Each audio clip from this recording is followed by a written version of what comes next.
Chapter 88. Athena said angrily, "Damn it, Gade, we must find a way to eliminate those bandits." "Miss, don't be impulsive." Gade shook his head. "There are more than 200 bandits in Mountain Shillong. The leader is a great demon named Barnacle, one of the 2 deputy leaders of the Red Devils. He's at the peak of higher demon, and he has 3 higher demons under him. They are powerful, and we are no match for them. Besides, this is only a small part of the Red Devil's strength. It is said that the strength of the leader of the bandits is unfathomable. It is likely that he has surpassed the level of higher demon. Miss, listen to my advice.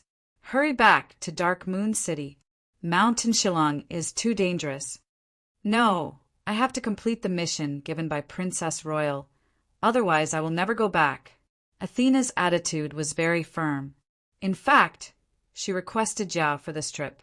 Qinrui fell into deep thought after listening to the strength of the Red Devils. The strength of this bandit group is quite terrifying.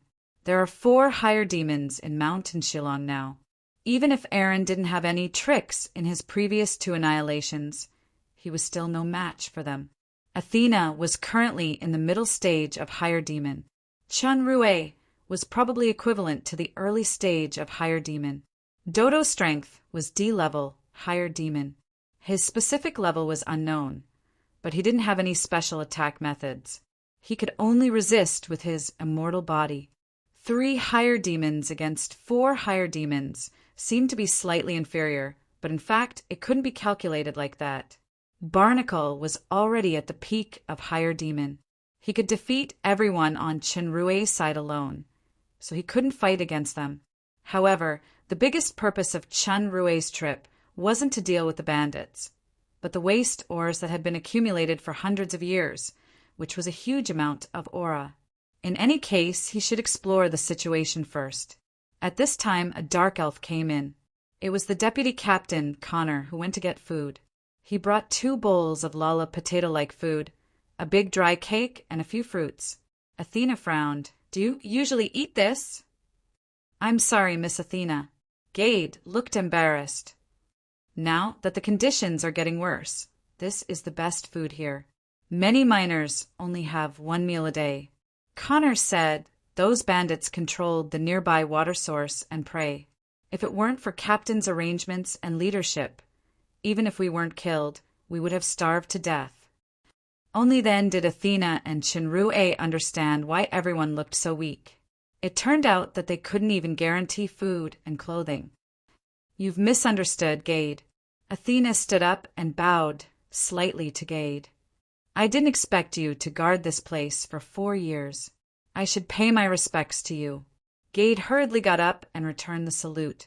Qinrui took out all the remaining prey from the space bracelet and said, "Gade, ask someone to clean these preys, then make a few big pots. Later, call everyone over and let's drink some soup together." Gade looked surprised and quickly asked Connor to bring a few preys down to take care of it. The way he looked at Qinrui finally had a better impression. Soon, the fire was lit and a few huge iron pots were set up. Qinrui started to stew the soup personally and added some seasonings. The climate of Mountain Shillong was cold. The steaming pots and the long-lost meat fragrance made the nearby demons drool. If they weren't afraid of Gade's prestige, they would have come to snatch it long ago. Connor gathered almost all the miners. There were about 400 to 500 people. Most of them were imps and goblins. There were also a few dark elves and centaurs. Almost everyone looked at the few pots next to the new mining officer with expectations. Before distributing the meat soup, Qinrui began the first concentrated lecture of the mining officer. "First of all, let me introduce myself. My name is Qinrui. I was originally the secretary of Princess Royal Highness. I was recommended by Financial Officer Joseph to be the mining officer recently." Qinrui said the script that he had thought about for a long time. "Everyone may have heard that I have another identity. I'm the only apprentice of Master Aldos. Yes, I'm a weak human, but I've learned the true teachings of the Master's poison. For example, Can you give me your pickaxe? Shinrue came to the nearest dark goblin. The goblin didn't expect a human to look for him. He subconsciously held the pickaxe tightly and didn't dare to let go. Shinrue didn't bother to be polite. He grabbed it and raised it high. With a wave of his hand, the hard pickaxe began to decay quickly and fell apart like rotten wood. This is one of the dozens of poison techniques taught by the master. Shinrue showed a vicious expression while using the tiger skin as a banner. If an enemy falls into my hands, I'm happy to have one more poison experiment subject. This move obviously scared many people at the scene. The noisy scene suddenly quieted down. Talents with special talents such as potioneers and mechanics, although their combat power wasn't strong, they were also respected by people, especially potioneers. The story of Aldos killing the capital's potioneering genius, Sandro, with a fart was not only spread to the Dark Moon or the Fallen Angel Empire, but also to the other two empires. Although this human was just an apprentice, he was the master's only disciple. Judging from the move just now, it didn't seem like he was bragging when he said he learned the true teachings of the master. Maybe he even learned some of Aldos' strongest trick. Thinking of this, many demons in the front row stepped back at the same time, especially the goblin who was used as a demonstration. He was trembling in fear. This was the effect that Shinrue wanted. After coming to the demon realm for so long, he had already figured out some tricks. This world worshipped the strong. If he blindly coaxed them, it would only make these people more difficult to control. Only by using a big stick to intimidate them, then giving a carrot was the most effective method. Everyone, don't worry. My poison only targets the enemy. It won't cause any harm to my own people. After Shinrue showed his power, he immediately threw out a carrot. I know the environment of the mine is bad, so I don't have many requirements for the mining. There is only one thing. During my tenure as the mining officer, you must obey my orders. As for food, I brought 2 powerful wyverns. This is Ms. Athena, the Dark Moon's top female swordsman, and also the top beast-taming master. We will use the wyverns to get prey, and strive to let everyone drink hot meat soup every 2 days. Are you willing? Everyone shouted one after another, yes. Shinrue's mind was clear that the voice was 100% for the meat soup. Although the meat soup was still not enough, for the miners who hadn't tasted meat for a long time, even a sip was a rare enjoyment. Everyone had a preliminary impression in their hearts. Although this new officer is a human, he has a terrifying poison skill. If they are disobedient, they will be miserable. If they are obedient, they will have meat to eat and soup to drink. Next was the most popular mealtime. Gade was worthy of being a soldier. Under his command, the distribution of the meat soup was carried out in an orderly manner. After the meal, Shinrue kept the dark goblin alone. The goblin thought of his hesitation when he offered the pickaxe, and he thought of a terrifying poison. He was so scared that he almost collapsed to the ground. Shinrue didn't say anything. He just ordered him to go to the opposite hill to help set up the tent. Athena didn't want to live in the stone house that Gade gave her, nor did she want the tent that Shinrue gave her. She used some existing materials to build a simple tent on the hillside. Now that the 2 wyverns were at the top of the hill, and behind the hilltop was a cliff, Athena chose this location to better protect Shinrue. Although Athena's position on the hillside made it inconvenient for Shinrue to move, the people at the foot of the hill couldn't come up either. In a sense, it could play a role as a cover. Seeing the mining officer easily pull the 2 ferocious wyverns to the side and tie them up, the goblin was even more in awe. Fortunately, the mining officer didn't use him as a test subject for the poison. He only asked him about the situation of the mine. According to the description of the goblin, the main pit was divided into upper and lower levels. After thousands of years of transformation and expansion, it was equivalent to an underground passage that extended in all directions. When the ore on the upper level was almost mined, a deeper lower pit was opened up. in the previous normal period or could be transported through cable cars and elevators, which was very convenient. However, one day, when the miners were carrying out deep excavation and survey, they accidentally discovered that there was an underground world below with various powerful creatures. At that time, the Dark Moon Lord was a demon emperor powerhouse. He rushed over after hearing the news and killed a group of underground creatures that gushed out. He also set up a barrier with several powerhouses to prohibit the creatures from entering and exiting. Originally, it had been safe and sound for thousands of years. It was unknown whether it was because the seal had failed, but 400 years ago, the underground creatures broke out of the seal and occupied the lower main vein area of the main pit. In desperation, the mining officer at that time could only destroy the large elevators and send people to guard the entrance. However, in this way, the output was greatly reduced. Many people secretly took simple personal rope ladders and risked their lives to mine at the lower level. As a result, many lives were lost. However, this year the bandits were rampant. Even some small mines that were discovered later were controlled, causing many harm to the miners. The original thousands of miners either fled or died, leaving only a few hundred people.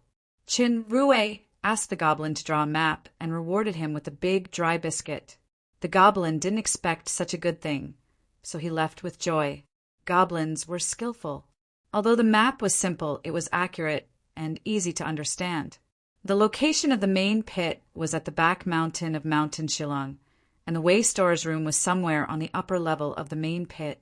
As the night grew darker, Chinrue began to act. His cover was the dragon inscription. He only knew some basic inscriptions now. For example, the rebound that Peglio used at the Blue Lake that day belonged to the top inscription. Not only was it difficult, but it also had various restrictions. One of them was that it needed the support of his own blood, and it could only be maintained for a certain period of time. Chin Rue's current power level was too low.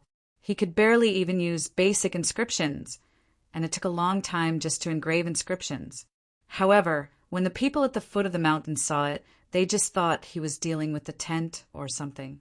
He used 3 types of inscriptions: hide, mute, and mirror. With the strength of a higher demon and the experience from deep analysis, the inscriptions that he engraved with great effort could only last for a few hours after they were activated. It couldn't be helped. The demon realm was also a world that depended on one's father. As soon as the dragons were born, they had the strength of a demon king. However, Chinrue didn't need the power to hurt the enemy. He only needed to create a certain illusion. From the appearance, now, the top of the mountain was still a tent with 2 wyverns. In fact, one of the wyverns was already in the air of Mountain Shillong. Along with it was the servant Dodo who had been hiding in the wyvern's baggage. With the help of the map and magic compass, Chinrue quickly found the location of Mountain Shillong. Mountain Shillong deserved to be the largest mountain in the Shillong mountain range. The huge area really surprised him. The wyverns flew for a while and finally found a faint light below. It should be the camp of the Red Devils. Chapter 89. On the back mountainside of Mountain Shillong, there were several large stone houses. They were the original Dark Moon's mining office, including the miners' residential area at the foot of the mountain. All of them were now occupied by bandits. The map showed that the location of the mining office was the only way to enter the main pit. Due to the presence of higher demon, Chinrue didn't dare to ride the wyvern straight to the entrance of the main pit. He carefully chose a remote corner to land and instructed Dodo and Mingda to hide. Then he changed into a cloak and carefully sneaked away. The dark clouds in the sky tonight were thick, and the brilliance of the 2 moons seemed a lot dimmer. Chinrue activated analytical eyes and converged his breath along the way. He gradually approached the flashing residential area at the foot of the mountain. There were 4 guards at the gate, and there were noises coming from inside. Analytical eyes showed that the 4 guards at the gate were E and F level. With Chinrue's strength and speed, plus the cover of the night, he bypassed the guards without alerting them. The bandits inside didn't expect that someone would dare to approach here. They were drinking and chatting. That mining officer really came. I heard that he is a powerless human. What a joke! Don't underestimate that human. He seems to know poison. He is Aldos' apprentice. You can't mess with that master. Just shoot him from a distance. Don't give him a chance to use poison. He is dead anyway. By the way, this time there seems to be an exquisite beauty, hee. That's the daughter of the Empire's first general. She is now a higher demon. With your little strength, she can easily break your penis with a gentle kick. As soon as this was said, there was a burst of laughter. So what if he is a higher demon? Our deputy leader, Sir Barnacle, is at the peak of higher demon. However, Sir Barnacle thinks that this place is too boring, so he went to Town Leia to have fun with Sir Leader. It's just that Sir Killia is unlucky. Sir Barnacle is about to chase him back to accompany us. Haha. Damn, who wants to stay in this cold and poor place? I can't even see a woman. It's much more comfortable to go back to the estate. Let's just kill all those damn miners. Then we don't have to suffer like this. A centaur took a big gulp of wine and said with dissatisfaction. The dark elf beside him shook his head. You drank too much again. Didn't our leader say it before? It's not the right time yet. It's better to maintain the current situation. Don't attract more attention from Anua City. When the time is right, we can kill as many people as we want. That's true, but I don't know how long I have to wait. The centaur looked at the stone house on the mountainside in awe, and there was a hint of envy in his eyes. Sir Yagus is still comfortable.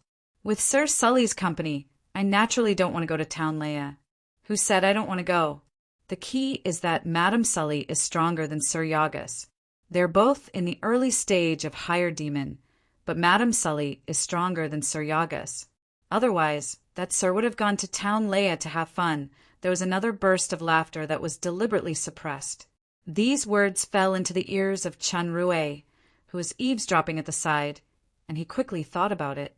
The conversation of these thieves revealed a lot of information. First, there should be a stronghold of the Red Devils in Town Leia at the border of the Shadow Empire. The leader and main force should be there. Second, the names of the 4 higher demons of the bandits in the mine were Barnacle, Killia, Sully, and Yagus. Barnacle had already gone to Town Leia. Killia went earlier, but he should be back soon. Sully and Yagus were both in the early stage of higher demon. They had an ambiguous relationship, and they were currently staying behind. Third, as expected, the bandits were going to attack him, the new mining officer. Fourth, the Red Devils had a premeditated plan to keep the miners alive and not kill them. These were just the information on the surface. Chinrue heard more information. Athena and he came to the mine for less than half a day, and the bandits already knew. Obviously, there was a spy among the miners. Athena had just advanced to higher demon, and it was an impromptu decision to follow him to Mountain Shillong. The bandits actually knew her strength immediately. It showed that the Dark Moon and the bandits must have an additional magic communication tower. Combined with some information from Jia and Royce, it could basically be confirmed that the Red Spirit Estate was secretly manipulating these bandits. It was even likely that it was the military power of the Red Spirit. The miners' residential area was very large. It was more than enough for more than 200 bandits to live in. Since he was not familiar with the terrain and there were 2 higher demons on the hillside, Chinrue didn't intend to alert them. His biggest purpose for coming here today was the waste ore's room in the main pit. Chinrue thought for a while and quietly retreated back to Mungda. He ordered in his consciousness. Mungda flapped its wings and flew up.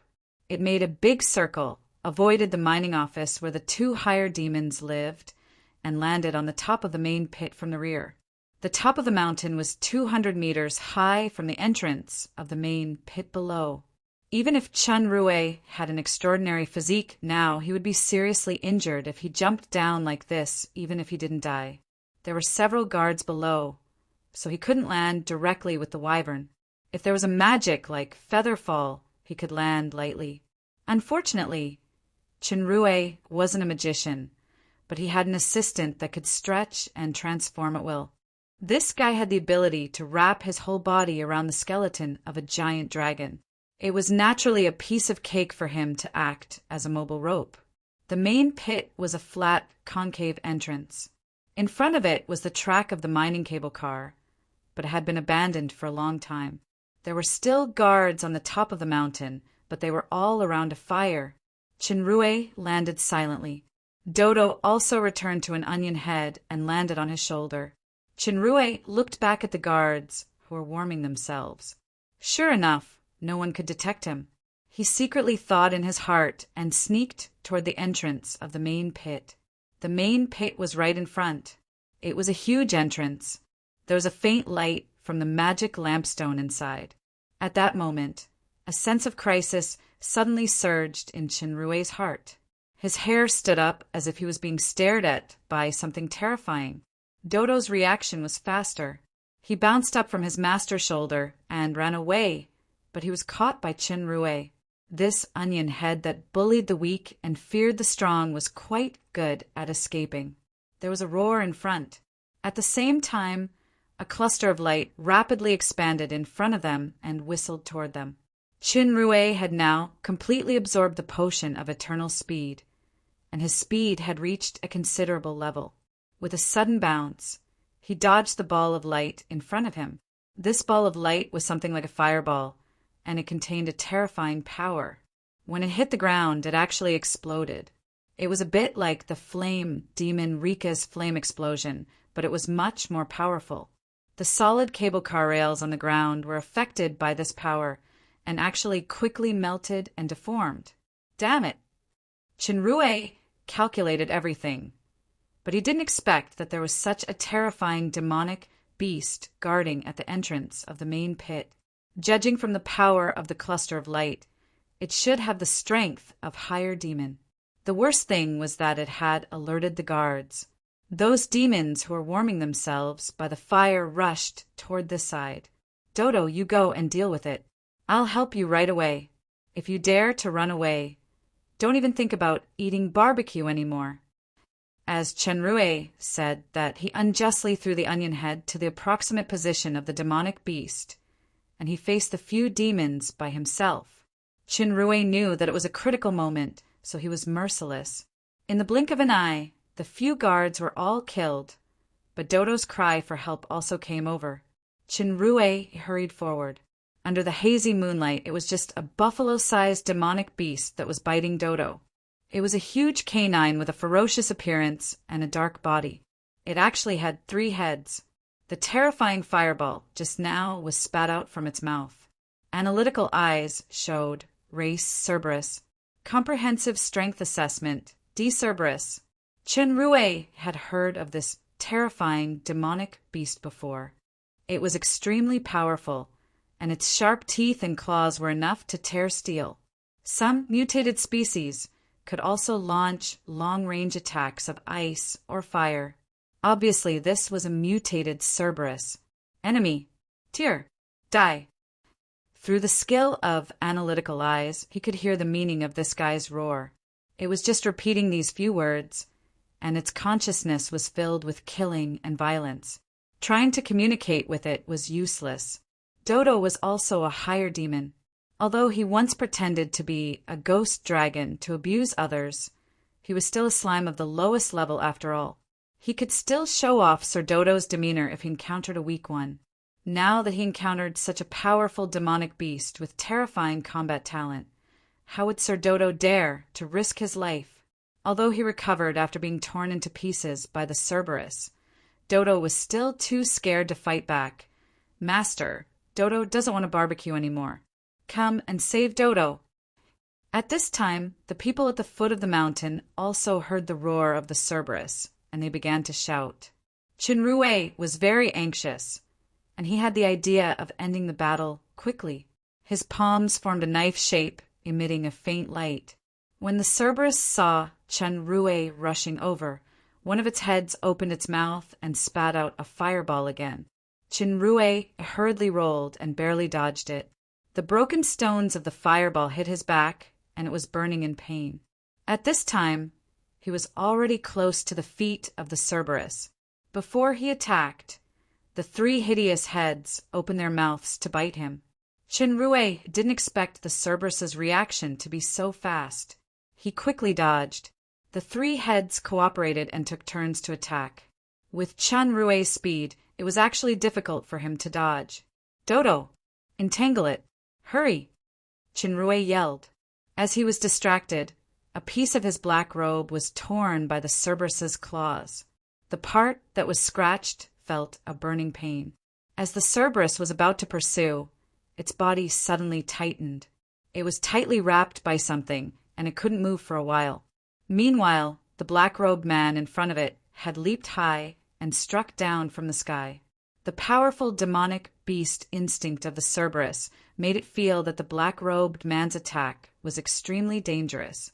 It immediately struggled with all its strength and broke the restraint forcefully. At this time, Shinrue's aura blade had already slashed down. The Cerberus just broke free from Dodo's entanglement, but it only had time to move sideways. Blood splashed. In a sad cry, one of its heads was chopped off, and it became a two-headed Cerberus.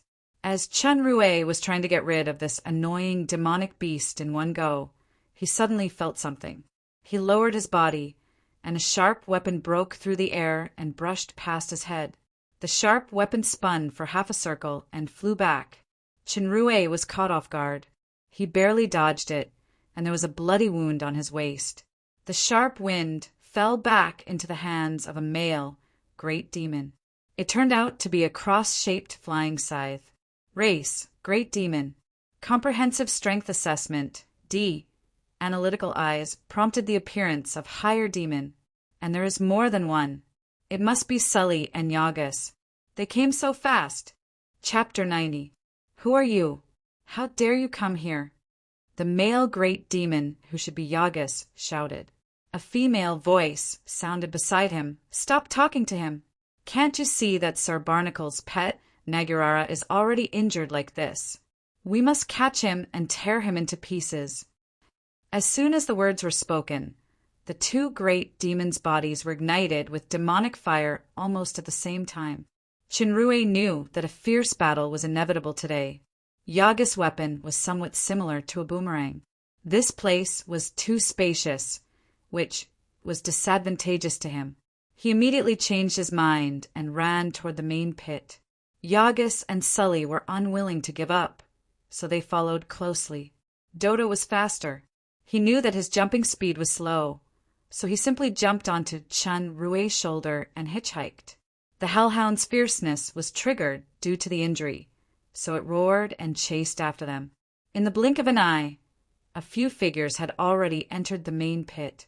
After thousands of years of construction, especially the upper layer that had been excavated, the space of the main pit seemed to be very large. It was like a spider web-like complex underground maze. Magic lights were set up at intervals to illuminate. Shinrue's purpose of entering the main pit was to use the terrain to fight, but the three-headed hellhound's sense of smell was too sensitive and its speed was fast. It followed closely, so it was quite troublesome. Dodo, three-headed hellhound, it's up to you now. If I die, you won't survive either. This sentence was said in his consciousness through analytical eyes. When the slime heard this sentence, clearly he felt his body lightened. He was thrown backward by his unscrupulous master and hit the three-headed hellhound right in the middle. The hellhound smelled the scent of one of its two enemies. Its movement suddenly slowed down and it began to bite Dodo. This action happened in a split second. Sully and Yagas, who were behind, didn't stop and followed closely behind Shinrue. Dodo finally bounced off the hellhound's bite and stuck to the wall. He was terrified, although he still held a grudge against his master. The sentence just now made the slime, who wanted to turn around and run away, change his mind. Yes, if this two-headed big guy and the two bad guys fight against his master together, his master is likely to die. Master is dead, so is Sir Dodo. Onionhead sized up the three-headed hellhound that was roaring and confronting below. To be precise, it was a two-headed hound that had been downgraded. It seemed that this guy's strength was much weaker than before. Bullying the kind and fearing the evil had always been Sir Dodo's virtue.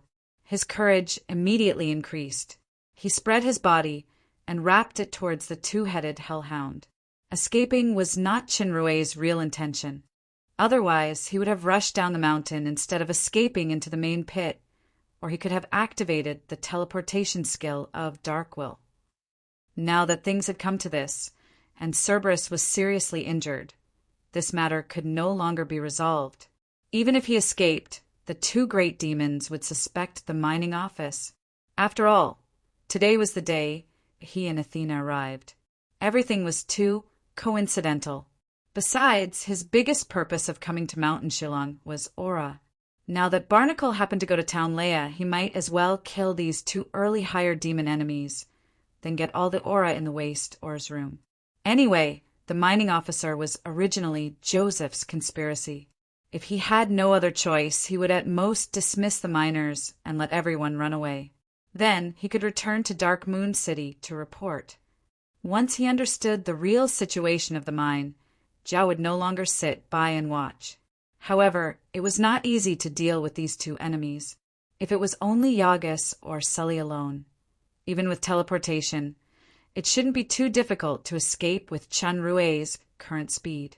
However, there were two opponents and their cooperation was extremely tacit. He only escaped for a while, and he was already in danger.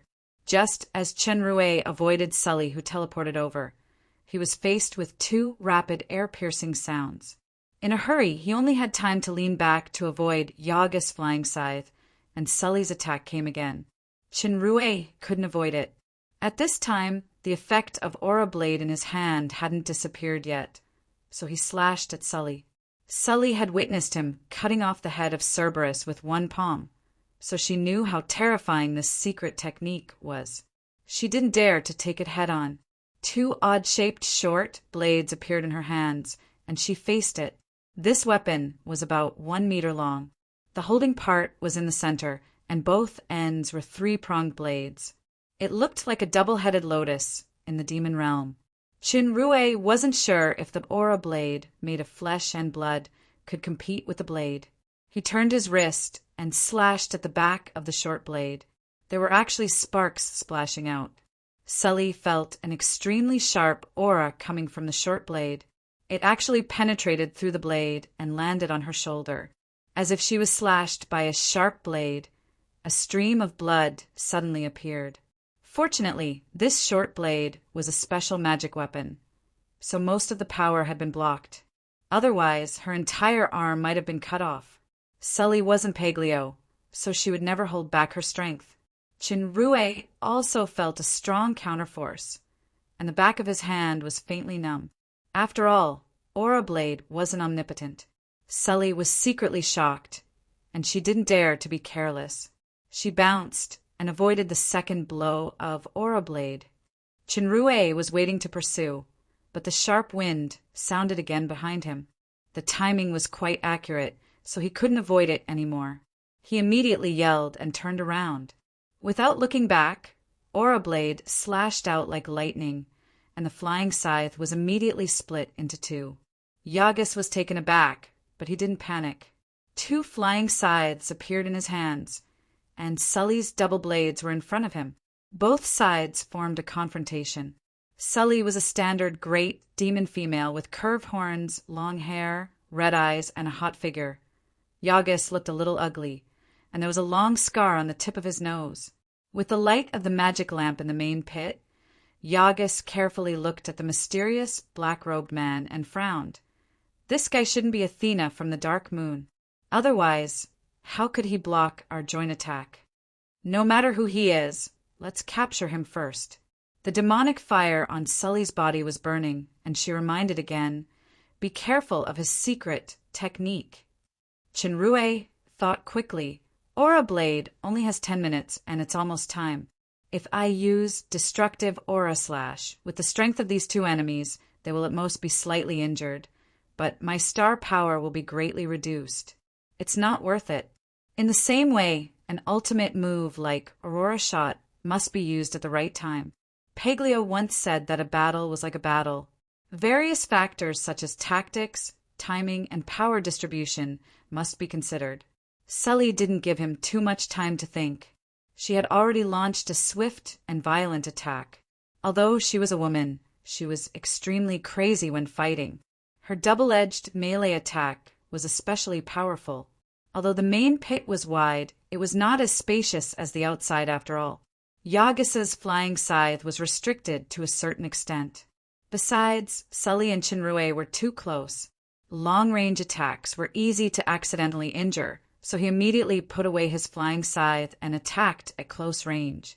Chinrue had already vaguely learned about the relationship between Yagis and Sully from the bandits, and the battle between the two was actually very tacit. Sully's strength was similar to Chinrue's, and Yagis was slightly inferior.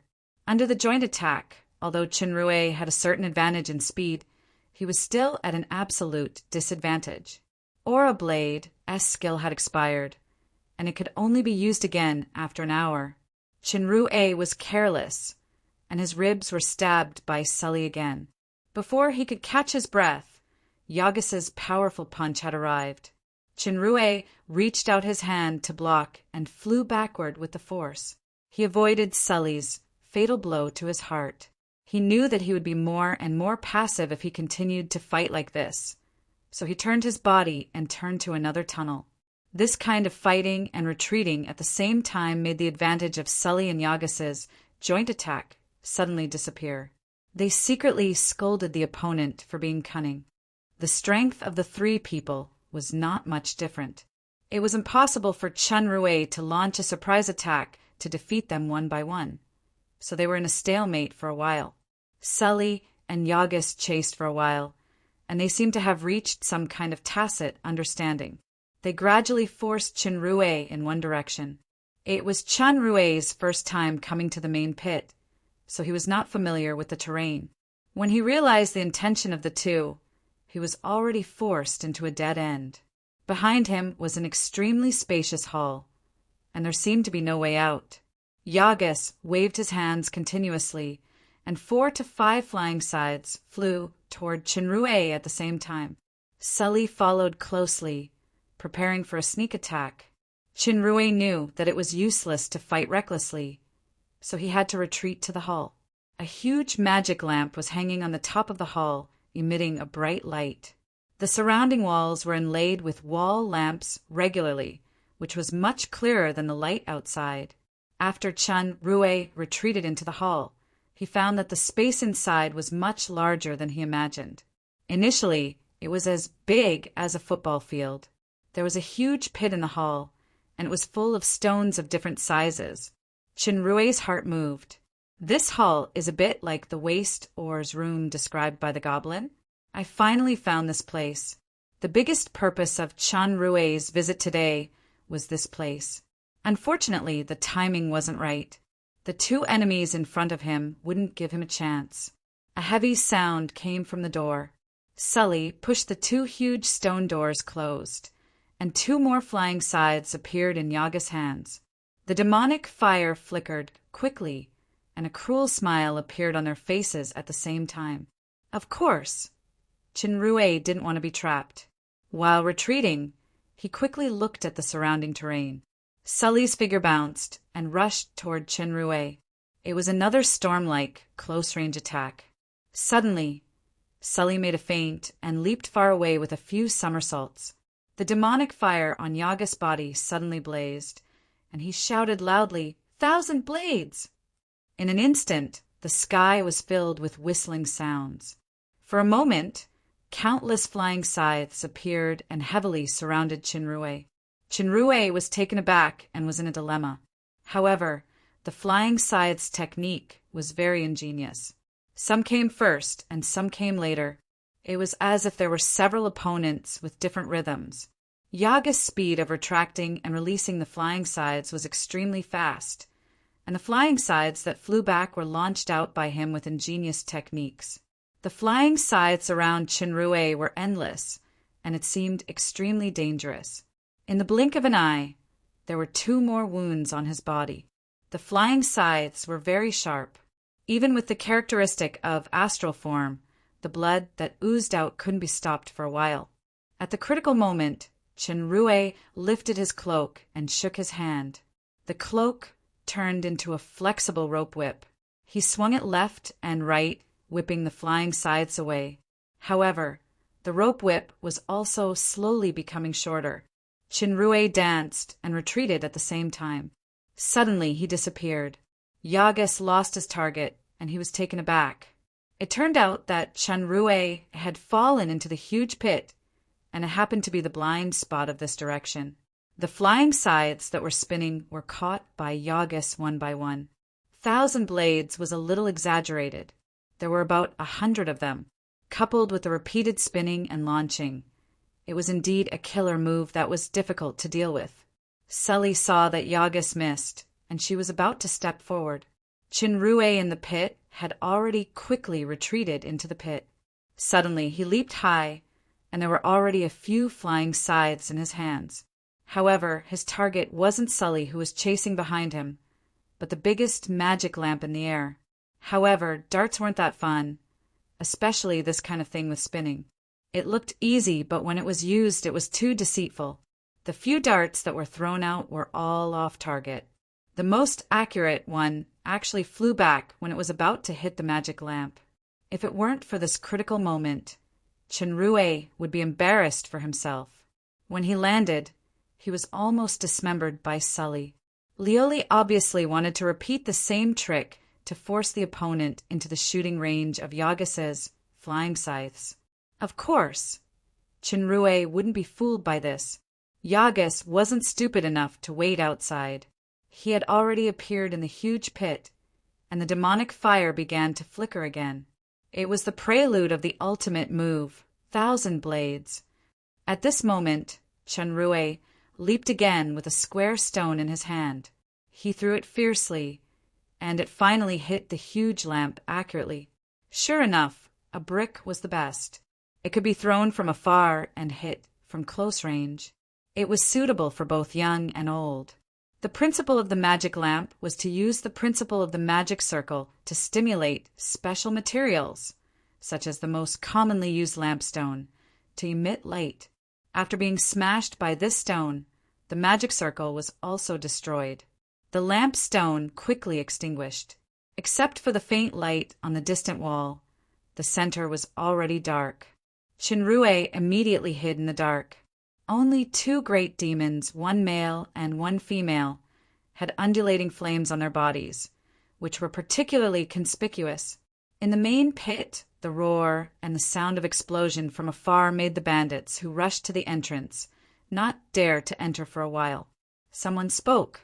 "We can't get close when Nagirala is hunting. We'd better guard the entrance to prevent the enemy from escaping. Besides, it's too big inside. If we go in rashly, we'll become a burden to Miss Sully and the others. I believe the sirs will solve it soon." This suggestion was approved by everyone. They lit the torches and magic lighting equipment and surrounded the entrance of the main pit.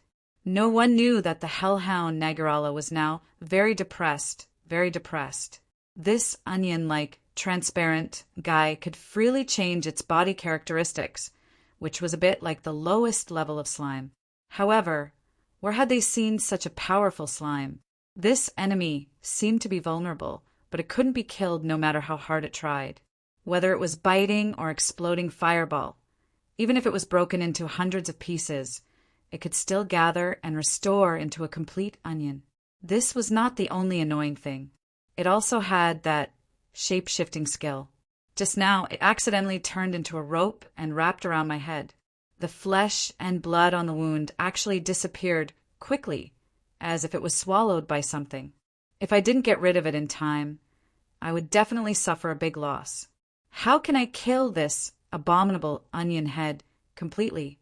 Nagirala, who was seriously injured, stuck out its tongue and panted violently. Sure enough, the fragments on the ground gathered again.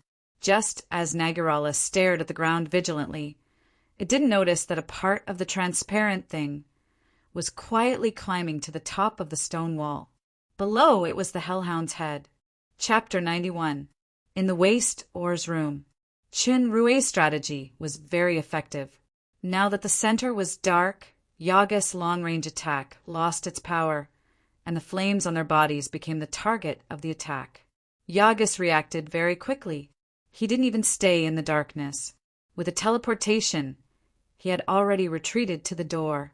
However, Sully didn't move. She sneered, and the demonic fire on her body gradually extinguished, disappearing into the darkness. This idiot is overreaching himself.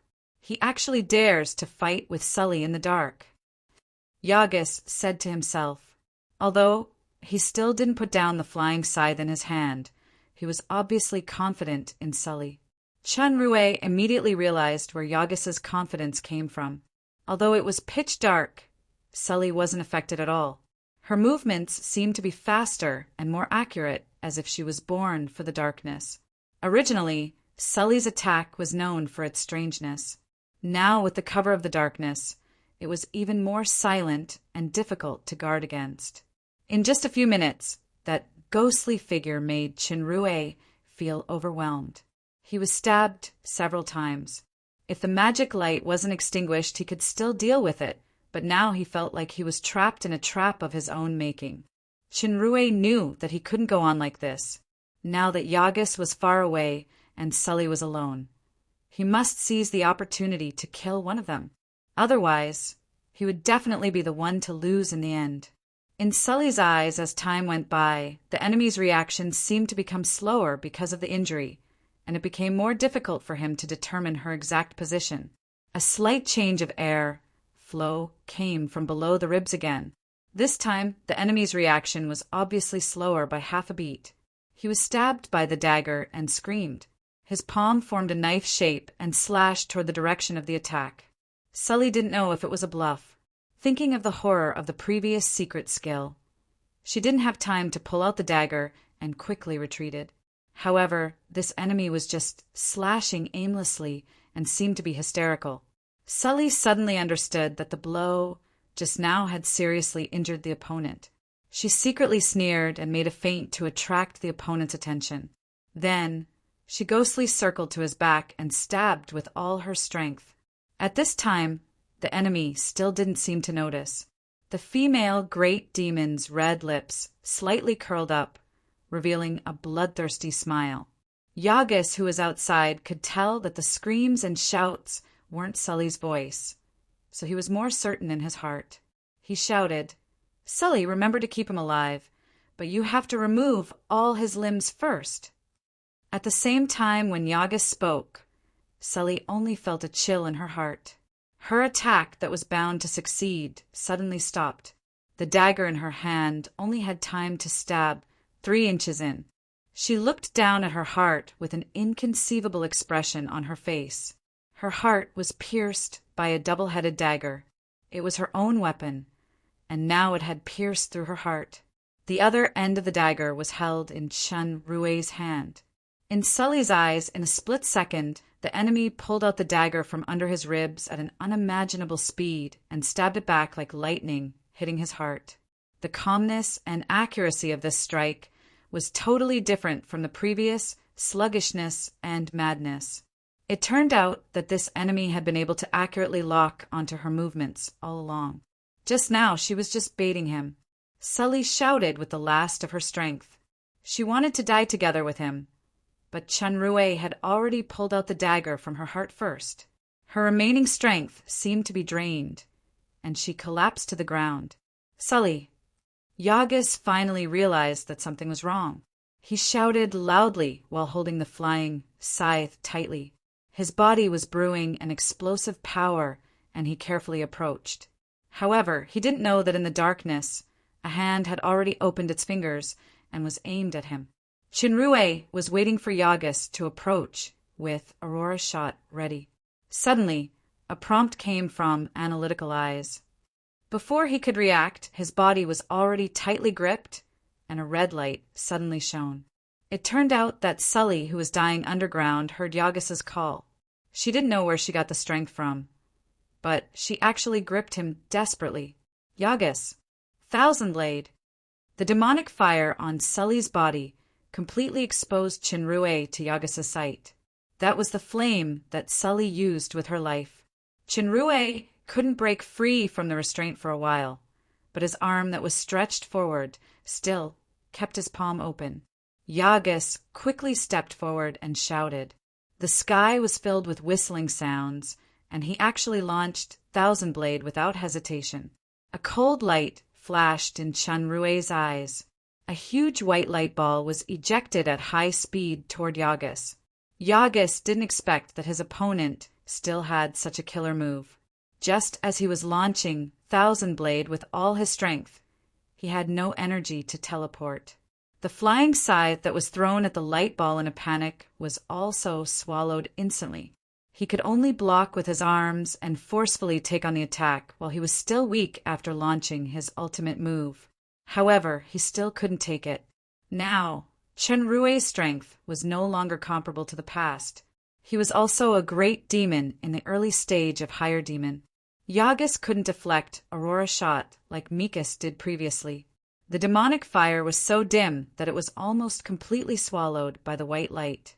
His body involuntarily retreated again, and his defense was gradually collapsing. Boom! Aurora's shot pushed Yagis and hit the wall at the back. The entire waist, Or's room, seemed to tremble. The white light finally disappeared, and a huge spherical dent appeared on the hard stone wall. Yagis's limp body had been deeply stuck in the wall. The biggest mystery of Thousand Blade was the endless cycle of attacks. Now that Yagis was knocked down, he naturally couldn't repeatedly launch an attack. Chinrue just launched Aurora's shot, so he couldn't dodge it. His shoulder was hit once, and there were few scratches. Meanwhile, Sully, who was tightly hooked, became a bunker instead. Her back was embedded with 4 flying scythes, and her demonic fire was extinguished.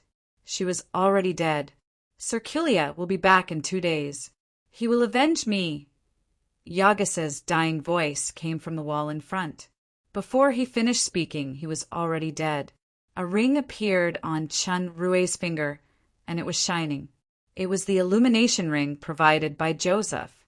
He gently pulled Sully's hand away and put her body on the ground. He pulled out the flying scythes on his shoulder and the 4 flying scythes on Sully's back.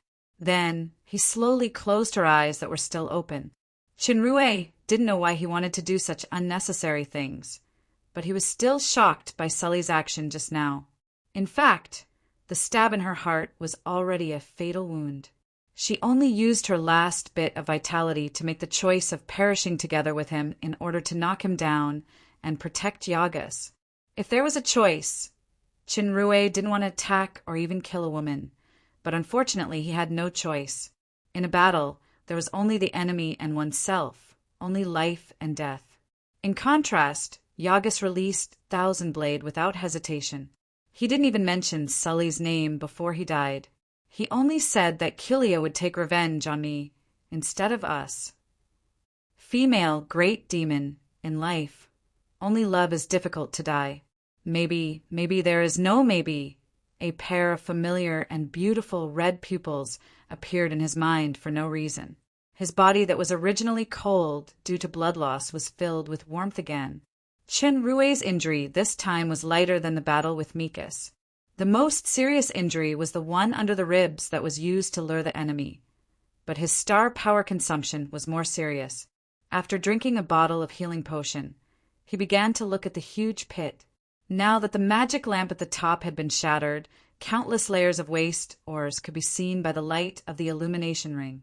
Chinrue moved his mind and opened the storage warehouse, wanting to store these waste ores. As a result, the storage warehouse was full for the first time, and this was the Mizar warehouse that had been expanded. The ores in the huge pit were lowered by a few meters, but the bottom was still not seen. I don't know how deep this pit is. At this moment, the closed stone door of the waste ore's room made a sound of being pushed. Chinrue immediately turned off the illumination ring. The door was pushed open. Under the illumination of the wall lamp, he didn't see anyone. After a long while, a familiar voice sounded. "Master, are you there?"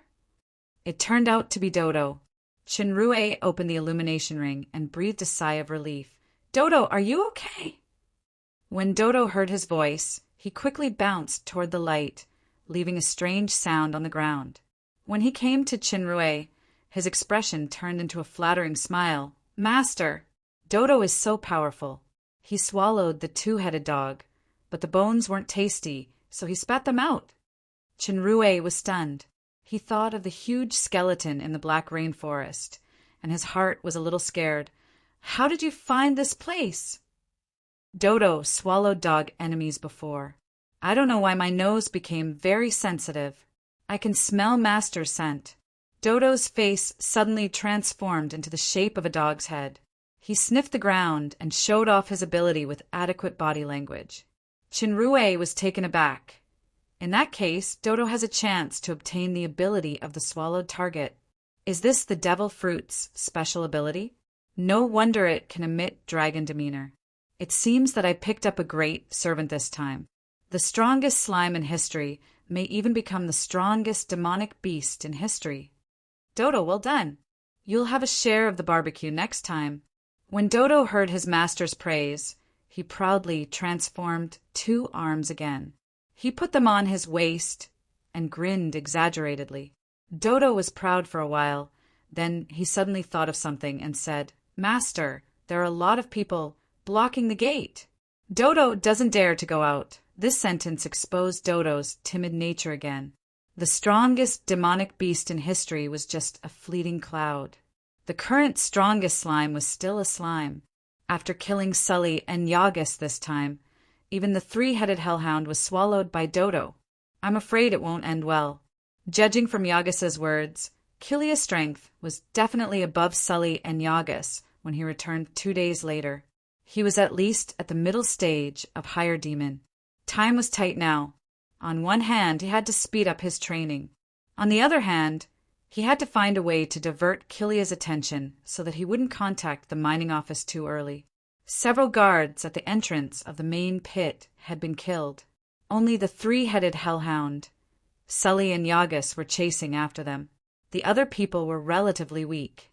When they arrived, Chinrue and the others had already entered the main pit, so no one else heard or saw anything related. Dodo looked at his master curiously and pondered for a while. He actually looked at himself with a strange gaze. He suddenly had a bad feeling. Then he heard his master said earnestly, Dodo, it seems that it's time for you to resume your old profession. Chapter 92. At the entrance of the main pit, the roars and noises inside gradually disappeared. The bandits had been quietly waiting for the return of the 2 leaders or the hellhound. However, there was still no movement for a long time. Everyone was nervous and proposed to go down to see the situation. Some people insisted on waiting and guarding the door to prevent the enemy from escaping. As they were discussing how to split up, they heard a roar from the main pit. Many bandits' faces changed because they had already heard that it was not the roar of the hellhound, Nagurara. This roar was more deep and long than the hellhound. The horror contained in it was far more than that of Nagurara. The roar was getting closer and closer. Immediately afterward, there was a faint tremor on the ground, as if some giant, demonic beast was walking. The bandits' nerves suddenly tightened. Could it be the one fighting with the 2 leaders and the hellhound, Nagurara, turned out to be the terrifying demonic beast underground? Those powerful demonic beasts that only moved in the lower level actually broke through the blockade at this time and came to the upper level. As the tremors approached, the thieves all retreated cautiously, as if they were facing a great enemy. The tremors stopped at the door, and a pile of things was thrown out far away. They fell to the ground and were scattered everywhere. It was a big skeleton. Under the light of the fire, the 2 white canine skulls were reflected. Someone immediately associated it with the disappearance of the hellhound's roar just now and exclaimed, "This is Nagurara!" Nagurara must be swallowed by some terrifying demonic beast. Then isn't Lady Sully and Sir Yagas? This discovery caused the thieves to tremble in fear. They hurriedly retreated. Soon after, the sound of footsteps shook the ground once more. A gigantic figure appeared in the thieves' line of sight. Under the illumination of the lanterns and moonlight, the thieves were finally able to see the true appearance of this magical beast. Their blood ran cold. It's not a demonic beast, but a monster. This should be a giant dragon. To be precise, it was the skeleton of a giant dragon, and this skeleton was shockingly alive. The pale skeleton exuded a gloomy luster, and there were two strange green lights in its eye sockets. The demon realm had necromancers or lich who used corpses or skeletons to fight, but no one had ever heard of anyone who could control the skeleton of a dragon. This was definitely not an undead controlled by a magician, but a real monster, a ghostly dragon. Someone said in a trembling voice. The monster let out an enraged roar, and an overwhelming aura spread out. Even though the thieves were quite far away, they could still feel how frightening this aura was. They staggered left and right in fright, and their courage was shattered. Dragon's might. It was the legendary dragon might. An adult dragon is at least a demon emperor, not to mention after transforming into such a monster. After the monster roared, it walked towards the bandits with heavy footsteps. This time, no one dared to hesitate. Those with slightly faster reactions broke into a run. Even if their legs were weak, they still crawled down the mountain in fear. The thieves who rushed to the mining office on the mountainside could only hear the noise coming from the main pit. Then, an unforgettable scene appeared in front of them. Their companions scrambled to escape from the mountain. Not long after, a terrifying monster with white bones appeared at the top of the mountain, roaring at the two moons in the sky. Emotions were always contagious, especially the transmission of fear. Soon the bandits on the mountainside joined the ranks of escaping, followed by those at the foot of the mountain. Just looking at the skeleton of the three-headed hellhound, a powerful demonic beast equivalent to a higher demon, was eaten just like that. Even the bones were eaten. That's right, the bones were still left. No one asked nonsense like, why didn't Sully and Sir Yagus escape? Dodo was very proud now. He almost forgot his master's instruction not to speak, and he shouted the slogan, Sir Ghost Dragon is mighty. This kind of bluffing was much easier than dealing with the three-headed hellhound. Besides, for Sir Dodo, who had played the role of the ghost dragon for many years, it was a piece of cake. The timing and atmosphere were perfect. However, Sir Ghost Dragon was even more of an empty shell than when he was in the black rainforest. The roar at the beginning to the bandits had already used up the little dragon's might that he saved with great difficulty. The roar after that could only be regarded as a dry howl. With Dodo at the entrance, Chinrue could enter the super system to convert auras in the waste ores room with peace of mind. These waste ores were indeed exactly the same as those sold in the blacksmith shop. They were full of strange crystals. The higher the grade of the material, the more time it took to convert. This kind of crystal was easier to convert than any kind of magic material. Besides, after entering the Mizar state, the speed of aura conversion was faster than before. After about 3 hours, his aura increased by 100,000. When he came out of the black rainforest, his aura was more than 90,000, together with the characteristic of damage absorption. When he was attacked just now, the total amount had reached 200,000, and the ores in the storage warehouse had only decreased by 1/10. Chinrue calculated the time, and it was already midnight. The effective time of the dragon inscription was almost up, so he didn't continue to stay in the waste ores room. He walked out of the waste ores pit, cleaned up the scene, and returned to the tent on the hill with Dodo and Mingda. The next day, Athena saw Chinrue's haggard look and asked, "Did you not sleep well last night? It's almost noon, but you still look so weak." "I just came to a new place, so I'm not used to falling asleep." Chinrue smiled. In fact, after coming back last night, he had been busy converting aura. At present, the total amount of aura had reached 350,000, but most of the ores in the storage warehouse had not been converted. Later, he was too tired at dawn, so he fell asleep.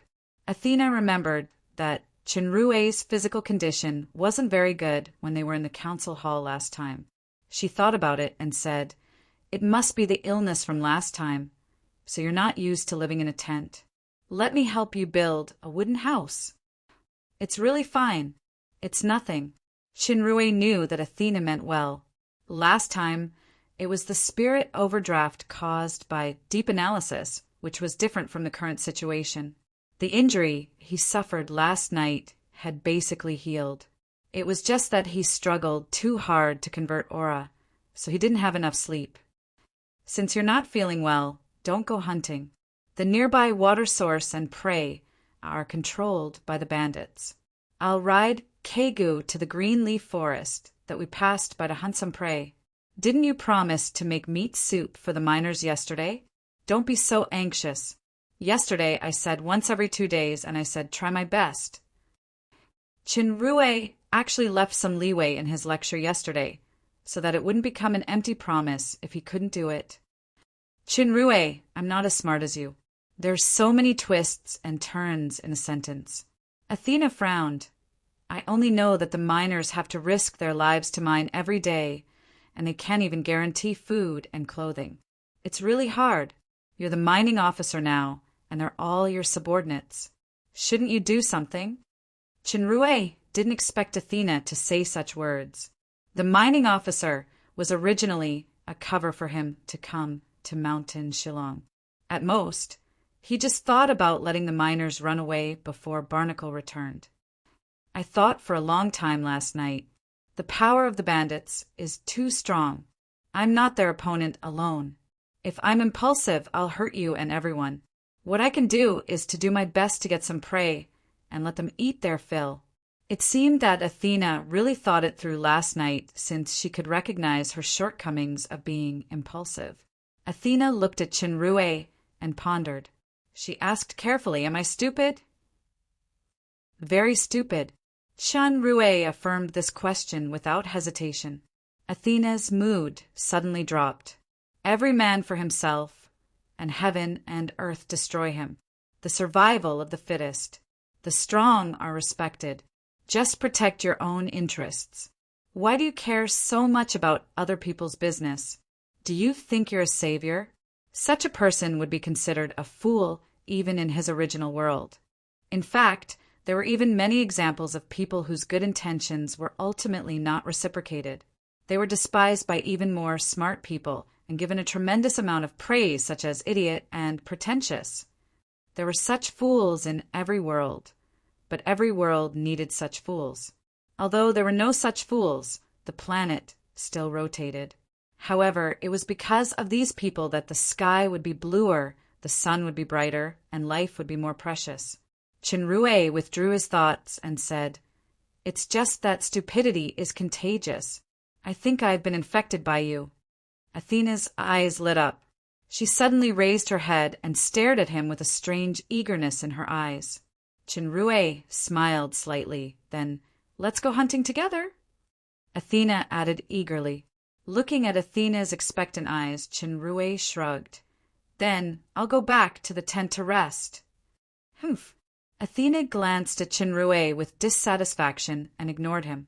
She rode on Kegu and soared into the sky. Shinrue sighed helplessly. Silly girl, you don't understand. Because of this, I have to go back to the tent. Kilia's return was less than 2 days. Even if he didn't dismiss the miners and didn't sleep, he couldn't convert all the auras in the waste ores room. If he left just like that, the auras in the waste ores room would be even more difficult to obtain. Besides, there were bandits among the miners, so it was better not to alert them too early. With Dodo's incident, no one dared to enter the main pit for a while. Although the ghost dragon's trick might not be able to hide from Kilia or Barnacle, at least they wouldn't immediately suspect the mining office. On one hand, they had to absorb auras as soon as possible. On the other hand, they had to be mentally prepared for a tough battle. From Jia's previous information, the bandits of Mountain Shillong were likely to come from the Red Spirit Estate. Shinrue was very clear about Joseph's purpose of recommending him this time. First, let him die to remove the potential threat to the Princess Retail Store and even the Dark Moon's economy. Second, use his death to attack and weaken Jia. Therefore, even if Chun Rue, the mining officer, couldn't go to the main pit and couldn't be killed by the underground demonic beasts, the bandits would take the initiative to help. Unless he abandoned the mining officer's hat and escaped, he would have to meet Kilia's sooner or later. From Yagis's dying words, Kilia's strength was still above Sully and Yagis's combined strength. This was definitely not easy. It was another tough test. No matter when the other party would come, the top priority was to improve his strength as soon as possible. Strength that belonged to oneself was the real guarantee. As for the miners, he would think of a way to arrange it properly. Chapter 93. Chinrue thought about it and walked down the mountain. He explained a few words to Gade, saying that he was going to practice a poison technique taught by Master Aldos.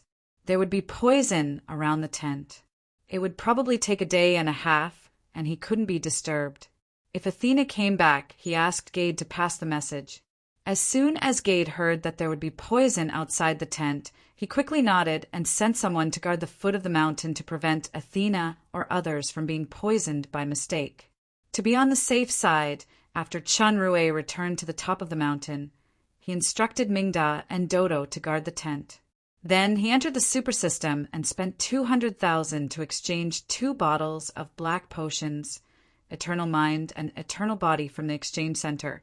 After drinking it, it was still that wonderful Rule feeling. His spirit and physique had greatly improved again. Chinrue didn't start training directly. Instead, he took a bottle of recovery potion and rested for a few hours to adjust his physical condition to a better state. Then he entered the super system. Title: Star Leader Evolution Level. 2 stars experience value. 10% aura value. 15355. 2 comprehensive strength assessment. In the status character, 2 light balls, 1 white and 1 yellow, were burning with bright light. With the yellow light ball as the center, golden stardust slowly flowed in the body like some kind of beautiful and mysterious galaxy. In the galaxy garden, the pivotal fairy's graceful figure was dancing from time to time. The 5 aura fruit trees had grown up and bloomed. They could harvest fruits in about 3 days. The growth of the devil fruit tree was also quite stable. It seemed that the escrow mode was indeed very powerful. Chinrue moved his mind and came to the training ground. After serious consideration, he didn't choose 8 times gravity. Instead, he chose a rule that was rarely used before: environment. The profound meaning of all Cade States training was body. The profound meaning of Mizar States training was power. In the attempt of 8 times gravity in the Black Rainforest, Chinrue felt that his body tempering seemed to have reached a relative limit. Although he could also train his strength in gravity, it was just pure power. There was no substantial understanding of the mystery of power. When Chinrue was in the Alcade realm, he chose to cultivate in a forest environment with 4 times the gravity. Now he chose to cultivate in an ocean environment. In his previous life, there were many wuxia novels that mentioned training in water. The most representative was the legendary Jean Lao's Divine Condor, not only in novels, but also in real-life combat and sports training. There were 2 types of ocean scenes. One was the furious sea, which referred to the sea, and the other was the deep sea, which referred to the bottom of the sea. They were very cheap and only required 1,000 auras. Chinrue chose the surfy sea, and in terms of the time rule, he chose the highest time limit of 100 for the first time, which was 100 days, and the price was 100,000 auras. Chinrue didn't know if the passage of time was real life, but for him who signed a symbiotic contract with the poison dragon, his lifespan was n times longer than the demons. Even if he trained for hundreds of years, it wouldn't hurt him. After confirming the start of training, there was already a boundless ocean in front of Chinrue. The furious sea deserved the name Furious. The stormy waves were like thousands of horses galloping, and a majestic momentum came to his face. There was a slippery reef under his feet. Before he could stand firm, he was washed down by the swift and violent tide. Chinrue was caught off guard and fell into the water. Fortunately, he wasn't a non-swimmer. He took a breath and wanted to swim back to the reef. The impact of the tide was far beyond imagination. When a wave hit, his body was involuntarily pushed far away. His back hit another reef heavily, and the pain was deep into his heart. Fortunately, he had star power to protect his body, so he wasn't seriously injured. He desperately grabbed the reef and barely stabilized his body. However, the impact of the sea was extremely strong. Wave after wave was endless, and the reef was slippery. As soon as Chen Rui got up, he was hit by another huge wave before he could stand firm. He flew out while waving his hands and feet. After a long time, he fell into the water. The impact made his blood boil. This furious sea was completely different from what Chen Rui imagined. There wasn't even a shallow water area. It was full of boundless surging tides. The only possible foothold was the slippery reef. Unless he gave up training, he must adapt to this terrible environment if he wanted to survive. Nothing in the world is weaker than water, and the strong can't win. Here, Chen Rui fully understood the meaning of the sentence. Of course, the sea was water, but that kind of power was extremely powerful and unstoppable. Originally, Chen Rui thought that his strength had reached a certain high level. However, in this kind of natural power, he realized how small he was. It was different from the gravitational field that he didn't use star power to directly temper his body. He had used all his star power, but he still couldn't resist. At the moment, he couldn't think of anything. He just desperately clung to the reef in front of him and tried his best to resist the impact of the huge waves. The sky gradually darkened. In front of the temporary mineral mine in Mount Lagong, there was a strong airflow. Athena rode Kegu and landed on the ground. Gade immediately went forward. Athena took out a lot of prey from her space equipment, which made the surrounding guards and miners' eyes lit up. This is the prey that your mining officer specially entrusted me to hunt. Although she was a little dissatisfied with Chen Rui, Athena still gave the credit to him. Gade, send someone to deal with these prey and distribute it to everyone later. By the way, where's Chen Rui? Gade was afraid that Athena would be poisoned, so he hurriedly told her about Chen Rui's practicing poison skills. Athena frowned. She thought that when they were in the black rainforest, Chen Rui also slept in a tent all day like this and couldn't be disturbed.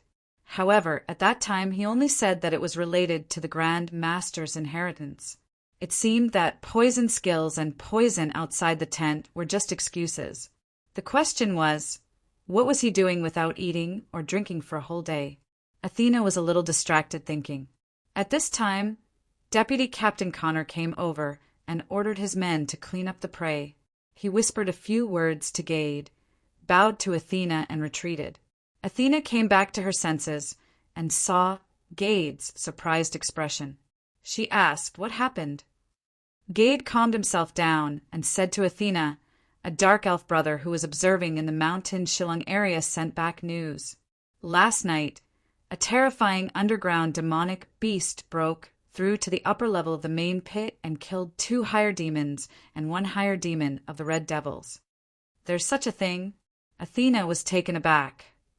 An underground demonic beast killed 3 higher demons? What kind of demonic beast is it? It's so powerful. Gade shook his head. I'm not sure. The news still needs further confirmation. What's the situation of the bandits now? Athena asked again. Did they withdraw from Mountain Shillong? No, they just stayed far away from the foot of the mountain and didn't dare to approach the main pit. Athena nodded. In fact, even if the bandits withdrew, the miners couldn't go back. With such a terrifying underground demonic beast, they couldn't mine at all. Moreover, they were likely to be attacked by the underground demonic beast and bandits at the same time. Now it was just right to let the bandits and the underground demonic beast consume each other's strength. Anyway, they didn't lose anything. In the training ground, Chen Rui sat cross-legged on a reef that was slightly exposed from the water. He adjusted his breathing, and the star power in his body spread throughout his body. Now he was no longer the rookie he was a few days ago. He could barely stand steadily in the turbulent waves. What he could do now was to use star power to fully defend against the waves. This feeling was completely different from training in the gravity field. It was both to improve defense. The gravity field was to temper the body and improve the control and strength of the muscles, while in the surfy sea, it was to use the arrangement and combination of star power to find the most effective way to resist in continuous practice. The former was passive while the latter was active. Several huge waves came in a row. Chenrue finally couldn't hold it and fell into the sea again. However, he already had considerable experience. He clasped his 5 fingers, and star power gathered at his fingertips. He grabbed the reef in time and took a breath. After recovering, he stabilized his body, slowly clasped the reef, and climbed up step by step. He continued to sit cross-legged and accept the baptism of the huge waves. The temperature difference between day and night in mountain Shillong was huge. Athena, Gade, and Connor sat in front of the fire. They could still feel the chill of the night wind passing by them. This time, Athena hunted a lot of prey. In addition to the fruits and pancakes she collected, if yesterday's meat soup was an appetizer, today was a long-awaited feast for the miners. Although Athena gave the credit to Chenrue, many people were still full of respect and gratitude for the daughter of the first general of the empire. Athena took the barbecue handed by Gade and took a bite. She suddenly thought of someone's cooking and glanced at the still, silent tent on the opposite top of the hill. Latest news. Last night, the underground demonic beast didn't seem to come out of the main pit, but the red devils still didn't dare to enter. They just guarded the residential area at the foot of the mountain. Connor drank a mouthful of soup and said, "I heard that the magical beast is a monster-like dragon. It doesn't have flesh and blood, only a skeleton, and its eyes can emit green light. It's very terrifying, and the bandits call it the ghost dragon." Athena suddenly coughed violently. She seemed to be choking on the barbecue. Gade on the side quickly handed her a bowl of water. Athena took it and drank it. Her expression looked a little weird. Gade and Connor knew that she was uncomfortable from choking, so they didn't pay attention. After listening to Connor's description, Athena pondered for a while and asked, "Has this demonic beast appeared in the past few years?" "No." Gade shook his head. "In the past few hundred years, the underground demonic beasts that have appeared in the mine are Medusa, Taurin, elementals, and so on. The most numerous one is a fly-like creature that will suck flesh and is very difficult to deal with. However, I have never seen this monster. It may be a new one." Athena's hand holding the barbecue tightened. She didn't say anything, but she was so angry in her heart. When she was recuperating in the black rainforest, she saw Dodo's performance of pretending to be a ghost dragon with dragon bones. It was exactly what Connor described. The spirit dragon had never appeared before, but it appeared immediately after she and Chenrue came to the mine. Furthermore, it even selectively attacked the red devils and killed 3 higher demons. She had every reason to believe that the spirit dragon and the ghost dragon were simply the same dragon. How many more secrets is this damn man hiding? Chapter 94. In the raging sea, Chenrue put on a horse stance, his feet firmly nailed to the reef in the sea. This posture was much more difficult than sitting cross-legged 2 months ago. Despite the monstrous waves, it still could not shake his figure. In these 2 months of training, Chenrue had already absorbed all the potions of the eternal body and eternal power that he drank. Just when the effects of the 2 potions were fully exerted, a strange fluctuation similar to resonance suddenly appeared in his body.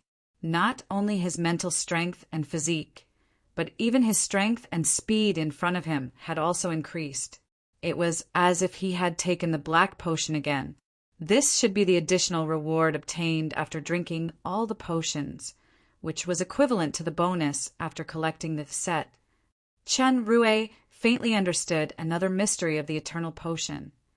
If the black potion of the true series is the rule, then the black potion of the eternal series has this kind of resonance in addition to the rule of the single series. I wonder what the resurrection potion and longevity potion are. The additional gain of the black potion was only a small interlude in the cultivation.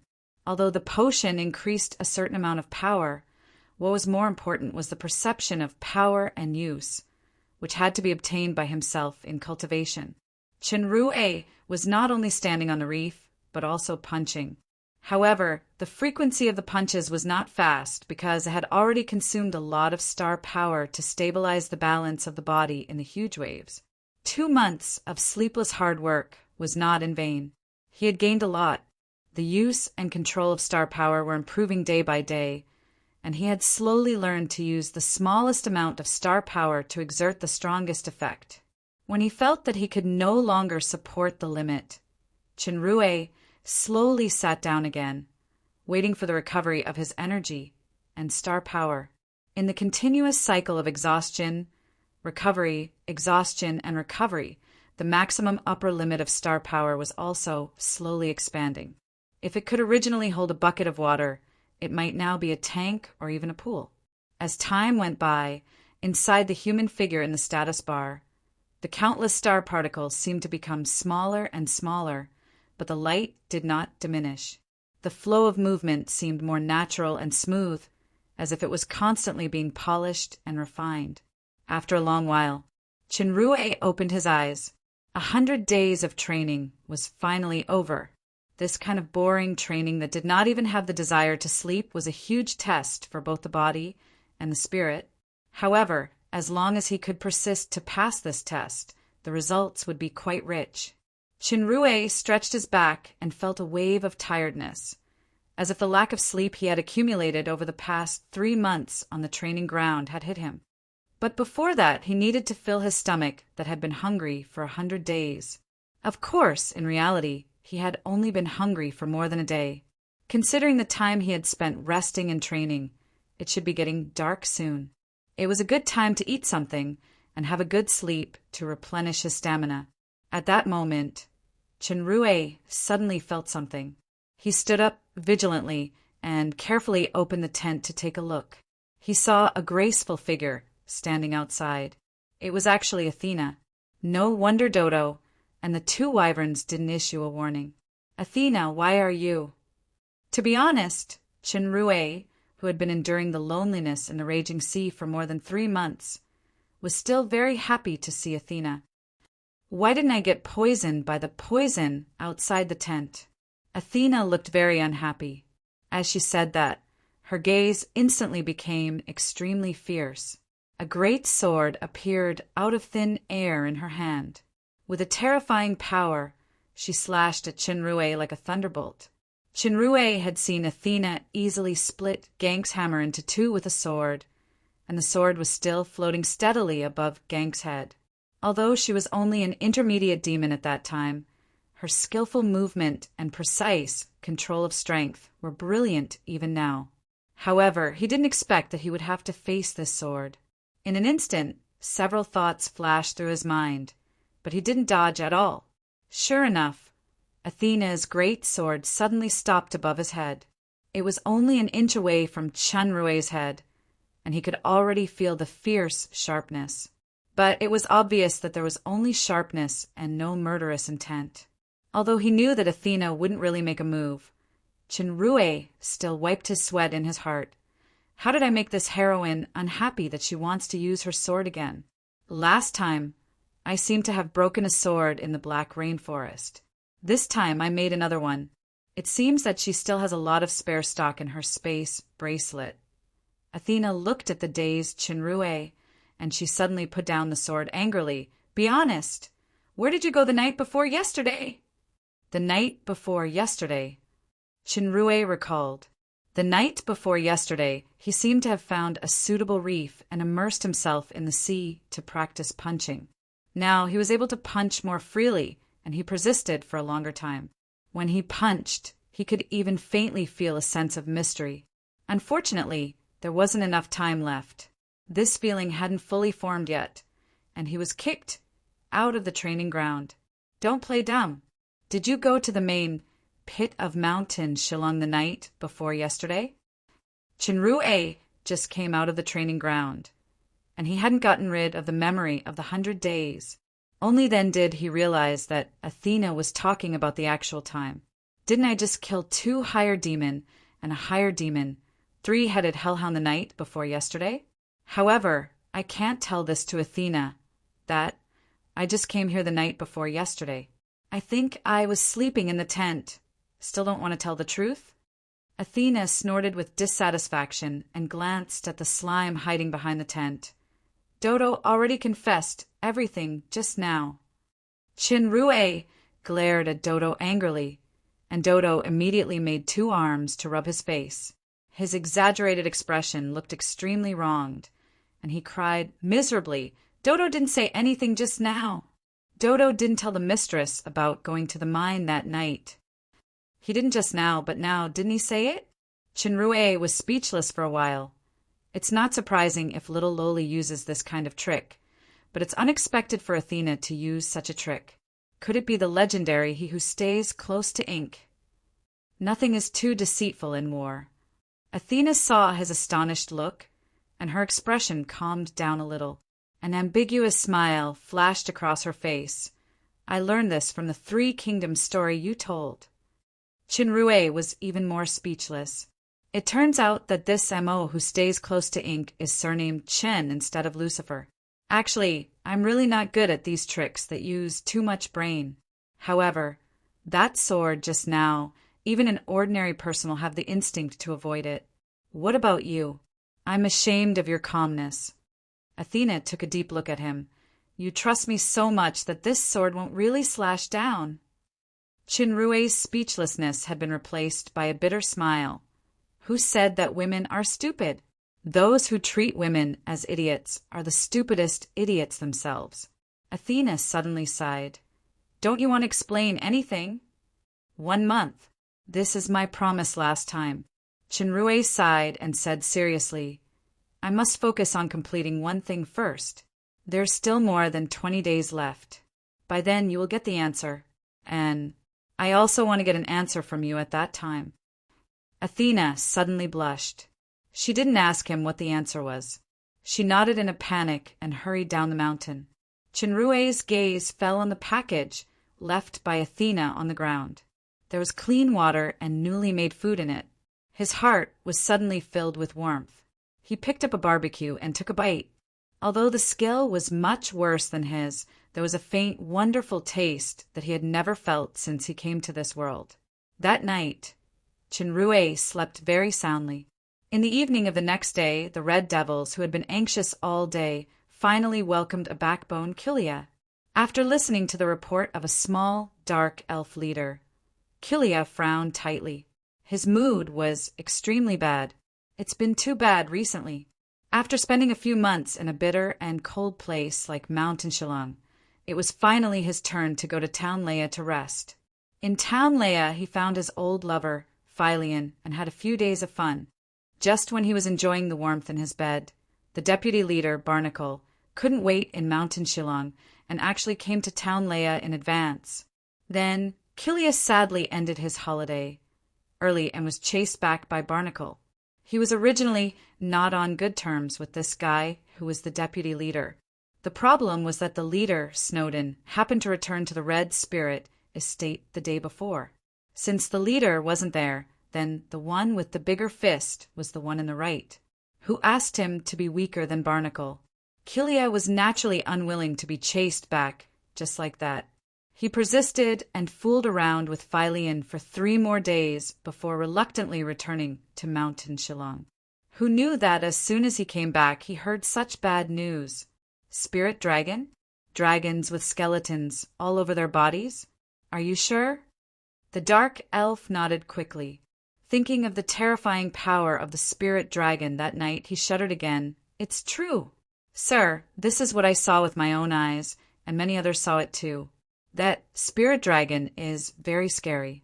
Just a roar alone has a terrifying dragon's demeanor. Many brothers fell on the spot. The centaur leader on the side also added, after the monster ate Sir Barnacle's hellhound, Nagara, it even threw the skeleton out. A brother courageously went up the mountain yesterday and picked up Nagara's skeleton. Please have a look, sir. As the centaur spoke, he put down the broken skeleton of the hellhound in his hand. On the white skeleton, there was not even a trace of flesh and blood. It was obviously eaten very thoroughly. That day, Dodo was idle at the door, so he conveniently took care of the hellhound's head that was originally cut off. As for the corpses of the guards left behind, they were also transferred by Chinrue after he left the main pit. There's no news from Sully and Yagas? Have you entered the main pit to investigate? The two leaders looked at each other and shook their heads. That spirit dragon is too scary. No one dares to go in. As for Madame Sully and Madame Yagas, I'm afraid they have been killed by the monster. Really? Kilia looked at the skeleton on the ground disdainfully. No matter how many more heads there are, it's just a dog raised by that bastard. It doesn't matter if it's dead. In fact, Sully and Yagas were on Barnacle's side, although they weren't as abominable as Barnacle, and their relationship was still passable. They weren't on the same side after all. It didn't matter if they died. The problem was that Barnacle would definitely use this as a pretext to push the blame to him. Kilia couldn't help but frown even tighter. He suddenly asked the side, "What do you think about this spirit dragon?" It turned out that Kilia didn't come back alone. Chapter 95. Kilia asked a man next to him. This man should be a great demon with a mutated bloodline. He had a human appearance, light brown hair, slightly dark skin, relatively handsome facial features, and a bit of vicissitudes in his temperament. However, his eyes looked lazy. He was lying on the chair as if he didn't hear Kilia's question. "Lenin?" Kilia asked again with dissatisfaction. "You're knowledgeable. What do you think about this spirit dragon?" Lenin reluctantly poured the last glass of wine and took a sip. Then he said some necromancers or lich can use dark magic to drive the dead to become controlled undead creatures. But this kind of magic has high requirements for one's own spirit power. If the power of the undead creature exceeds the limit of one's own spirit power, one will suffer a strong backlash or even collapse of spirit power. Kilia nodded slightly. Seeing that Lenin started to drink by himself again and didn't continue, he frowned and said, "I know all these common sense that you said. I'm asking for your opinion. My meow fruit wine is gone. This is the most attractive thing in town, Leia." Lenin shook the empty wine bottle. "I know you still have stock. Give me a bottle." Kilia was so angry that he almost lost his temper. If it was Yagas, he would have smashed the bottle. However, this Lenin wasn't simple. Although his strength was ordinary, even his leader valued him very much. He even repeatedly told Chen Rue not to neglect him. This time, Lenin took the initiative to follow Kilia. The reason was that this guy seduced the young wife of Town Leia's mayor, Old Candor. As a result, the adultery was exposed, and he was wanted by the entire town. He was chased all day long, so he had no choice but to come to Mountain Shillong to avoid trouble. However, Kilia could be sure that this guy still had a lot of wine. He was just squeezing out his stock. Lenin took the bottle that Kilia threw over with a gloomy face. Then he smiled, but it was more like he was smiling at the bottle instead of Kilia. It's very simple. This spirit dragon is either a real monster that mutated from dragons or an undead creature that is controlled by someone. No matter which one, you can't afford to offend it. Nonsense. Kilia's expression was stagnant. Then he heard Lenin said, "However, judging from the spirit dragon's demeanor at the entrance of the main pit, its strength should be weaker than imagined. If it is the dragon's demeanor of a real dragon, your men will not only fall, but they will also lose the strength to escape. How can they survive until now?" Of course, this could also be understood as the weakening of the mutated ability or other reasons. In my opinion, the Spectre Dragon was more of a warning, forbidding others from approaching the main pit area.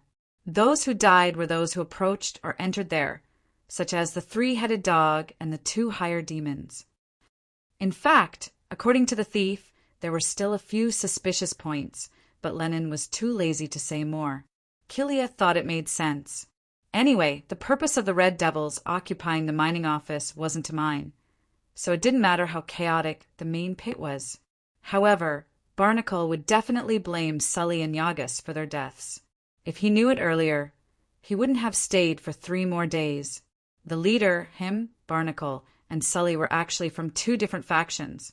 If Barnacle's faction wanted to pursue the matter to the end, even the leader couldn't protect him. In fact, even if he came back earlier, he couldn't do anything when he encountered this kind of thing. Maybe he would be killed by the Spectre Dragon, like Sully and Yagas. Now it depended on how to minimize the responsibility. I got it. Mining office. An idea flashed in Kilia's mind. Originally, Yagas's task was to kill the human who was the new mining officer. Now that Sully and Yagas were dead, this task would be completed by him. He could also use his credit to shut those people's mouths. It was getting late, and it was tiring to rush all the way here. Let's have a good rest today and figure out the specific situation at the mining office first. Anyway, those people couldn't stir up any trouble, so let the human live for 1 or 2 more days. While Kilia was thinking, Lennon stood up and stretched. I'm exhausted. Please find a place for me to have a good sleep.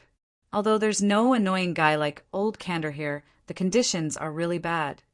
Kilia was thinking that his plan worked, so he was in a good mood. He was too lazy to argue with Lennon, so he asked someone to arrange an empty room in the residential area at the foot of the mountain for him.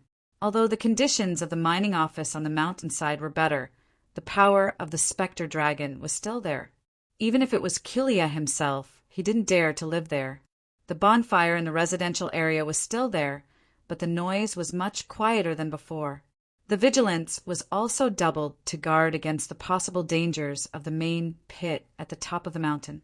The night was getting darker, the sound was getting quieter, and the lights in the residential area were extinguished one after another. A figure in a cloak fell silently from the sky and landed in front of the main pit. The rope that could move and extend automatically turned into an onion and jumped on his shoulder. This person was, of course, Chinrue. The ores in the storage warehouse had all been transformed by him. The ores that turned waste into treasure were also hidden far away by him, riding the wyvern while he was hunting. Now that the warehouse was basically empty, he had to replenish the next batch of goods. From Gade, Chinrue also learned some news about the Red Devils. Now that there was the aftermath of the Spirit Dragon, the bandits wouldn't approach the main pit for a while. However, the longer it dragged on, the easier it would be for the truth of the Spirit Dragon to be revealed. Even if they only found out that there was a problem with the waste pit, it was likely that they would suspect the mining office, so they had to hurry to transport the ores away. Kilia should have returned by now. To be careful, Chinrue used Dodo to land like last time. He didn't let the wyvern land directly at the entrance of the main pit to avoid being discovered. After Chinrue entered the main pit, he took out the magic compass that he had prepared. The magic compass was different from the magic map. The magic map had a wide range, and it could be freely enlarged and imitated, but it must be an area that had been explored. It was convenient for long-distance exploration or action. The magic compass was a powerful tool for exploring unknown areas, especially mazes. Moreover, it could clearly show the terrain structure of a small range, and it could be noted and marked. It was very convenient. Chinrue used the magic compass to mark the location of the waste ores room last time. Now that he was familiar with the route, he quickly found the waste ores room. He could vaguely see some traces of the previous battle.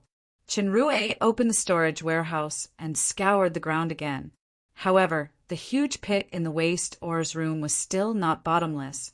It seemed that the reserves were still above his imagination. After all, the accumulation of more than 400 years was no small matter, even if it was just waste ores. After the storage warehouse was full, he didn't stay. He walked all the way out of the main pit. There was no one around. As he was about to leave, a prompt suddenly appeared in Analytical Eyes, Sloth Royal Family, Comprehensive Strength Assessment. See Physique Unknown, Strength Unknown, Spirit Unknown, Agility Unknown. Sloth Royal Family. The name sounded ridiculous, but in fact, it was not ridiculous at all. Chenrue now knew that the demon realm originally had 7 royal empires. Now there were only 3 left, which were the rulers of the 3 empires. Pride, royal family, surname Lucifer. Greed, royal family, surname Mammon. Lust, royal family, surname Asmodeus. However, there were still 4 royal families that either disappeared or attached themselves to the 3 empires. Sloth royal family, surname Belphegor. Envy royal family, surname Leviathan. Wrath royal family, surname Samuel. Gluttony royal family, surname Beelzebub. The 7 royal families had great potential far beyond ordinary demons. Each had its own special bloodline power. Moreover, they also had war pressure on ordinary demons during battle, which could suppress the opponent's power. The Sloth royal family, hiding nearby, was a descendant of the Belphegor royal family.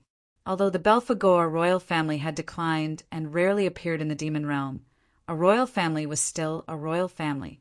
Not to mention, it was a sea-level strength, Demon King level. To be on the safe side, when he first entered the main pit, Chenrue activated analytical eyes. At that time, he didn't find anyone. This person should have arrived later.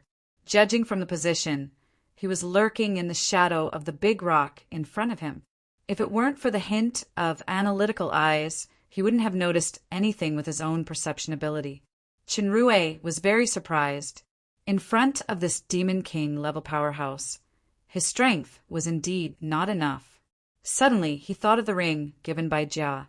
With a thought, Dark Will had automatically appeared on the ring finger of his left hand. This ring should be the secret treasure of the Lucifer royal family. It was easy to be recognized when worn on the hand, which would attract unnecessary coveting or trouble. Therefore, it had been kept in the storage warehouse. Anyway, the storage warehouse was safe and convenient. He could quickly store items with his mind. With this treasure for escaping in hand, Chenrue finally had more confidence. He adjusted the cloak and the mask on his face. He slowly gathered the star power in his body and said in a hoarse voice, "Come out." The shadow still didn't respond. Analytical eyes hinted that the person's position had instantly moved from the shadow of the rock to behind the tree in another direction. However, Chenrue was sure that this person wasn't from the great demon clan. Speed, terrifying speed, comparable to the talent of a great demon. If the other party wasn't still within the effective range of analytical eyes, Chenrue wouldn't be able to determine this person's position at all. Is this the strength of a demon king? No, even Paglio didn't have the speed when he suppressed his power to demon king level. This person is definitely not Kilia or Barnacle. Could it be the leader of the Red Devils? Chenrue was secretly vigilant. He turned his head to look behind the tree and said faintly, "Is there still a need to hide?" As Chenrue said that, his eyes focused on the back of the tree. However, he only felt that his vision was slightly blurred, like an illusion. Analytical eyes showed that the other party had already appeared in front of him. Too fast. With the strength of a higher demon, you can actually discover me. The figure praised with interest. What an incredible ability. Usually, when Chenrue wore the cloak and appeared as a guile, he always subconsciously put away the passive characteristic of concealment and faintly revealed the breath of the Mizar state. This habit was very good as it could avoid some unnecessary suspicions.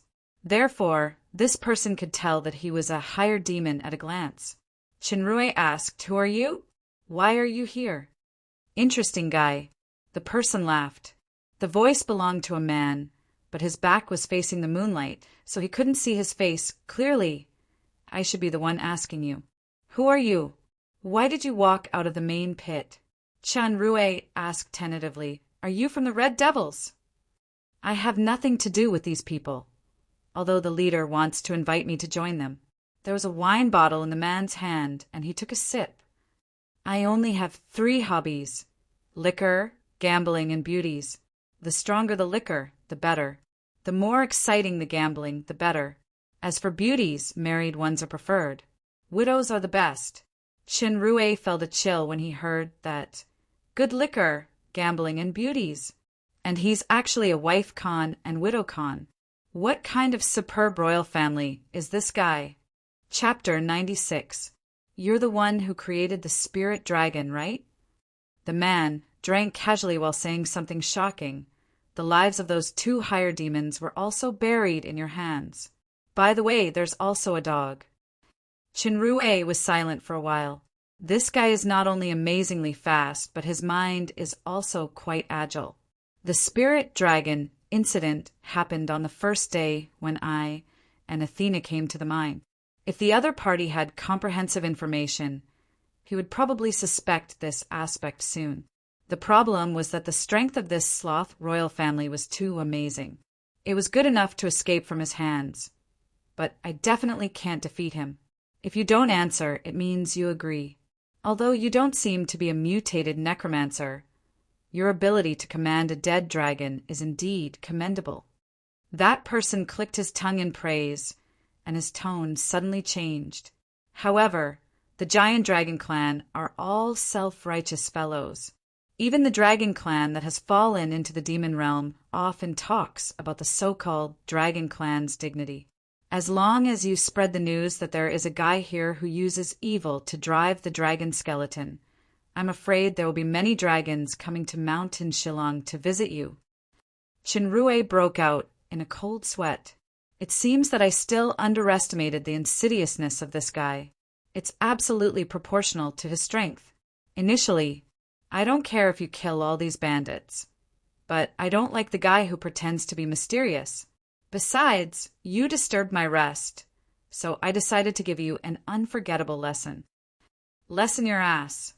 Rue secretly cursed. This guy should be resting on the mountainside or at the foot of the mountain. It's obviously me who came to look for trouble. Wait. An idea flashed in Rue's mind, and he thought of a temporary solution. Don't you like to bet? Do you have the guts to bet? You want me to spare your life? Don't embarrass yourself with such a clumsy trick. Although the man said so, his eyes were faintly glowing. Let's talk about how to bet first. Let's bet on whether I can escape from your hands today. As Rue said, he told Dodo to slip away first in his mind and meet at the mining office later. That person originally thought that the other party would bet on something unpopular in order to escape with his life. Who would have thought that it would be this kind of bet? He immediately became interested. What are the stakes? It's very simple. Rue let out a hoarse laugh. Tonight's incident must be kept a secret. The man stared blankly for a moment before smiling. All right, the bandit group has nothing to do with me anyway. However, if you lose, your life will be mine. No problem, but can I trust your gambling ethics? Rue deliberately said. I, Master Lennon, don't have much money or women, but I have a lot of gambling ethics. The man snorted. Besides, you have no choice but to believe me. Actually, you guessed it right. I'm really not an evil sorcerer. I still have 2 abilities. If you're confident, I'll let you have a look first. As soon as Rue finished his words, he was already in the air. A faint light appeared in his palm as he slashed toward Lennon's head. Under the aura blade, Lennon's figure suddenly split into 2. Rue didn't have the slightest joy.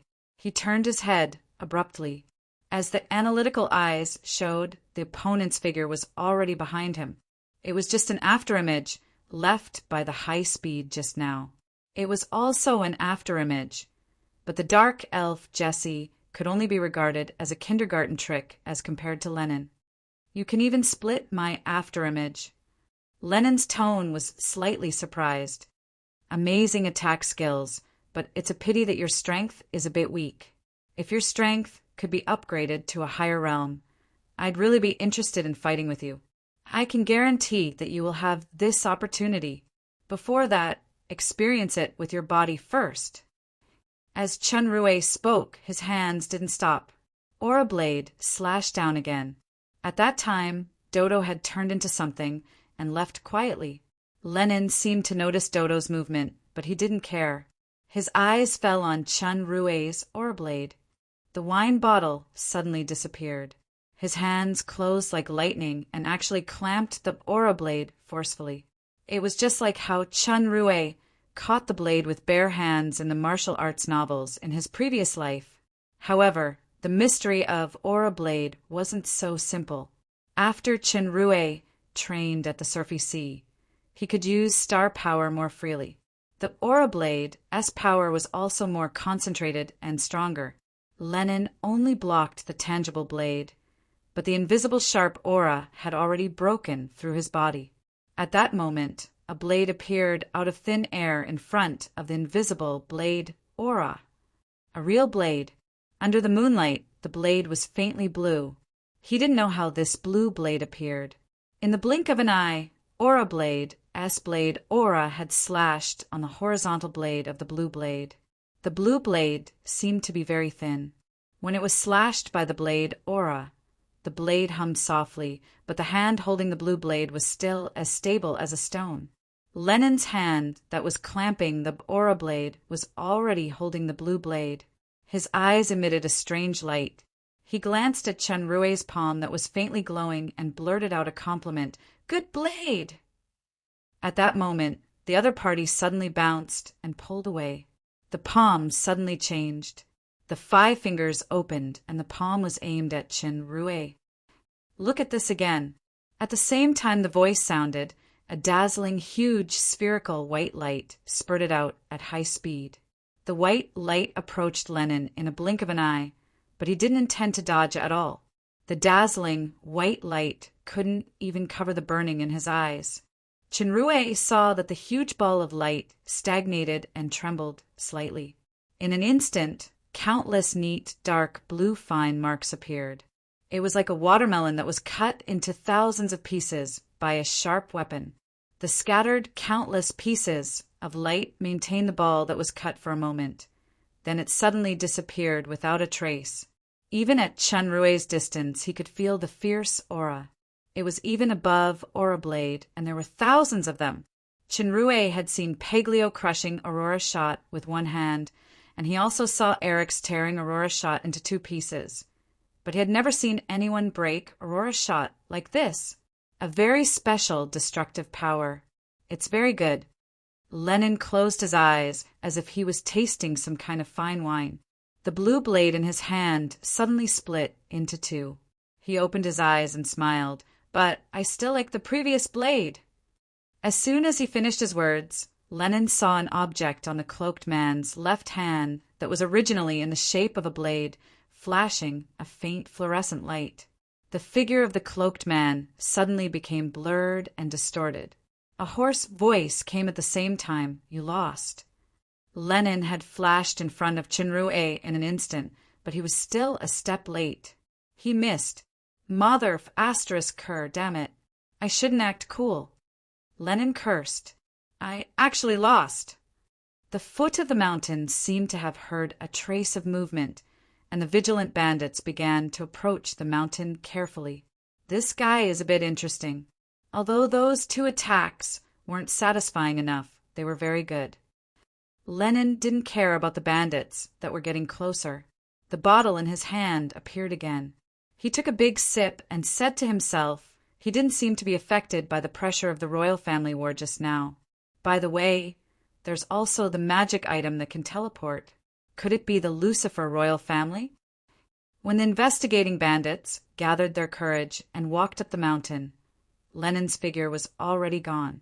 It was the first time for Chun Rue to use the teleportation function of Darkwill.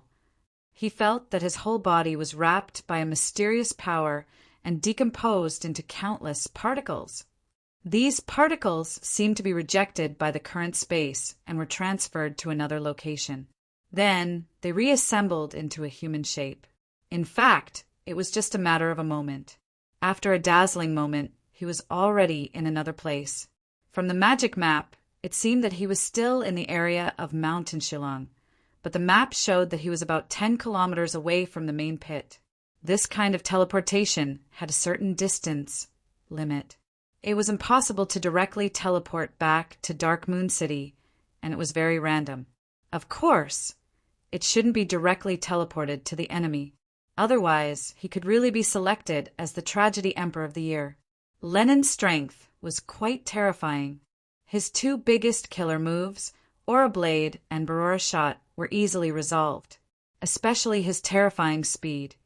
It left a deep impression on Chen Rui, not only his movement technique, but also his blade speed. What was certain was that Lenin didn't use his strongest power. It seemed that the gap between realms was indeed very big. He was definitely not the opponent of a demon king-level powerhouse now. But after surpassing Eric's, Lenin would be the next target. Qinrui was very determined, but he could only take it step by step.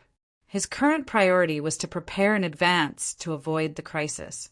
Although he won the bet with Lenin, it was just a means to escape and test. He couldn't pin all his hopes on Lenin's gambling character. With the help of the magic map and magic compass, Qinrui finally found Mingda at the top of the mountain with great difficulty and flew back to the mining office of Mountain Lagong.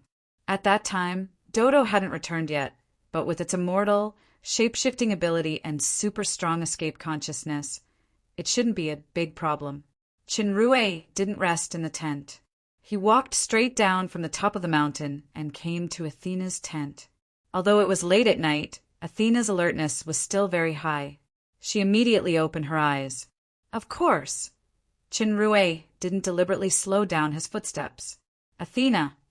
As soon as she heard Qinrui's voice, the hand that was holding the hilt suddenly loosened. What's the matter? Athena's heart was pounding. It's so late, and he suddenly came here. What does he want? For no reason. She suddenly thought of a story that Alice told. It was said to be an excerpt from a famous novel. She couldn't remember the specific plot, but she vaguely remembered that it seemed to be a lonely man who attacked a lonely woman at night. Then, finally, the two of them got together just like that. Can I come in for a while?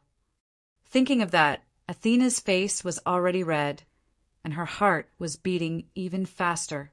This guy, why did he suddenly make such a request? Even if it can't be like this. What kind of woman do you think I, Athena, Wales am? Can you let me come in to talk? Bastard. Is there really such an intention? Then is that to kick me down the mountain? Or to stab me? Athena held the hilt again. Athena! Qinrui's voice sounded again. Athena was nervous. She lifted the big sword and the sheath, but it was the tent curtain. Come in.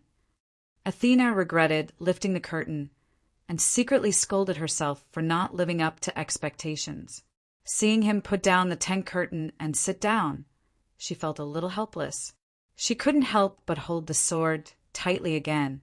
She secretly decided that if this guy really dared to have any bad intention, she would immediately hit him with the sword. Wait, why only hit, not stab? The light was very dim, and Qinrui didn't notice her nervous look. Sorry to disturb you so late at night. There's a very urgent matter. Athena heard the seriousness in his tone and was secretly surprised. She asked what happened. Chapter 97. Qinrui's expression was very serious. He said, Tomorrow morning, you ride the wyvern and stay at the Green Leaf Forest for a while. The Green Leaf Forest was a forest on the edge of the Shillong mountain range. Even if the wyvern sailed in a straight line, it would take a few hours to fly there. It was a relatively safe area. Athena frowned. What happened? Lenin's strength was too terrifying. Even if Qinrui and Athena teamed up, they had no chance of winning. Therefore, he wanted to move Athena to a safe place first. Without any worries, he would try to deal with Lenin and Kilia. Before leaving, Paglio had given him a small bottle of venom, which was the poison that killed Sandro. It was still inconvenient to use it in the current situation. If he really had no other choice, he could only use extreme means. However, if he just told it clearly, Athena would definitely not be willing to leave. Qinrui's mind changed. You know that I have the inheritance of the Grand Master. This is the reason why I slept irregularly during this period of time. From tomorrow onwards, the inheritance of the Grand Master will enter a critical juncture. It can't be disturbed by anyone, So I hope you can accompany me to the green leaf forest. This matter is related to my life, so it must be kept secret. Just tell the public that I'm going out for a while. Gade and the others are in charge of the mines, so it should be fine. Sure enough, when Athena heard that it was related to his life, she nodded without thinking. Okay, I'll go with you. Chinrue made up a reason temporarily. No, you go there first and make some preparations for me in advance. I have to go to a few places alone according to the requirements of the Grand Master. Then I'll meet you as soon as possible. If I don't come, you must not leave the green leaf forest. Although Athena felt that this reason of preparing in advance was a bit forced, this matter was related to Chinrue's life, so she immediately agreed without hesitation. But if we leave, what about the miners' food? Athena suddenly thought of a problem. Chinrue shook his head secretly. From the words of the bandits, I learned that it is necessary to keep the miners to restrain and paralyze the Dark Moon City, so there is not much danger for the time being. Instead, as the new mining officer, I will attract the bandits' attention. I might even implicate the miners. At present, due to the Spectre Dragon, the bandits' attention had yet to shift to the mining office. Once the storm in the main pit was resolved or faded, he believed that the Red Devils would definitely attack him, the mining officer. If he purposely went missing or faked his death, not only would the miners be temporarily safe, but he might even be able to win by surprise. Seeing that Chinrue was silent, Athena thought that he was a little dissatisfied. She quickly said, "How about this? I'll hunt more prey for them tomorrow morning, and then I'll go to the green leaf forest to prepare everything you need. Okay?" Athena's bright eyes shone brightly in the darkness. Chinrue couldn't bear to refuse and nodded. Athena! And Chinrue finally realized that Athena was uncomfortable. To be honest, he was a man. Although the situation was urgent, it was indeed suspicious for a man like him to sneak into a girl's tent in the middle of the night. Now that he had said what he needed to say, was he going to stay here shamelessly and say something that he shouldn't say? In fact, if he really wanted to be shameless, it wasn't impossible, but time was tight at the moment. Eric's war contract was imminent, and there was an even more terrifying sloth royal family Lenin. If he was careless, his life would be in danger. As for the rest, let's talk about it a month later. What belongs to me will eventually belong to me. I can't run away. Chinrue exchanged 4 bottles of eternal black potions and gave them to Athena. Drink these 4 bottles of potions. Remember, no matter what happens later, you can't tell anyone. The potions were good and the words were right, but there seemed to be a problem with the wording. No matter what happens, I can't tell anyone. Athena even nodded cooperatively. If it was a little lowly, she would definitely suspect that it was some kind of potion. This might be why Alice was Alice and Athena was Athena. Chinrue didn't dare to stay any longer and hurriedly returned to the tent on the mountain. Seeing Chinrue's hurried escape, Athena was still determined to slap him out with her sword just now. Now her anxiety and nervousness were replaced with a strange, slight dissatisfaction. Humph, cowardly man! Women are really the most contradictory creatures. The contradictory woman gently touched the burning cheeks, picked up a bottle of potion on the ground, unplugged the cork, and drank it. Early the next morning, Athena rushed to the tent on the top of the mountain and woke up Chinrue in the sleeping bag. "What kind of potion did you give me last night?" Looking at Athena's surprised and excited look, Chinrue smiled slightly. Happiness is indeed multiplication. 2 people being happy is happier than 1 person. Unfortunately, I can't let more people know the secret at the moment. Chinrue pointed to his head. The Grand Master here is a Grand Master of both mechanics and potions. Guess what the treasure he inherited is. Although she was mentally prepared, Athena still couldn't suppress the shock in her heart after getting Chinrue's confirmation. Is it really eternal? You have only absorbed a part of the potion's power. In the future, as your power becomes more refined, the potion's effect will gradually spread. After it is completely absorbed, There will be a resonance that will increase your strength again. What Chinrue said was naturally based on his experience, but he then solemnly warned, "This matter is too important, not only my life and death, but it may also be related to the survival of the Dark Moon. You must not disclose it to anyone, including Alice and Princess Jia." Athena naturally knew how much shock the appearance of the black potion would cause in the demon realm. She also knew how precious the black potion was. In a sense, it was even more precious than the devil fruit.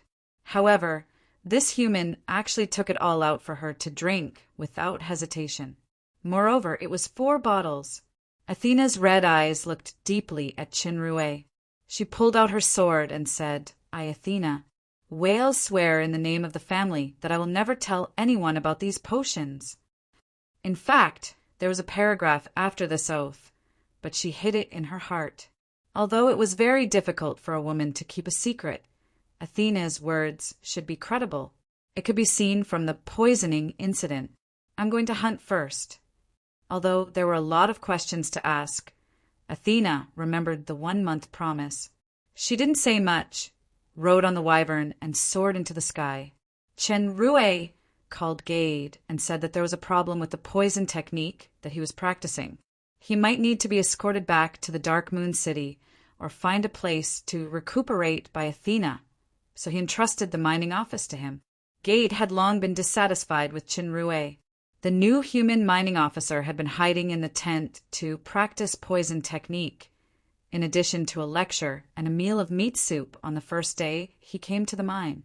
It was Ms. Athena who was busy working. Although she said that she was entrusted by the mining officer, anyone could see that Ms. Athena was covering for an irresponsible mining officer.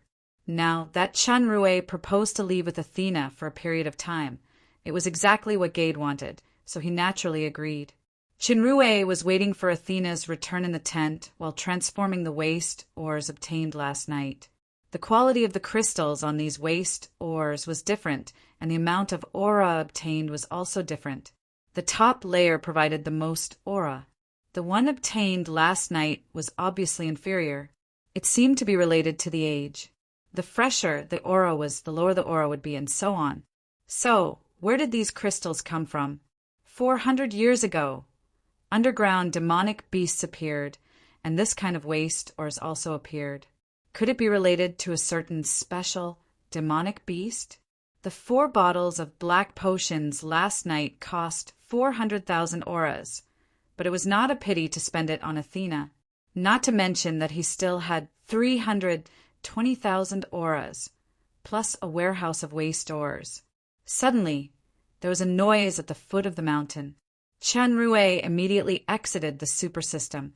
As long as he didn't enter the training ground, he could still maintain a certain degree of awareness of the outside world. A miner hurriedly came up to report.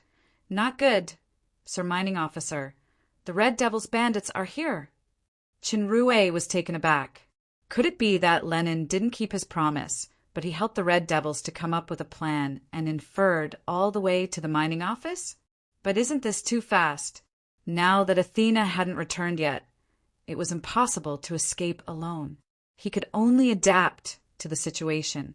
Chinrue didn't hesitate. He opened analytical eyes and told Mingda to be ready for the signal. He also asked Dodo, who returned in the early morning, to hide in the tent. Then he walked down the mountain. In front of the mining office, a large group of bandits blocked the exit.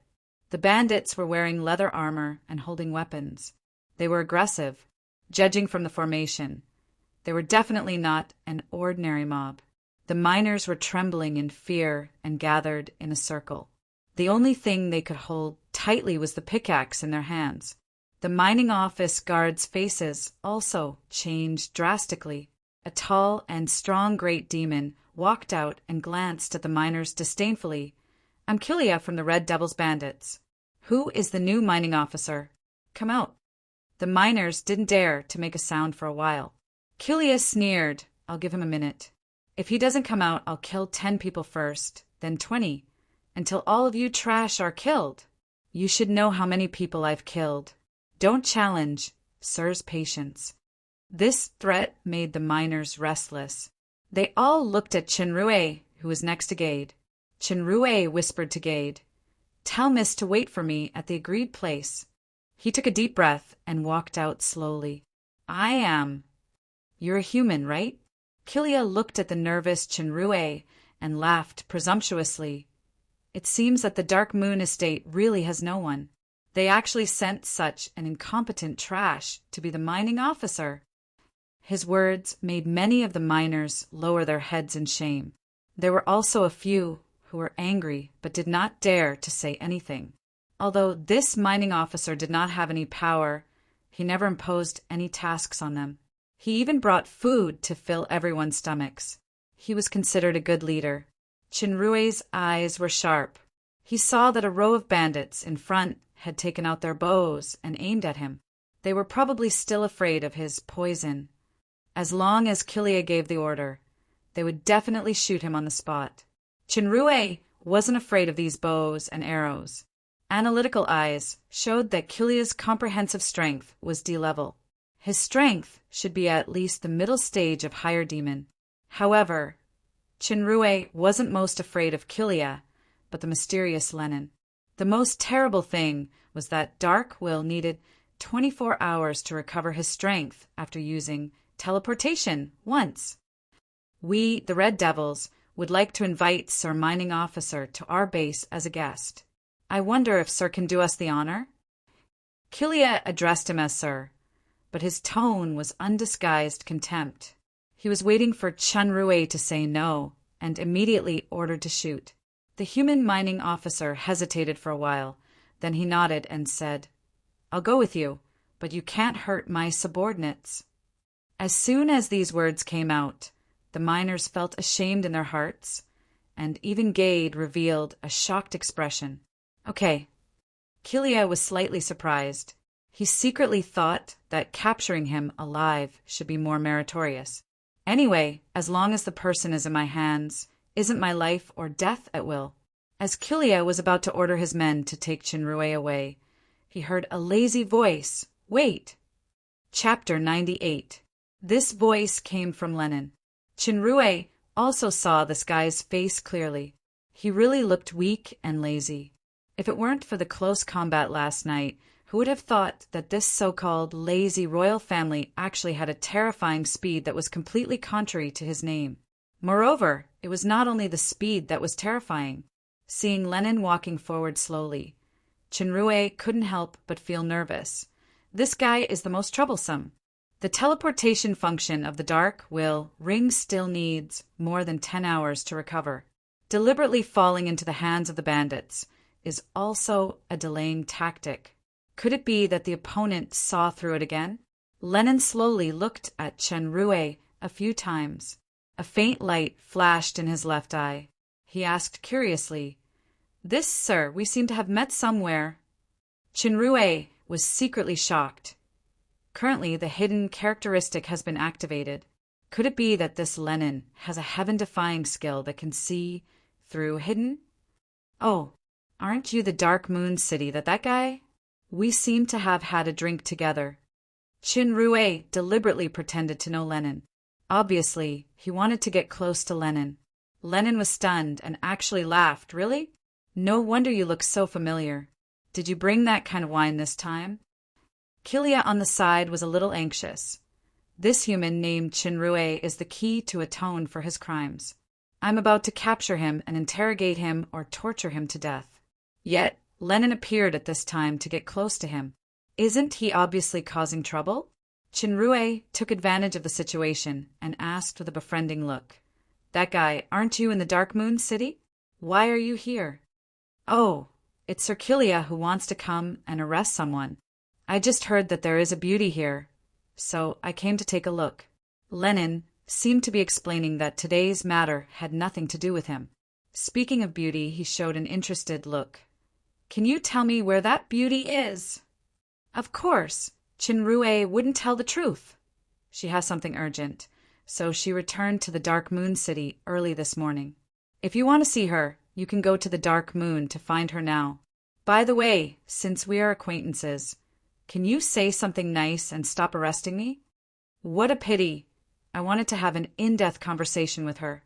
Lennon shook his head regretfully, obviously automatically filtering out Chinrue's last sentence. On the other side, Kilia said impatiently, "That woman's background is not small. Don't get into trouble. Let's go." Powerful background. Lennon's eyes lit up, and he asked insensibly, "The more famous the family, the more interested I am. It would be best if she was married or a widow. Can you tell me her name?" Kilia couldn't stand it anymore. He was about to lose his temper when Lennon suddenly noticed something. He looked up at the sky and saw a small black shadow rapidly approaching and enlarging. It was Kegu. Chenrue's heart suddenly sank, and he finally couldn't keep his cool anymore. What a coincidence! Athena actually rushed back at this time. Comparing the strength of both sides, my side is at an absolute disadvantage. Lennon alone has the ability to annihilate. It seems that I can only fight with my life. The only possible hope is to kidnap Kilia to see if there is a chance of survival. However, Kilia's own strength is not trivial. Moreover, Lennon isn't a member of the Red Devils. Will he care about Kilia? Lennon saw Chenrue's dignified look and grinned. "My friend, you seem to have lied to me." Soon, Kilia also noticed Athena in the air. The wyvern flapped its wings and landed. The bandits all looked fearful. The arrows that were originally aimed at Chenrue were now aimed at Kegu. Athena saw the tense situation in the field clearly. She jumped down from the wyvern's back in the air, and there was already a great sword in her hand. Athena disappeared in the air instantly and appeared beside Chenrue in the blink of an eye. She held the great sword horizontally and guarded in front of him. "Chenrue, are you okay?" The strange thing was that Lennon, who had been arrogant to communicate with the beauty, only looked at Athena a few times, and his expression suddenly froze.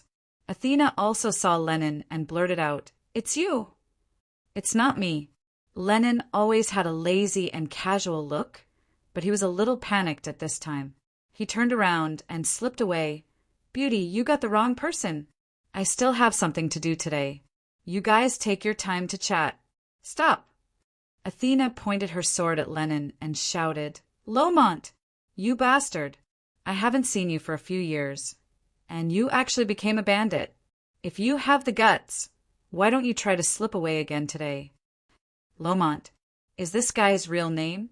Chinrue was originally ready to go all out. He was greatly surprised by the sudden interlude, but he still gathered his strength and was ready to attack at any time. Lennon was exposed by Athena, and his movements were sluggish. He finally turned around and smiled apologetically. "Aya, look at my memory. It turns out to be Athena.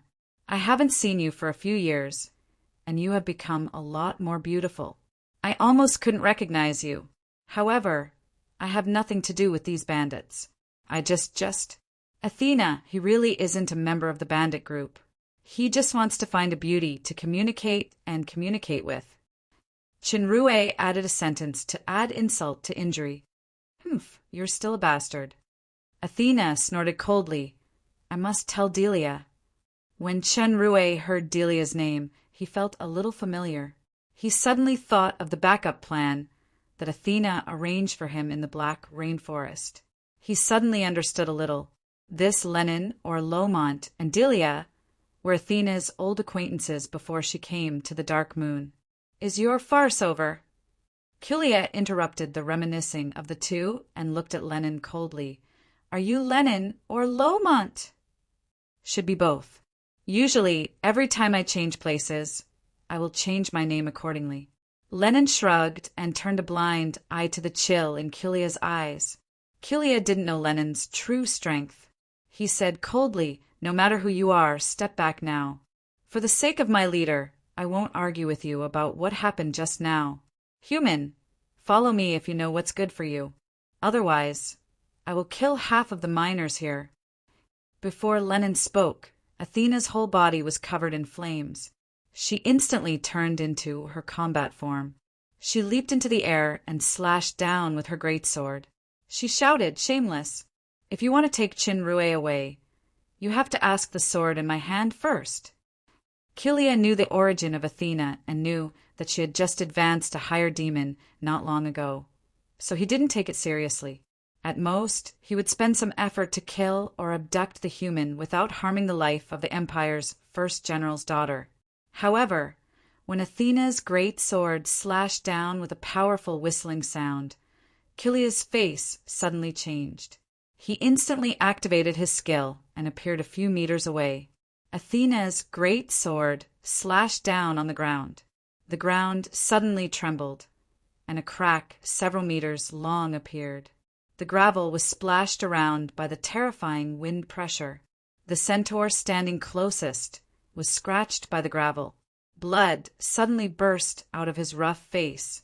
This sword shocked the bandits, and no one dared to act rashly. Kilia was secretly shocked. He scolded the Dark Moon for their inaccurate intelligence. Which damn person is sure that Athena is just an early-stage higher demon that just advanced? This level of power, even among middle-stage higher demons, was a rather ferocious existence. In fact, after Athena consumed the devil fruit, she had reached the middle stage of higher demon. Then, she drank a full set of eternal black potions. Even if the potion's power was not fully activated now, in terms of power alone, she was by no means comparable to the general middle stage of higher demon. Kilia didn't dare to neglect. A long-handled scythe appeared in his hand, and the demonic fire was ignited. He was ready to fight. Athena easily pulled out the great sword that was embedded in the ground with one hand and slashed at Kilia again. Kilia didn't take it head-on. He dodged. Athena's swordsmanship was extremely high. She turned her wrist and swept across like lightning. Although it was only the back of the sword, it was powerful and heavy. If he was hit, he would probably end up with broken tendons and fractures. Kilia held his scythe horizontally and blocked this heavy blow. There was only a buzzing sound and a dull sound spread. Both of their bodies shook at the same time, and they were actually evenly matched. This sound made the nearby bandits and miners feel upset. They quickly covered their ears and quickly retreated to avoid being affected by the power. Chinrue also cooperated by covering his ears and retreating, but Lenin seemed to be very interested in him and kept following him. Athena and Kilia began a fierce battle. Gravel splashed, and the sound of weapons clashing was constantly heard. The surroundings were full of exaggerated destruction.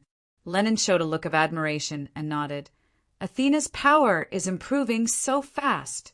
3 years ago, she was just an intermediate demon. Now, she is already at the middle stage of higher demon. However, her power seems to have just been acquired not long ago, and she is still unfamiliar with using it. Kilia is also a middle stage higher demon, and he seems to have a backup. Say, who do you think will win? Chinrue knew that this guy must have some special ability. He suspected that he was related to the cloaked man last night, so he immediately shook his head and said, "Their movements are too fast, and I can't see clearly. However, I believe that Athena will definitely win. You and Athena seem to have a good relationship." Lenin looked at the human with interest. Athena has a very high standard. Those who can become her friends are not simple. For example, me. Or you too? Chinrue nodded perfunctorily. He just paid attention to the battle between Athena and Kilia. Lenin glanced at the hand hidden in his sleeve, took out a ring, and said, "This is a magic equipment I got by chance in town, Leia. I will give it to you as a gift. Remember to say a few good words in front of Athena later." Chinrue looked surprised. He took the ring and saw that it was inlaid with a purple gem and strange engravings. He could indeed feel a faint magic fluctuation. "It's just a small token of my respect." Lenin looked at his right hand that took the magic ring and smiled. "Aren't you going to wear it? My friend." Chinrue's mind moved slightly, and he stretched out his left hand. When Lenin's eyes suddenly fell on his ring finger, his eyes flashed and his eyebrows raised slightly. There was indeed a ring on the ring finger, but it wasn't the secret treasure of a certain royal family as he imagined. Instead, it was the most common illumination ring. Shinrue was already prepared. He knew that Lenin had always been suspicious and deliberately used the ring to test. In fact, the dark will was kept in the storage. He immediately put the magic ring on his middle finger and smiled. "Thank you so much. I wonder what special function this magic ring has." Lenin was puzzled. When he heard this question, he suddenly showed a mysterious smile and lowered his voice. "This is a good thing that I spent a lot of effort to get. It's called the infatuation ring. Not only can it enhance the pleasure of both men and women when they're passionate, but the most important thing is that it can enhance endurance. It's a must-have treasure for hooking up with beautiful women." Shinrue was embarrassed when he heard that Lenin's friendship gift is actually this kind of equipment. Chapter 99. Shinrue quickly returned the hot stuff to Lenin and shook his head. "Thank you for your kindness, but I really don't need this thing." What a joke! Wasn't using this thing to tell others that he was weak in a certain aspect. As a pure virgin of 2 lives, how could he allow himself to be questioned in this regard? Lenin did not reach out to take it. He sighed and said, "The things I give out are like hooking up with a woman. I will never take them back. If you want to ignore my kindness, feel free to throw this away." Shinrue's hand froze for a moment. He didn't know whether this guy was a friend or a foe, but his strength was terrible. He couldn't offend him for the time being. He had to put the ring back on his finger, feeling very awkward. Lenin grinned and patted him on the shoulder. "That's right. We are all men. It's abnormal not to be lustful. It's boring to pretend to be serious. You don't have to thank me too much. Just remember to say a few good words in front of Athena later." "Who wants to thank you?" Shinrue looked at Lenin's expression of "all men understand" and didn't know whether to laugh or cry. At this time, the battle between Athena and Kilia had reached a white-hot stage. Athena's combat experience was extremely rich. Under this kind of sparring with an opponent of the same level, she became more and more familiar with the power of the middle stage higher demon. The effect of the eternal black potion was further exerted. She only felt that her body had endless power. In contrast, Kilia seemed to be more aggrieved. Previously, his overall strength was slightly better than Athena. The situation was still under his control. Unexpectedly, the opponent's strength became stronger as the battle went on. He had always been afraid of Athena's identity and the orders from his superiors. He only felt that his hands and feet were tied, and he was gradually suppressed to a disadvantage. At this time, only to hear Athena's delicate shout, a crisp sound of gold and iron sounded. Kilia's figure staggered back, and the scythe in his hand was cut into 2 pieces. Athena's great sword wasn't an amazing magic weapon. At least, it wasn't much stronger than Kilia's scythe. The root cause of this effect was the skill derived from her understanding of swordsmanship. Gold/technique. However, Kilia did not panic because his weapon was broken. Instead, he cast aside the doubts in his heart and threw away the 2 pieces of broken sword in his hand. He said coldly, "I admit that I have underestimated your strength. Then, let me show you my true strength." With a roar, Kilia's muscles began to expand, and his entire body seemed to have grown a size larger. His clothes and leather armor were torn apart, and the demonic fire on his body did not increase, but instead decreased, gradually retracting back into his body. A layer of red light appeared on his skin, swaying and flickering as if the flames were burning inside his body. Athena was not afraid at all. Her figure flashed, and she instantly moved behind Kilia. Her giant sword slashed horizontally. Kilia did not dodge and concentrated his strength on his back. When the big sword slashed on Kilia's back, it was as if it had hit metal and sparks flew everywhere. Kilia's body shook slightly, and a conspicuous white concave mark appeared on the place where he was slashed. It gradually dissipated, and he was actually unharmed. Shinrue was taken aback. He knew Athena's swordsmanship and strength, but he did not expect that Kilia was actually invulnerable. Was this a different world's version of a god? Or was it the golden bell shield and iron shirt? Athena struck again with the full power of gold cleaving spell, but still could not break through Kilia's hard skin defense. Although gold cleaving spell's strongest target was metal weapons, its power was not to be underestimated. Now, it actually could not break through Kilia's tough body defense. While she was shocked, she saw that Kilia had already counterattacked, and his speed was even faster than before. In a hurry, she could only block with her sword. Bang! Athena felt a surging force from the sword, and it directly attacked her body through the big sword. Involuntarily, she was pushed back a few meters, and her feet left deep marks on the ground. After Kilia transformed, not only was his defense abnormal, but even his strength and speed had increased a lot. My rigid, demonic body can be said to be perfect. You have no chance of winning. Kilia's voice sounded. Athena, I can let you go, but I must take this human with me. If you dare to stop me, even if you are the daughter of the first general, you will only become a cold corpse. Then, Athena's eyes were extremely firm, and the demonic fire on her body burned a lot more. Over my dead body! This was the second time that Chinrue heard the sentence, and his heart trembled. Lenin's eyes had a strange light, and he looked deeply at the human beside him. The dim light in his left eye appeared again, and he looked at Kilia, who was in the middle of the field.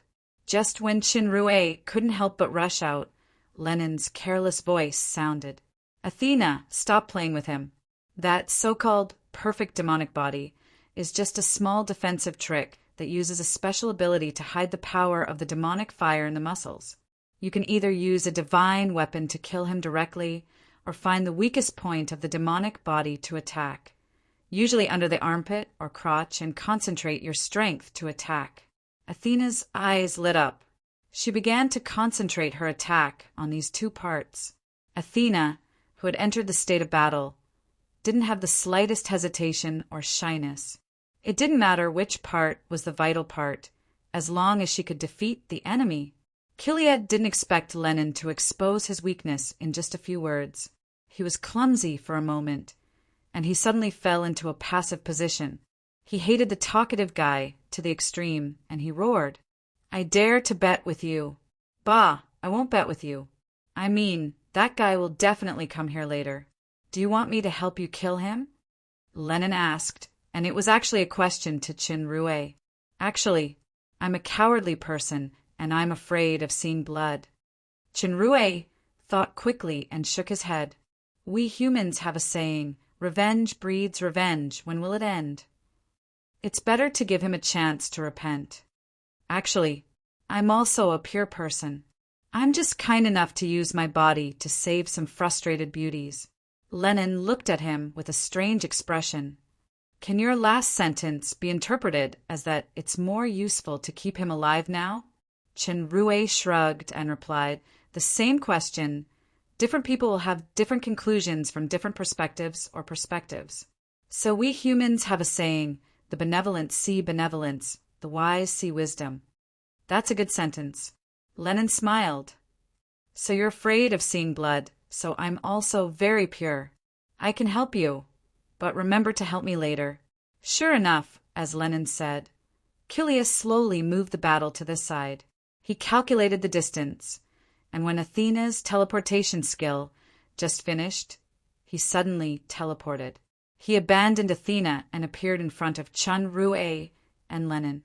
His big hand grabbed toward Chinrue. Today, Kilia's biggest goal was this human mining officer. Lenin happened to yawn, and the light in his lazy eyes was fleeting.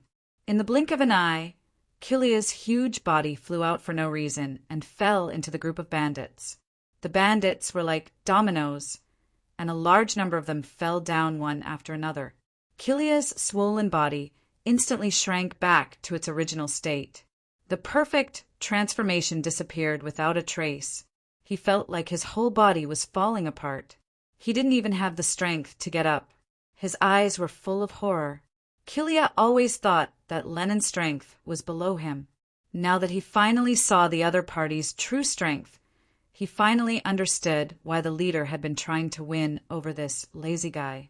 With this level of strength, not to mention him, even Barnacle could only bow down to him. What about the leader? Can the leader defeat this guy? In the eyes of others, Lennon's body was just blurred in place for a moment, then became clear again as if he didn't move at all. In the distance, Athena only saw Lennon's figure move and kick Kilia out. Only Chinrue saw it the clearest, and he was even more shocked. At that moment, Kilia was kicked at least 7 times, and this was because Lennon was merciful. Otherwise, with the terrifying strength of Demon King, one kick could kill Kilia. The war in this world was different from what Chinrue knew before.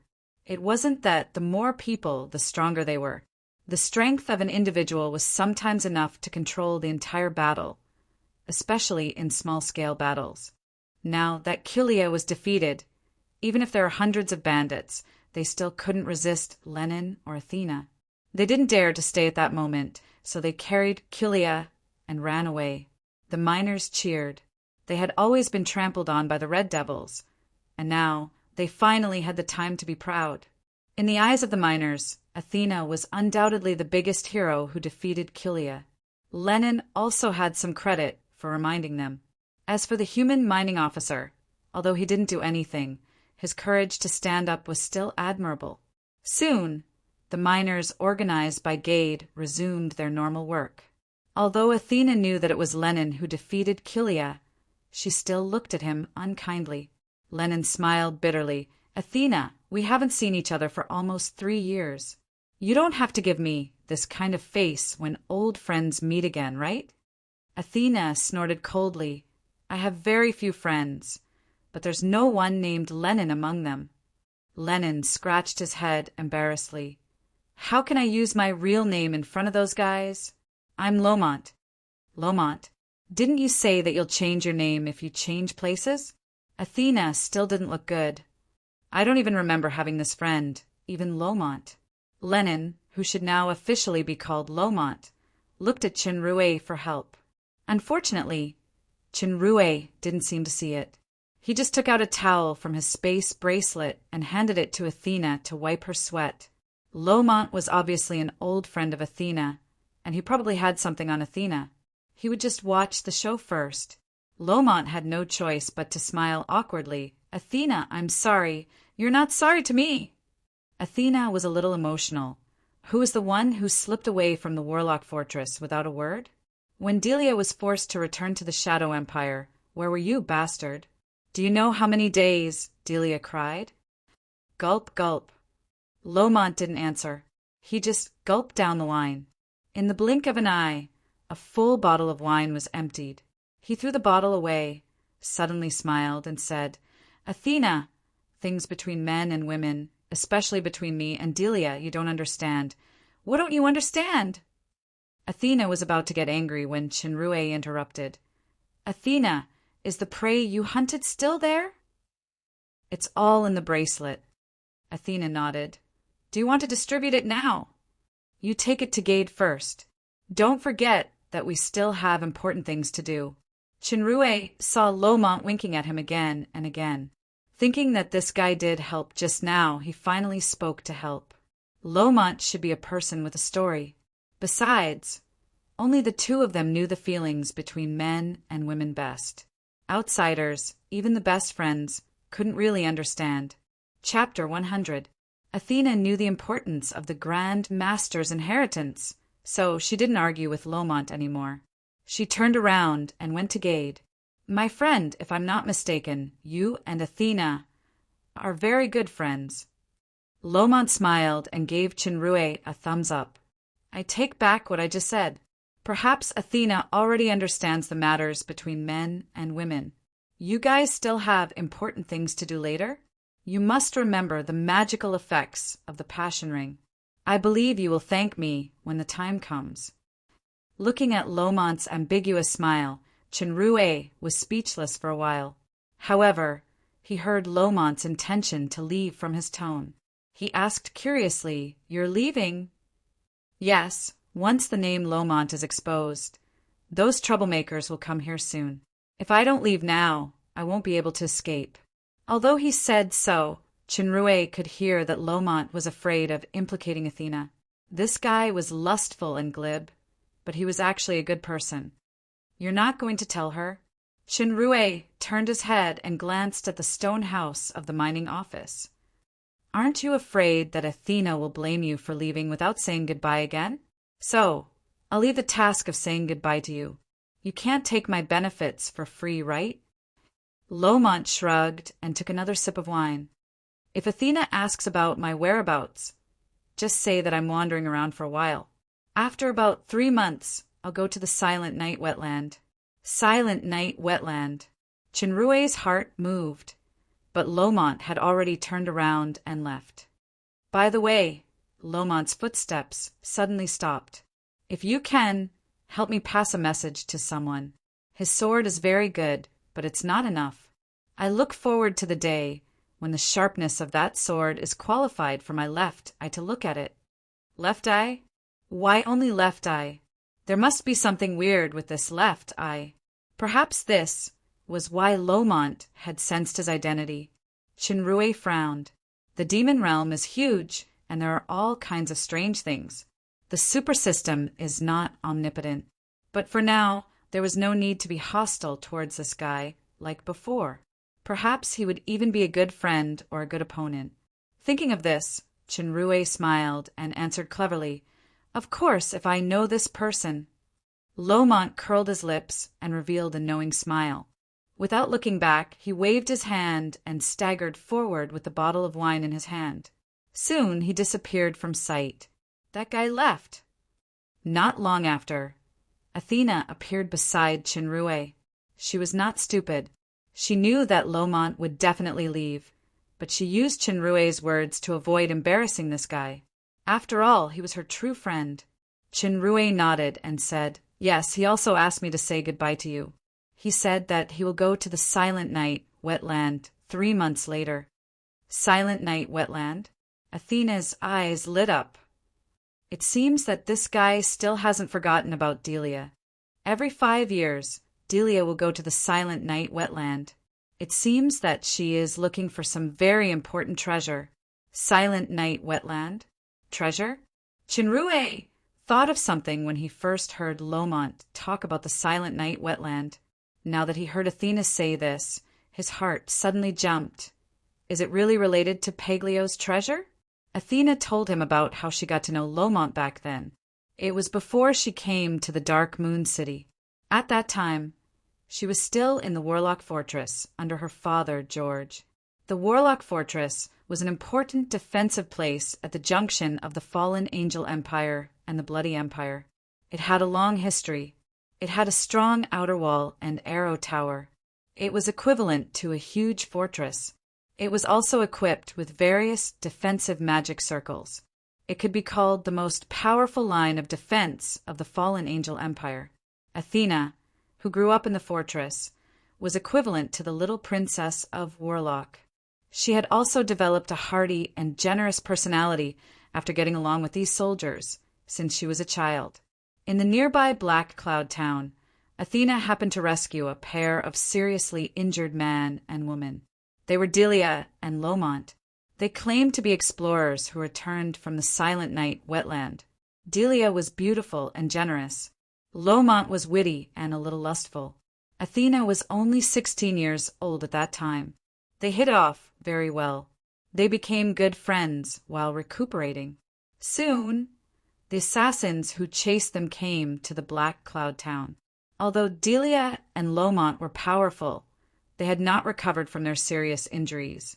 Thanks to Athena, she found the eldest brother of the Warlock Fortress, Tawana, in time to kill the assassins. Athena then knew that Delia's brother, Brock, was one of the 3 demon generals of the Shadow Empire. For the sake of benefits, he ignored her opposition and forced her to marry an old guy who was hundreds of years older. As a result, Delia escaped with the help of Lomont. She was chased by the assassins sent by Brock along the way. Athena's father, George, Wales, was the first general of the fallen Angel Empire. He was powerful and famous. Brock knew that he couldn't use forceful means, So he changed his strategy and pressured General George through the diplomacy of the Shadow Empire. Since the Lord of Midnight Sun of the fallen Angel Empire had already died, Prince Obsidian's strength was far inferior to the two emperors, Raisin and Catherine. He barely signed the peace agreement by relying on his brilliant political skills.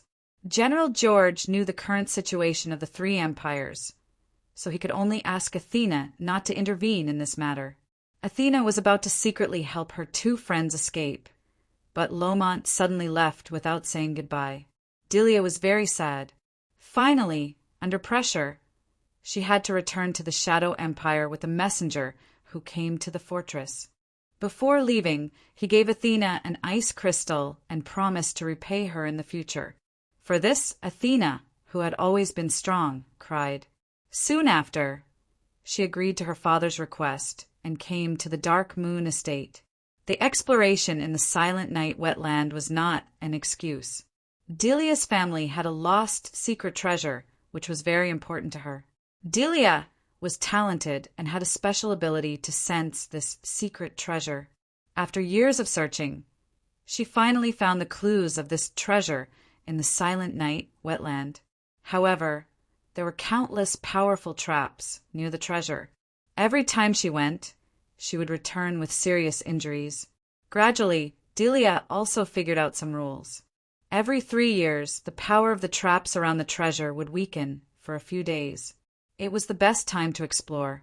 3 years ago, Delia and Lomont were chased by the powerhouses sent by Brock. They risked everything to go to the Silent Night wetland to search for treasure. They wanted to get the secret treasure to resist Brock, but they returned in failure again. 3 years later, she would definitely go again. Hearing this, Chinrue was almost sure that Delia's family was one of the victims of the poison dragon's plundering. The lost secret treasure should be among Paglio's treasures. It seemed that after Eric's matter was settled, he had to consider going to the Silent Night wetland. Chinrue whispered to Athena, I have already discussed with Gade about leaving. We will set off together now and then split up halfway. You and Kegu will wait for me at the Green Leaves Forest, at the old place we passed by last time. Also, help me prepare food and water for 3 days. Mungda and I will go to the place designated by the Grand Master. Athena asked worriedly, Are you going alone? I can only go alone, but just in case I will bring Dodo. Although Lomont's matter was settled, Chinrue still decided to let Athena leave this place so that he could act freely. He knew that Athena was still worried about Gade and the miners, so he said, You saw it today. That Kilia is obviously coming for me, and you had a big fight with Kilia. If we stay here, we will implicate them even more. Even if you can defeat Kilia, what about the deputy leader, Barnacle? And the leader? So leaving here is actually killing 2 birds with 1 stone. Athena thought about it and felt that it was indeed reasonable. Before the 2 came to the mine, although the miners had a hard life, they were not in danger for a while. After the 2 came, the bandits immediately came to the door. Then let's go now. Athena took 2 steps and suddenly turned around. If you were Lomont 3 years ago, what would you do? This random question made Chinrue stunned. He only reacted after a while. He thought about it and replied, I can see that Lomont is not a weak person. He must have his own difficulties to leave Delia 3 years ago. But everyone has a different way of dealing with things. If it were me, I would rather die with the woman I love. Oh, Athena responded with a blank expression. When she turned her face, her slightly red cheeks suddenly showed a happy expression. She quickly walked toward the wyvern. Chinrue secretly shook his head behind her. This girl seems to have more and more thoughts. Chinrue greeted Gade. Under the gaze of the miners, he rode the wyvern with Athena and left Mountain Lagong. After flying for a short distance, the 2 split up. Athena went to the Green Leaf Forest, and the place where Chinrue went was naturally not the place designated by the Grand Master, but Mountain Shillong. Kilia had just been defeated by Athena and Lomont. Now was the best time to kill him while he was weak. The purpose of Chen Rui's trip was not only to take Kilia's life, but also to learn more information from him. Otherwise, he would have asked Lomont to kill him just now. After the previous 2 experiences, Chen Rui was now familiar with the way to Mountain Shillong. It didn't take long for him to sneak into the foot of the mountain.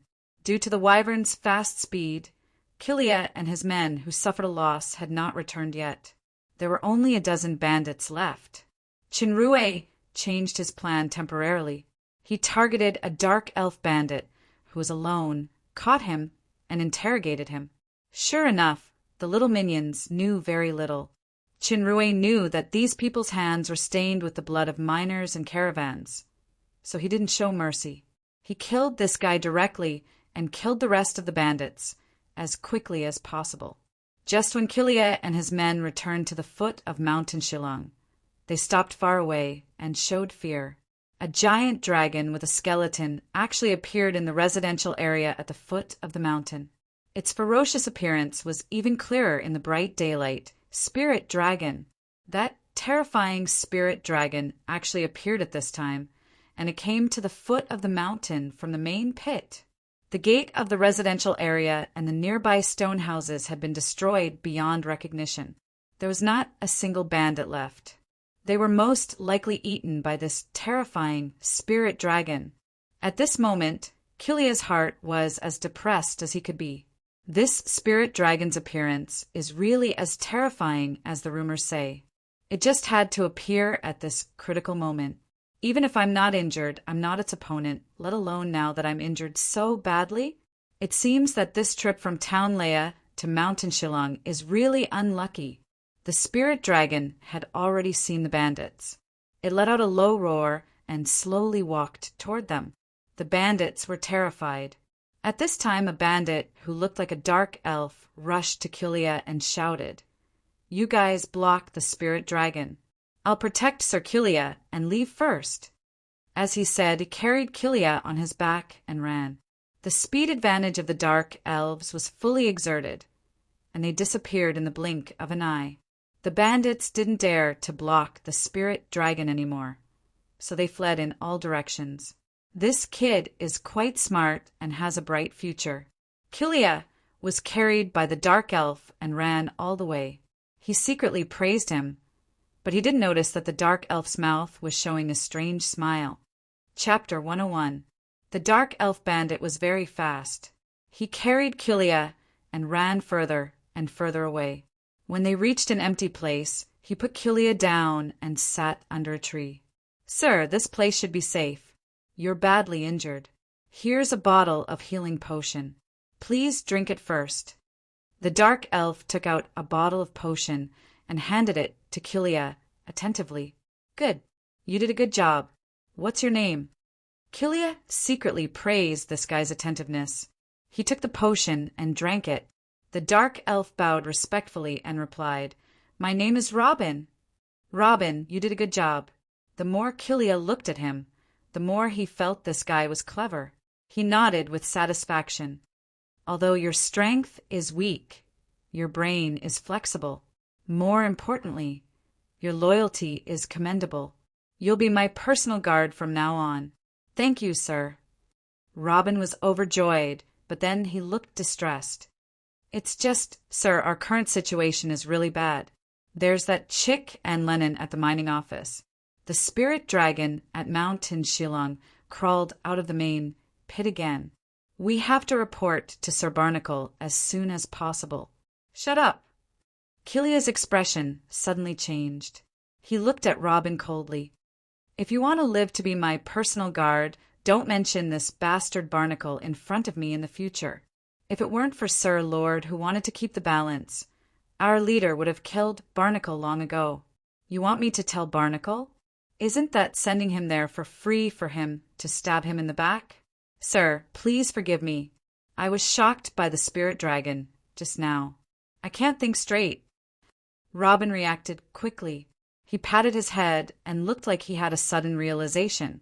He handed over a pot of water fawningly. "I mean, we have to report to the Sir Leader as soon as possible." Kilia's expression was slightly better. He took a sip of water and nodded. Yes, we have to report to the Sir Leader as soon as possible. It's just that the magic transmission can only reach Town Leia. The Sir Leader just went to the estate not long ago. It may take 2 months at the earliest to return to Town Leia. Yeah, but we can't tell Barnacle. What should we do? Robin's eyes lit up when he heard that Snowden wasn't there, but he looked troubled on the surface. It's all that bastard Lennon's fault. With this bastard here, there's no way to deal with humans. Although Killia scolded fiercely, he knew in his heart that Lennon was already merciful. His sturdy demon body was a joke in front of such a powerhouse. If the opponent really wanted to kill him, he only needed one blow to crush him. Lennon is very cunning. I'm afraid his strength is close to, or even Demon King level. Even Barnacle isn't his opponent. Perhaps only our leader can match him. Killia frowned and pondered for a while. Suddenly he thought of an idea. I got it. In Town Leia, Lennon hooked up with the mayor, Old Cander's young concubine Nalini. As a result, he was discovered by Old Cander and was wanted by the entire town. He had no choice but to secretly follow me out of Town Leia and come to the mine. I can inform Old Cander to deal with Lennon. Old Cander is so powerful. Robin asked in surprise. I heard from Leader Snowden that Old Cander is a Demon King-level powerhouse. He was born in an old family of the Shadow Empire. It seems that he was transferred to Town Leia as the mayor more than 10 years ago. If he can't deal with Lennon, he can let someone stronger in the family do it. Killia sneered and said, But even if we drive Lennon away, Athena is not easy to deal with. We can take some miners as hostages. If it doesn't work, we can kill a group of people. As he said that, Robin took out something like a magic communication talisman and asked curiously, Why isn't this communication talisman working? Was our communication station destroyed? That communication tower is built in the Rocky Mountain area of Tualan Mountain. It can't be destroyed. The communication with Town Leia and the Dark Moon depends on it. Killia shook his head, then he reacted and showed suspicion. Why do you have Town Leia's communication talisman? This kind of communication talisman is specially made. Only a few of us leaders have it. Robin didn't expect to reveal a flaw so quickly, but he had basically gotten the information he wanted to know. He immediately showed a strange smile. Sir Killia, what do you think? Come to think of it, the potion's time is almost up. You, who the hell are you? Killia climbed up fiercely. Suddenly, he felt a sharp pain all over his body. His wounds seemed to be torn forcefully. He fell to the ground and screamed in pain. The potion you just drank is a master-level tearing potion. In fact, the color and luster of the potion is still a little different from the healing potion. Unfortunately, you were too careless and actually drank it in one gulp. Robin's expression was regretful. It was obviously a cat crying over a mouse. You must be Barnacle's man. Killia finally understood. Bastard, how dare you plot against me? Robin was naturally the disguised Chin Rue. He didn't expect to be misunderstood by Killia in the end, so he deliberately said sinisterly, Blame yourself for following the wrong master. While suppressing the potion's potion, Killia began to gather the remaining power. He gritted his teeth and said, Humph. What's so great about Joseph? Sir Kaneda is the future lord. If you're sensible, become my servant. You will benefit a lot in the future. Otherwise, Sir Kaneda and Captain Snowden will not let you go. Kaneda's man? It seemed that it was right to let Lomont keep Killia alive. The information obtained was quite crucial. Killia's hands were stained with the miner's blood, and he still wanted to leak Lomont's news. With this guy's ferocious character, even if Chen Rue and Athena left Mount Lagong, he would still kill the innocent miners to vent his anger. Moreover, for Chen Rue's plan, Killia's death was more valuable than his life, especially now that the information was basically obtained. You should save this kind of words for when you meet the demon god. With just you? Killia suddenly yelled. He turned over and jumped up, pouncing toward Chinrue. His whole body suddenly swelled up, and his skin faintly glowed with a red light. It was the skill of rigid demon body. Ignorant guy. My rigid demon body can temporarily suppress all toxins. Die. Killia gathered his remaining power and punched the hateful dark elf. Unexpectedly, this dark elf, who didn't even seem to have reached intermediate demon, actually didn't dodge. He stretched out his hand and prepared to take the blow. Killia secretly sneered, "Reckless reptile, do you think you're a higher demon?" Bang! This punch solidly hit the dark elf's palm. What made Killia incredulous was that the dark elf's body trembled and retreated 3 steps. There were a few shallow pits on the ground. Killia's fist that was holding Killia actually stabilized his figure.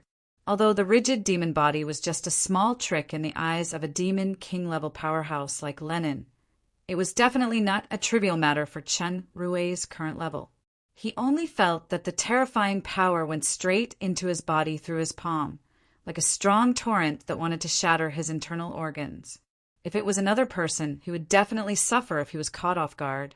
Athena was repelled like this before. However, Chinrue had experienced the baptism of the angry sea countless times. This level of impact could no longer pose a real threat. The star power in his body circulated and instantly resolved the torrent. Who the hell are you? Although Killia's strength was greatly reduced due to the injury and the potion, so he couldn't use the full strength of the rigid demon body. This blow contained a special impact force. Even Athena might not be able to take it head-on, yet this seemingly powerless dark elf actually took it. A higher demon dark elf? He's definitely not a nobody. Would such a powerhouse be a small fry in Mountain Shillong? Your rigid demon body only has this much power?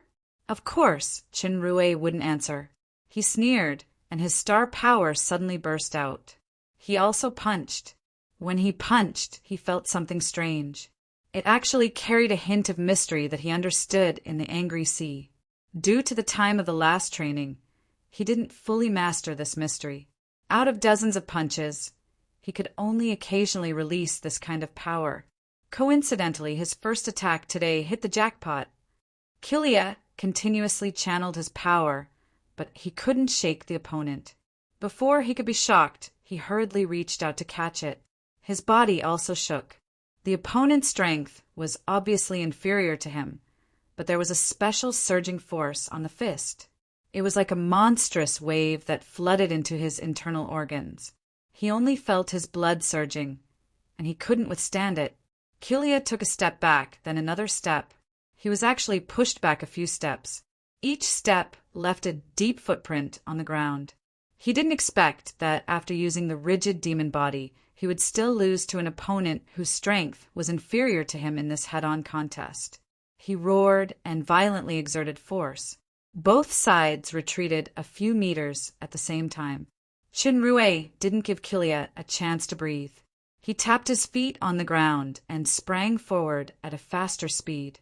He punched again, right at Killia's chest. However, the rigid demon body's strongest point was not attack, but defense.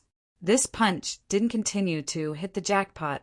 It didn't exert the mysterious power of the angry sea. It only left a fleeting white mark on Killia's chest. Killia didn't feel that strange, surging force again. He calmed down a bit and shouted, "Humph! Don't waste your time. Even weapons can't break the defense of the rigid demon body." Chinrue rushed forward and attacked fiercely. Considering the time spent in the training center, he hadn't had an actual combat for several months, except for the last battle in the main pit. From the first punch, it could be seen that the power of the angry sea was extraordinary. Now there was a sandbag coming to his door. Of course, it would be a waste not to fight. The more Killia fought, the more frightened he became.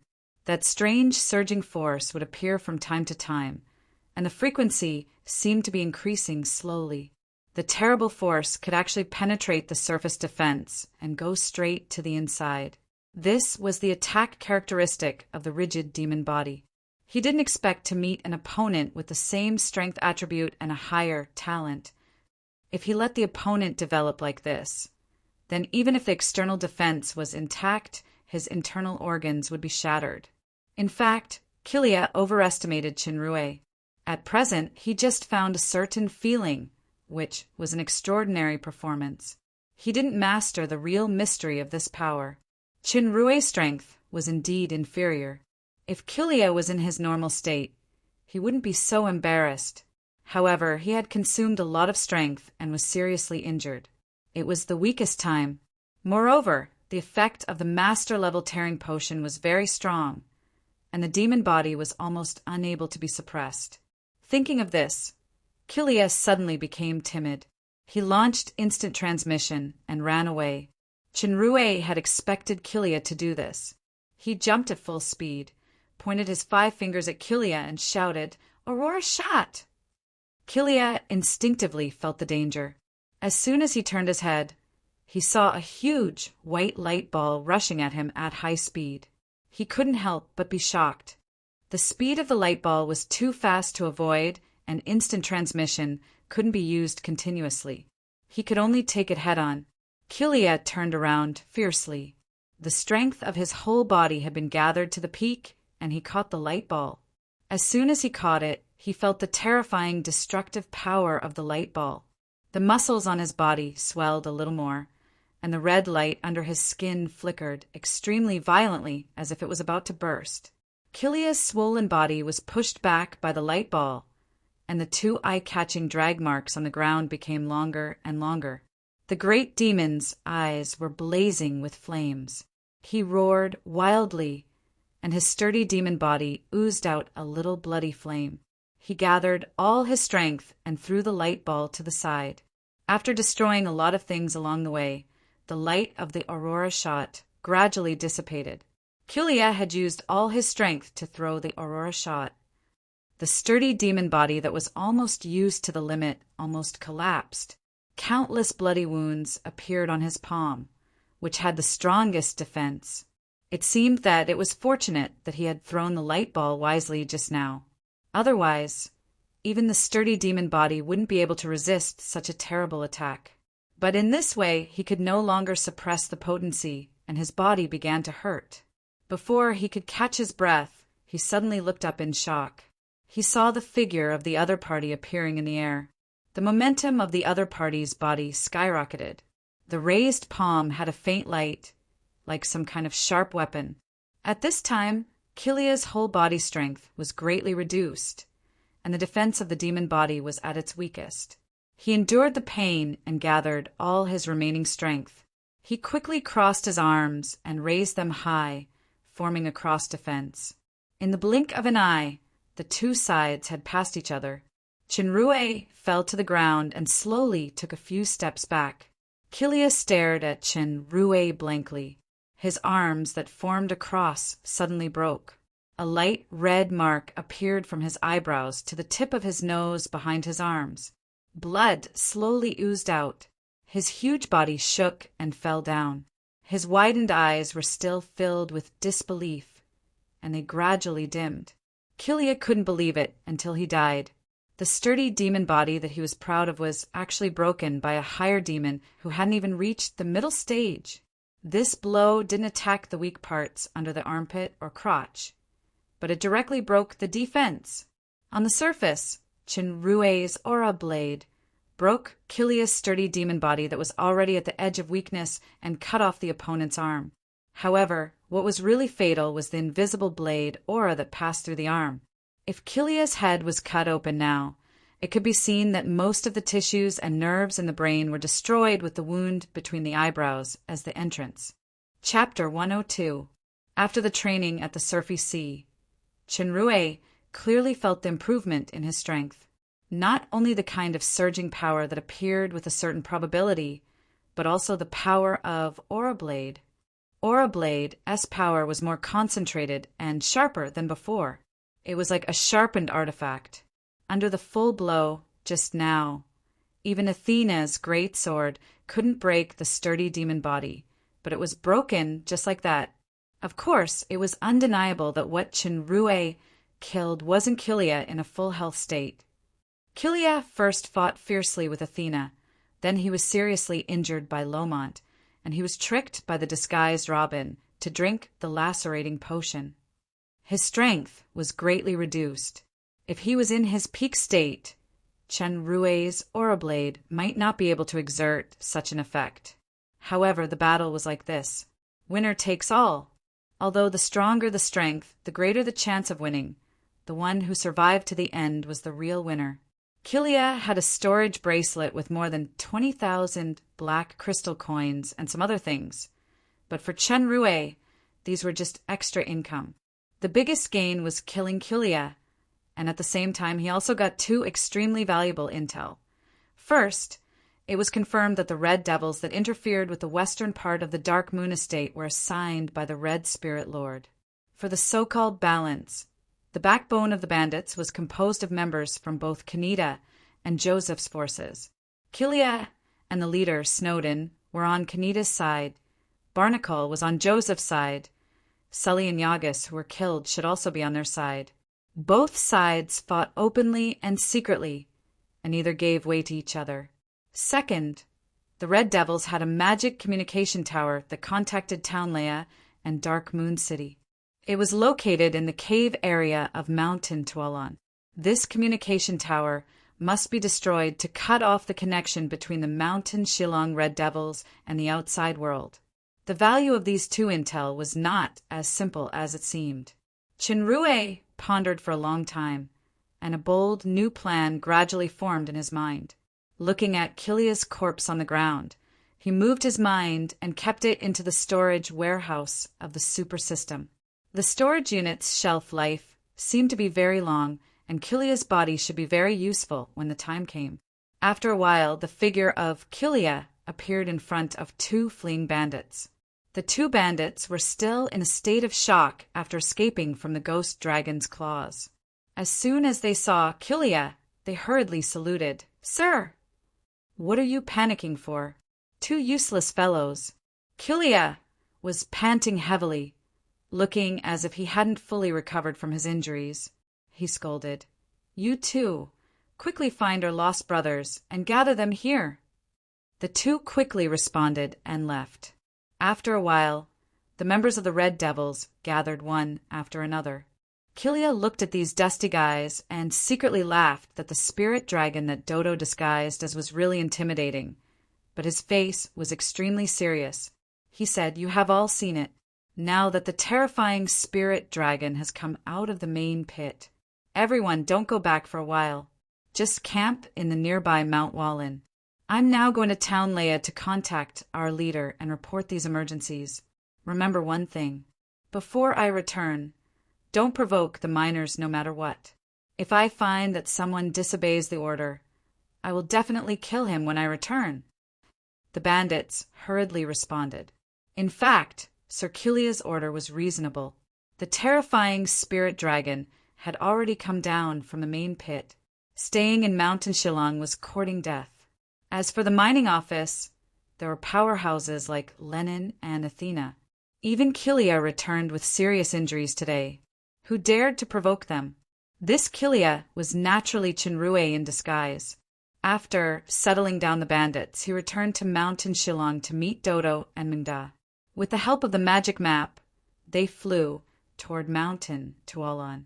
The rock mountain that Kilia mentioned wasn't difficult to find, but it took a lot of effort to find the magic communication tower. It was all thanks to Dodo. It turned out that a carnivorous hallucination tree was cleverly planted outside. It could hallucinate nearby creatures and prey on them. No wonder Kilia said that it couldn't be destroyed by humans. The hallucination tree was a very rare carnivorous plant with a strong predatory ability. The most valuable thing was its fruit. If the fruit was cut open, even if it wasn't eaten, just the smell alone could make people have a strong hallucination. It was generally used to make top-notch hallucination potions or assist in casting some kind of illusion. However, although the hallucination tree was powerful, it was just a troublesome delicacy for the natural enemy of some plants, especially a slime like Dodo who had a strong mutation in strength and appetite. The main body of the communication tower was a whole piece of special magic crystal. The higher the quality, the more advanced the magic circle could be engraved and the longer the effective distance. The magic circle of each communication tower was different, which prevented the mutual interference of signals. What made Chinrue happy was that the magic crystal was actually a material that could be converted into aura. The quality of this magic crystal was obviously very high as it provided 40,000 auras. Dodo was also very happy. The hallucination tree was a rare food. It was hard to find a few even in the black rainforest. He didn't expect to be able to eat it in a mountainous area like Mountain Shillong. Chinrue deliberately let Dodo leave a few fruit pits of the hallucination tree, which was the seeds, to enter the galaxy garden and try to put them in the soil. Tip: unknown plant, maturity period. 5 days, can mature repeatedly, consumes 10 energy dust per day. Current state: immature. Seeds were different from ready-made plants. They could be planted directly without the need for transplanting auras. Unfortunately, the devil fruit didn't have a fruit pit or other seeds. Otherwise, it could be planted in large quantities. If the poison dragon knew Chinrue's thoughts now, he would definitely scold the greed of humans. A precious fruit that matures once in a few hundred years. You can harvest it in 2 months and you're still not satisfied? However, at present, the galaxy garden and pivotal fairy of the super system were at the lowest level. It seemed that only 5 of the same plant could be planted. In the future, he could upgrade it with the refined dust. Ordinary dust was called energy dust by the system. It should be refined using other functions. This should be a function that could only be obtained after breaking through the Mizar state, so he didn't need to think about it for now. At present, the connection between Town Leia and Mountain Shillong had been cut off. At least, the speed of news transmission was greatly reduced. Unless someone went to Town Leia to inform, otherwise, Barnacle wouldn't know what happened in the mine. Even if a bandit informed Barnacle before the magic communication tower was destroyed, it didn't matter because Kilia would really go to Town Leia. If he stayed in the mining office, it was equivalent to the enemy in the dark while he was in the light. Even if he eliminated Kilia, Sully, and the others, more powerful enemies would appear one after another. Not only was it dangerous, but it was also passive. The Red Devils were quite powerful, but a snake couldn't live without its head. The most effective way was to kill the leader. Now that the main members of the Red Devils in Mountain Shillong, Kilia, Sully, and Adams had been eliminated, the remaining bandits were hundreds of people. However, they were restricted by Chinrue, who pretended to be Kilia in Mountain Wallen, so they basically couldn't do much. At present, the main force of the Red Devils was stationed in Town Leia. Their leader, Snowden, had just returned to the Red Spirit Estate. At least, he wouldn't return in a short period of time. Now, only the deputy leader, Barnacle, was left. Chinrue's plan was to take the initiative and take advantage of Snowden's absence to remove the nail, Barnacle. If he continued to wait passively in the mine, even if he destroyed the magic communication tower and delayed the transmission of the news, it wouldn't solve the root of the problem. More powerful enemies would appear one after another. If Barnacle or even Snowden rushed back now, Chinrue didn't think that he and Athena had any hope of winning. Therefore, he wanted to take the initiative to eliminate Barnacle first. Under the situation of a snake without its head, he would try to defeat the main force of the Red Devils. By then, even if Snowden rushed back, he would only be left alone. Then, at the right time, he would cooperate with Princess Jia's military power in the Dark Moon City. He should be able to clear the passage in the west. Of course, the details of the plan were far more than that. The plan couldn't keep up with the changes. The Kilia in front of him should be a good identity to use. Before that, he must return to the Green Leaf Forest. Firstly, it was to reassure Athena. Secondly, it was to truly sleep for the Grand Master's inheritance. Today's battle with Kilia was actually a fluke victory, which also made him more aware of the gap. To face a peak higher demon like Barnacle, his current strength was definitely far from enough. Moreover, there might be more unknown dangers in town Leia. Therefore, the first priority before implementing the plan was to seize this precious, free time and concentrate on improving his strength. Not only Barnacle, but Eric's duel was also getting closer. After Chinrue made up his mind, he rode on Mingda and flew toward the green leaf forest with Dodo, who was satisfied with his meal. After a while, the wyvern arrived at the green leaf forest. At the previously agreed meeting place, Chinrue didn't see Athena. He only saw Kegu and a simple wooden house that was about to take shape.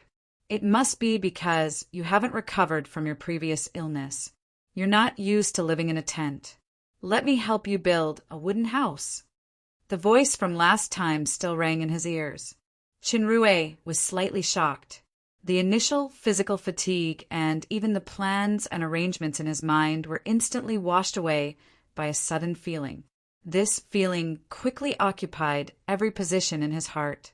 Looking at this wooden house that could be described as simple, he felt that it was more precious than any luxurious villa or palace. It was extremely precious. Footsteps suddenly came from the woods behind him. Chinrue slowly turned around and saw a familiar figure appearing in his sight. Compared with the few huge logs on her shoulders, the original slender figure seemed a little petite. "You're back." The voice sounded a little surprised, and she quickened her pace. He could clearly see the dust on her pretty face and the few strands of purple hair on her forehead and temples that were wet with sweat. At first glance, it might look ridiculous, but Chinrue didn't feel that way at all. He just felt warm, as if even the chilly sunshine of the demon realm behind her became warm in an instant. Chapter 103. Athena walked over quickly, put down the wood in her hand, and came to him in surprise. Suddenly, she seemed to notice the dirt on her face, so she quickly wiped it with her hand. Who knew that there was more dust on her hand, and it suddenly became a dirty face. Chinrue smiled slightly, took out a mirror, and shook it in front of her. When Athena saw the dirty face cat image in the mirror, she was embarrassed. She hurriedly grabbed it and raised her arm to wipe it. Suddenly, she heard the man opposite shouted, "Don't move!" Athena's movements were inexplicably stagnant. At this moment, she couldn't even have the consciousness to resist. In other words, she obediently stopped her movements. Immediately afterward, a hand held a soft towel and carefully wiped away the dirt and sweat for her. With Athena's combat instincts, she should immediately buckle this hand and do a clean shoulder throw, or go around to the back to do a cross choke. However, at this moment, all her combat reactions were ineffective. Her action of raising her arm was stiff in the air. Feeling the gentleness of the action, Athena's breathing became careful. On the contrary, her heartbeat became more and more violent. Chinrue's heartbeat was also accelerating. He took a deep breath and suppressed the impulse to hold her in his arms. Now was indeed not the time to talk about love. After the 2 tests, he would never let himself and her have any regrets. If the love between 2 people lasts for a long time, why would they stay together day and night? There was a vague tacit understanding between the 2 men and women who had feelings for each other. He believed she understood it more or less. This house is perfect. Chinrue took back the towel and shifted the topic to the cabin. Athena seemed to wake up from a dream and got rid of the stiff state. She was a little disappointed, but when she saw his bright eyes and sincere praise, her mood became better again. Oh no, the cabin must be built before dark. Chinrue's words reminded Athena.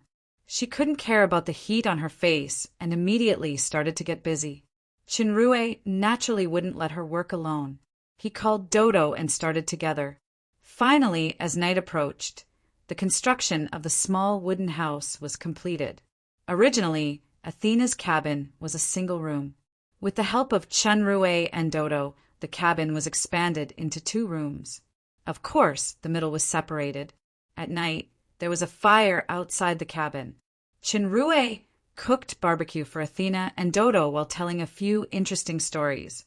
Dodo also performed impromptu transformations from time to time, looking at Athena's face, which was illuminated by the firelight and her happy smile, and then looking at the hut behind him. Chinrue had an even clearer feeling in his heart. That was the feeling of home. The next day, Chinrue woke up after a good night's sleep. He felt that his body and mind were in a surprisingly good state. After greeting Athena, he entered the super system. His aura was now close to 400,000, which was definitely enough. Chinrue didn't waste any time. He once again chose 100 times time and surfy sea rule to enter the training ground. This time, facing the oncoming monstrous waves, Chinrue seemed much calmer. He chose a reef with a suitable height. While resisting the waves of impact, he punched. At the end of the last training, he had already faintly grasped the special mysterious feeling, but unfortunately his time was limited. In the battle with Kilia, although it was just a small test, and he could only use this power occasionally, the power was already evident. Chinrue noticed that the countless stardust in the status bar had become more refined. He recalled the changes when he was in the Alcade state, and he seemed to have realized something. The Alcade state refined the body. The Mizar state refined the power. Now, the training in the surfy sea coincided with the realm of power refinement. That was why he could rise from the strength of the early stage of higher demon to the level of killing the intermediate stage of higher demon. Of course, this kill didn't have a high value. He needed to further comprehend it through hard training. Just as Chinrue withstood the pressure and punched against the huge waves, Athena was guarding outside the wooden house with a pile of prey and fruits beside her. Dodo was drooling as he watched Athena wash the red fruits in the water she fetched. Then she wrapped the prey whole one by one. "Great mistress, can you let Dodo eat some more fruits?" Now, Athena had a certain immunity to the word mistress. She shook her head. "Didn't you eat it just now? This is a very rare glazed fruit. There are only a few left in the entire green leaves forest. It's for your master." Dodo drooled and said flatteringly, "Mistress, if you give Dodo those glazed fruits, Dodo will tell you what happened in the mine that night." If Chinrue heard this sentence, he would definitely beat this greedy guy up. He actually took the initiative to sell his master for a few fruits for glory. Although Dodo sold out to the mistress, it was still intolerable. If little Loli was here, she would definitely use more food to lure the slime to tell more truth. But Athena was different. She frowned, then she shook her head and said, "Chinrue said to tell me after a month. There are still 20 days left. I believe him." The sly slime rolled his eyes and actually talked by himself. Of course, most of it was bragging about how he bravely killed the three-headed hound of hell. In the end, he resumed his old job of pretending to be the spirit dragon to scare away all the bandits. Athena listened very carefully, especially when she heard the part about Chinrue. She seemed particularly serious. Her eyes flashed with a strange brilliance. However, what made Dodo speechless was that after listening to this vivid, thrilling, and exciting story, the mistress still held onto the fruit and refused to give it. In desperation, Sir Dodo had to continue drooling to satisfy his craving. It seems that the mistress is more cunning than the master. She tricked Dodo into telling the story, but she refused to honor the reward. Chinrue in the surfy sea naturally didn't know the little episode outside. At this time, he was still immersed in the hard training against the stormy waves. Although the speed and strength of his punches were much better than the last time, human strength still couldn't compete with the power of nature. Soon after, he was exhausted again. He could only come down from the reef and restore star power under the cover of the reef in the sea. He repeated the process. Chinrue had a feeling that these rules in the training ground weren't simulated nature, but the real power of nature. Is the super system that can exert such power a kind of rule itself? If one day I can truly comprehend or even surpass these rules, then this occasional thought was only fleeting in his mind when he was resting. His real energy was focused on fighting against the waves. Aurora shot. The white light ball rushed straight toward the waves, repelling all the seawater along the way and stirring up countless splashes. The trajectory was like a dragon in a straight line. However, the aurora shot in the impact of the huge waves only rushed for a certain distance before its power gradually dissipated. Aura Blade. The power of Aura Blade was not only comparable to the sharpness of a sharp blade on the surface, but it also had that kind of invisible sharpness. It was really this invisible blade aura that killed Kilia. Even Paglio was caught off guard at that time. Aura Blade fell on the soft water surface. The seawater rippled to both sides with a straight line about 1 meter long as the center, but it returned to its original state in the blink of an eye. Chen Rui had forgotten about the time. All his energy was focused on this kind of hard training that constantly challenged the limit. At dinner time, after Dodo finished the barbecue, he still didn't give up his desire for the glass fruit. He continued to tell Athena about the adventures with his master. However, since Dodo didn't follow Chinrue for a long time, there were only 3 things in the end. The night of fierce battle with the Hellhound, encountering the terrifying Lenin. The second time he pretended to be the spirit dragon. Athena was still listening very intently. In the end, Dodo still didn't get the glass fruit, so he could only fall asleep while drooling. The next morning, Chinrue finished the surfy sea training. After eating the food and fruits prepared by Athena, he immediately fell asleep. He didn't notice Dodo's sad eyes. After he woke up, it was already close to night. He replenished some food and continued to enter the training ground. In the blink of an eye, 4 days had passed in the green leaf forest. After Chinrue woke up this time, he didn't enter the training ground again. These few days were equivalent to half a year for him. Initially, he had close to 400,000 auras. Chinrue converted a batch of waste ores in between. Now he still had a total of 600,000 auras, which was enough for him to use. Chinrue didn't know to what extent his strength had reached now. He only knew that his star power and body had faintly reached a bottleneck. If he continued to rely on this kind of training, his progress wouldn't be great. However, if he faced Kilia with his full strength now, he had absolute confidence to kill him. Walking out of the house, he saw Athena carrying the prey back from the forest. She put down the prey and the collected fruits. In the past few days, Athena had been taking care of him silently without asking any extra words. Hunting, preparing food, vigilance. This seems to be what a man should do. Chinrue blushed, which was rare. Athena showed an expectant look and walked forward. Chinrue, is your inheritance over? It's only a small part. Chinrue looked at this delicate face that he hadn't seen for 200 days. He didn't say any polite words like thank you. From now on, don't ask why for everything I do. I will naturally give you the answer when the time comes. Athena, can you promise me? Athena nodded seriously. There are still 20 days left for your promise. This girl, she remembered it clearly. However, there was only half a month left from the agreement with Eric's. Chinrue looked at Athena for a while and suddenly smiled. You are now close to the later stage of higher demon, right? Almost, thanks to your eternal potion. Yesterday, when I was practicing my sword, I felt a strange change in the power in my body. My strength, speed, and other aspects of my abilities soared again, as if I drank a black potion again. This should be the resonance effect of the full set of eternal potions you mentioned, right? It's hard to believe that when I left Dark Moon City, I just advanced to the early stage of higher demon. Now I'm close to higher demon. Athena's red eyes stared deeply at Chinrue. The precious devil fruit, the full set of eternal potions that haven't appeared for thousands of years.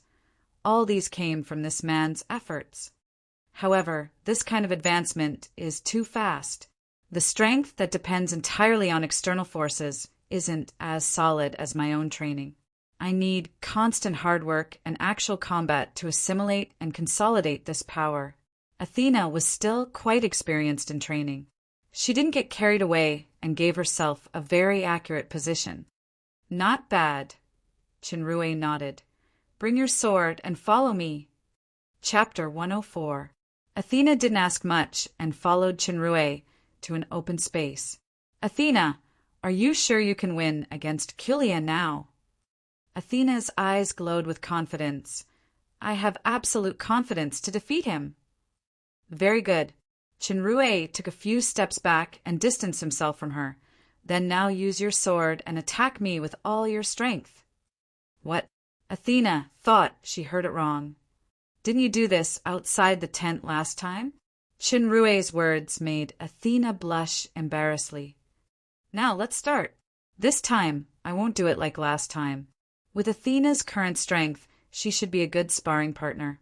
It just so happened that he could accurately determine his strength. Athena glanced at him hesitantly and took out the great sword from the space bracelet. Under Chinrue's encouraging gaze, she finally slashed. Unfortunately, it was soft and had no lethality. If you want to help me, be serious. Chinrue grabbed and pinched the blade. He shook his head and put away the passive characteristic of concealment. He exuded the power breath of the Mizar state. Athena's pupils shrank slightly. This level of power breath is actually at the level of higher demon, and it's even above Kilia at that time. This weak human, who was still powerless a few months ago, has now risen to a level that is almost on par with me. Although she had some mental preparation after going through some previous incidents and listening to Dodo's proactive disclosure, when Athena personally experienced this power now, she still couldn't hide her shock. She asked the long-hidden guess in her heart, Chinrue, is this the Grand Master's transmigration and the super system were his biggest secrets? Chinrue didn't intend to reveal it to anyone. The Grand Master's inheritance that he used for emergencies at the beginning could be used as a replacement. It was reasonable in theory. He smiled and asked, shouldn't a smart girl keep her promise? Athena was rarely praised as smart, especially by Chinrue. She felt a sweetness in her heart and remembered that she had promised him not to ask any questions. She immediately put away her unnecessary thoughts and took a deep breath. With a turn of her sword, she swept it horizontally. Chinrue dodged the sword at lightning speed, circled to her side and punched her. Athena hurriedly pulled back her sword. The punch landed on the back of the sword, and a muffled sound rang out. She only felt waves after waves of surging power coming at her. She almost couldn't hold the sword in her hand steadily, and was shaken to the point of staggering backwards. Her eyes flashed with surprise. I told you, get serious. Chinrue knew that Athena was still afraid of hurting him, so he added, Kilia died in my hands that day. Athena was shocked. Kilia actually died in Chinrue's hands a few days ago. She sheathed her sword and lowered her head. She seemed to be hesitating. Finally, as if she had made up her mind, her body burst into flames. Her skin turned light red, and a curved horn appeared on her head. Is this the seriousness you want? As soon as Chinrue nodded, he saw that Athena, who lowered her head, had disappeared in an instant. A sharp wind whistled from his back. Chinrue had encountered this kind of attack from behind many times, so he was already prepared for it. He twisted his body to avoid it, and when she missed her attack, he punched again. However, Athena's sword did not stop. She flipped her sword and slashed upwards without any hesitation. Chinrue didn't expect her moves to change so quickly. If he didn't retract his hand fast enough, his wrist would have been cut by the sword. Chinrue, who had trained in 8 times the gravity, had an obvious leap in his speed. He flashed to the side and attacked again. Because the sword was not suitable for close combat, Athena withdrew her sword to block. The strong surging power made the broad sword body buzz. Chinrue continued to attack. His hands seemed to have turned into several hands. Athena only felt like she was in a stormy sea. Even the demonic fire on her body was affected by this majestic power and trembled. She was very experienced in combat. After blocking a blow, she decisively turned around with this force. The great sword pulled the surging power and slashed back at Chinrue. Chinrue didn't expect Athena to have this move. He quickly bounced his feet and distanced himself. A long mark was cut on the ground in midair. Athena didn't show any mercy. She teleported to his side and slashed hard. Next to the wooden house, a long translucent arm extended to the pile of fruits that Athena picked today. It grabbed one, slowly retracted it to the front of the onion head, threw it into its mouth, chewed, and swallowed it with a satisfied look. This time, finally, no one restricted Sir Slime from enjoying the food. Looking at the two constantly intertwining and flashing figures in the distant roar, the bored Sir Dodo yawned and concluded, "Boring man and boring woman, boring masters. It's really a boring morning." A few hours later, Chinrue sat on the ground panting. Athena also leaned against the tree on the side. Sweat dripped from her ruddy face. Her towering chest was constantly moving up and down. She held half of the broken sword in her hand. The other half was on the ground. The fracture was smooth as if it was cut by a sharp weapon. The Grand Master's inherited skill is really mysterious. What is the skill that broke the sword with a palm just now? Or a blade? Kilia died under this skill. Chinrue showed an apologetic expression. "Sorry, I broke your great sword, but I thought of it when you fought with Kilia last time. You need a better sword. I will definitely give you a good sword in the future." I wonder if the exchange center can exchange weapons and protective gear in the future. If it can, I must help Athena exchange a set of artifacts and divine swords. Athena was happy in her heart. She suddenly lowered her head and hesitated for a moment. After a long time, she mustered up the courage to say, "I also want a dagger. It's small and portable." This dagger is actually... It was the first time that Athena made a major request. Chinrue naturally wouldn't refuse. Seeing her hesitant look, he thought she was embarrassed, so he quickly said, "No problem." Humph. Athena suddenly glared at him. She seemed to be unhappy that he interrupted what she was going to say next. Then she left angrily. Chinrue was stunned for a moment. He didn't know what he said wrong just now. Sure enough, as a sage said, women are unpredictable creatures. Until lunchtime, Athena didn't bother with him. Chinrue handed over a skewer of barbecue and reached out to push away Dodo, who wanted to snatch the food. "Athena, if you don't talk, I'll leave." Athena snorted coldly and took the barbecue. "I'm serious, Athena. I need to leave for a while because time is tight. I'm leaving soon." Time was indeed tight. This time, not only did he have to go to Town Leia, but he also had to return to the Dark Moon City to fight Eric's. Athena was shocked and finally said, "Where are you going?" Chinrue didn't answer and said, "Athena, can you go back to the Dark Moon City? I will definitely come to see you within half a month." "You want to face the danger alone again? Dodo told me a lot of things. You did it secretly alone." Athena was a little annoyed suddenly. She stood up abruptly. "Why can't you take me with you? Do you think I'm a useless woman like a vase decoration?" Chinrue glared at Dodo fiercely.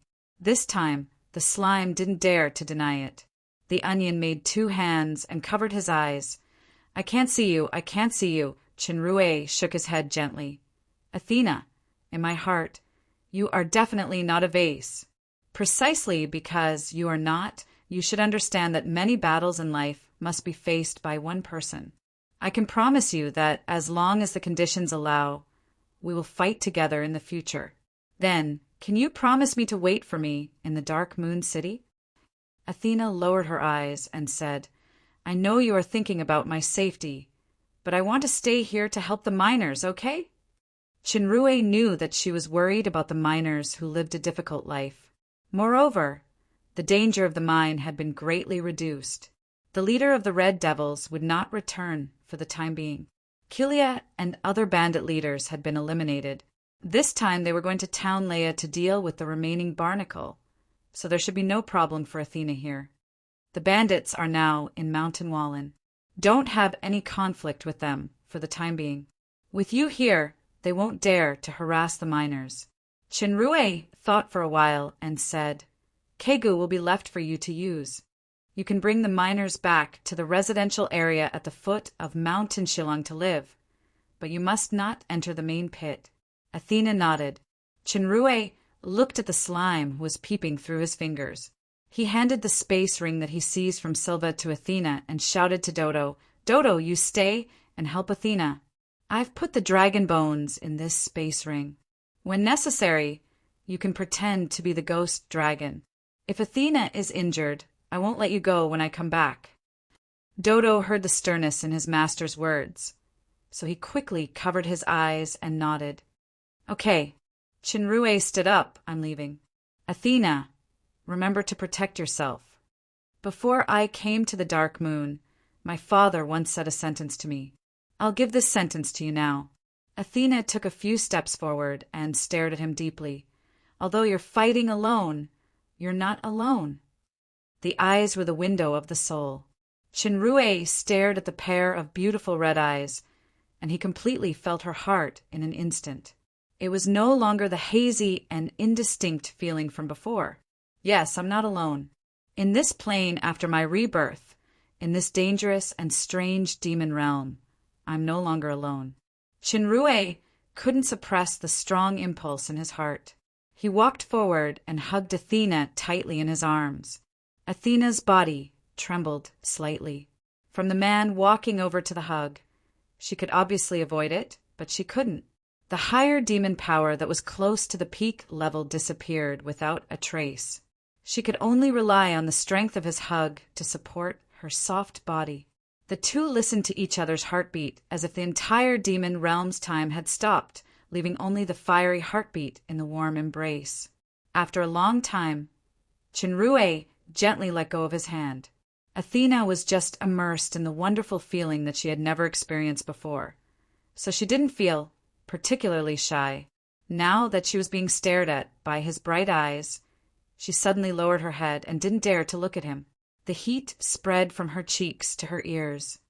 "Wait for me to come back." As Chinrue said this, he strode toward Mingdao without hesitation. He rode on the wyvern and flapped his wings. If he stayed any longer, he was afraid that he wouldn't be able to leave this warm house. There were still many unknown and dangerous tests ahead waiting for him. But at this moment, Chinrue's heart was filled with unprecedented confidence. Chapter 105. Athena watched the wyvern leave and covered her burning cheeks. Her heart was shy and happy at the same time. She felt that her body was extremely light for a moment, and her mood was unprecedentedly excited. She turned her head and saw Dodo peeping through his fingers. The onion head even snickered, and his voice suddenly became higher. "Slime, what did you see?" "Nothing." Dodo quickly closed his fingers and shook his onion head desperately. "Dodo didn't see anything." Athena looked doubtful.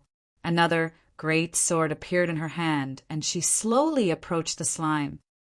"Dodo really didn't see Master and Mistress hugging each other, and I didn't see Mistress blush." Dodo felt Athena's murderous intention, so he nervously jumped back step by step and said incoherently. As soon as he said that, Athena, who was ashamed and angry, waved her great sword and charged at Dodo again. The slime was so scared that he peed his pants. The entire green leaves forest was filled with Dodo's voice begging for mercy, and the shouts of a girl who felt emotional nourishment for the first time to vent her shyness and joy. Shillong Mountain Range. With the help of the magic map, Chinrue rode Mingda all the way to Town Leia. After 200 days of Surfy Sea training, his star power had made a huge leap in both quality and quantity. He had basically mastered the mystery of the Surfy Sea power. Athena's strength was equivalent to a middle-stage higher demon who was half a step into the peak of the later stage. She was slightly better than him, but under the attack of the Surfy Sea power, she almost suffered a big loss. The Surfy Sea training didn't only reap these. The power of Aura Blade and Barora Shot had also been improved to a considerable extent. Aura Blade's power was more concentrated and sharper. If it was the previous Aura Blade, it would be impossible to break the great sword that Athena poured her strength into. The battle with Athena allowed Chinrue to basically identify his own strength. He was probably at the strongest middle stage higher demon, so he should be able to defeat the general middle stage higher demon. As for the peak of higher demon, he had the power to fight with the power obtained from the Surfy Sea, Aura Blade, and Aurora Shot. When Chun Rue left the Dark Moon City, he had just broken through to the Mizar state. His battle record was that he almost beheaded the early stage higher demon, Mikas. After training in the Black Rainforest for 20 days, he defeated 2 early stage higher demon, Sully and Yagas. After taking a full set of eternal black potions, he trained in the Surfy Sea training for 100 days and killed the weakened middle stage higher demon, Kilia. Now, after 200 days of training, his power finally stabilized and could fight with Athena. In about a year, he only advanced a little more than a small level, which was equivalent to the strongest higher demon in the middle stage. Shinrue felt that it was a bit slow. It seemed that, as Paglios said, the higher the level of training, the more difficult it was. If it was the Alcade state, he would have reached the critical point of breaking through long ago. The Mizar state's experience value was only a little more than 60%. If it was the next Alioth state, perhaps the progress speed would be slower. However, if the real Paglio was here, he would definitely scold humans for being greedy. It would take at least 20 years for an ordinary higher demon to go from the early stage to the middle stage, and it might take 100 years to go from the middle stage to the peak of higher demon.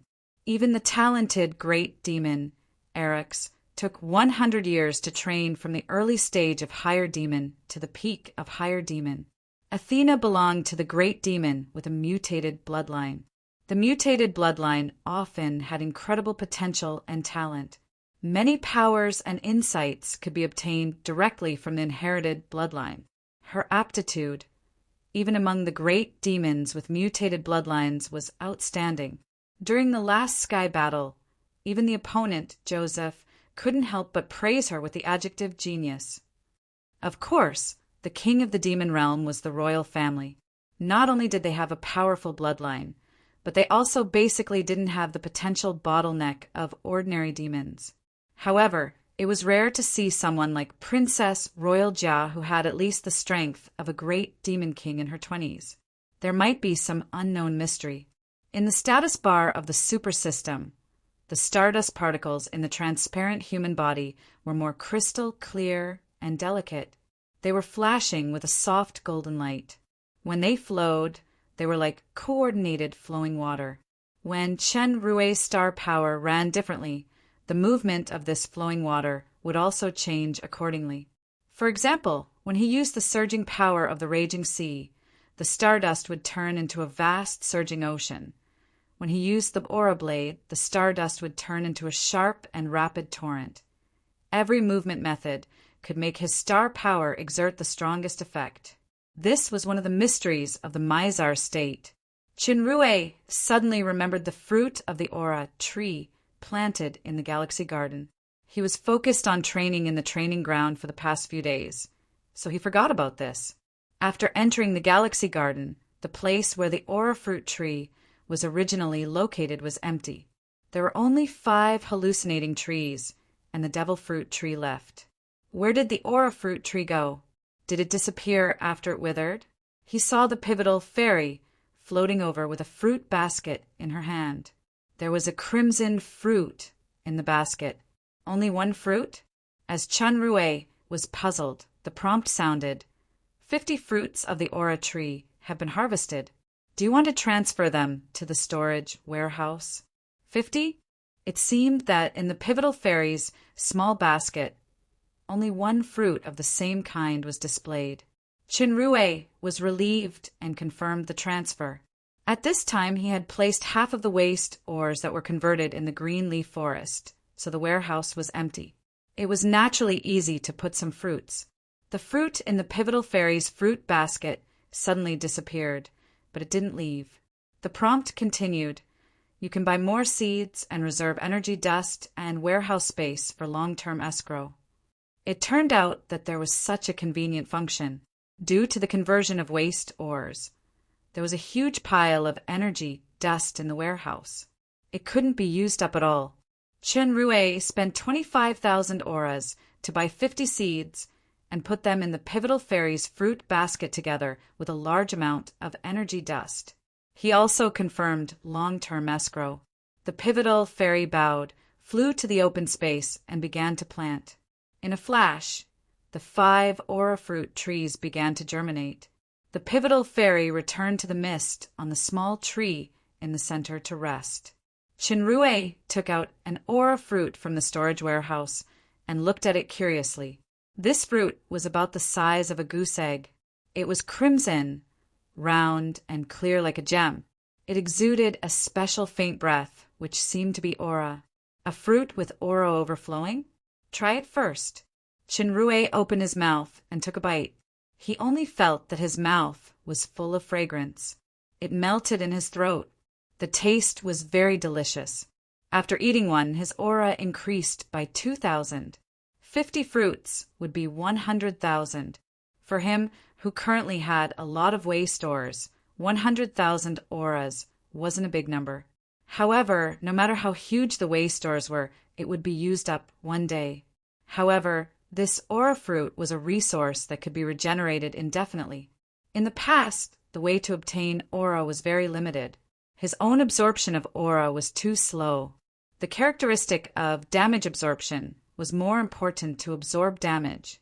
The main source was the transformation of special magic materials.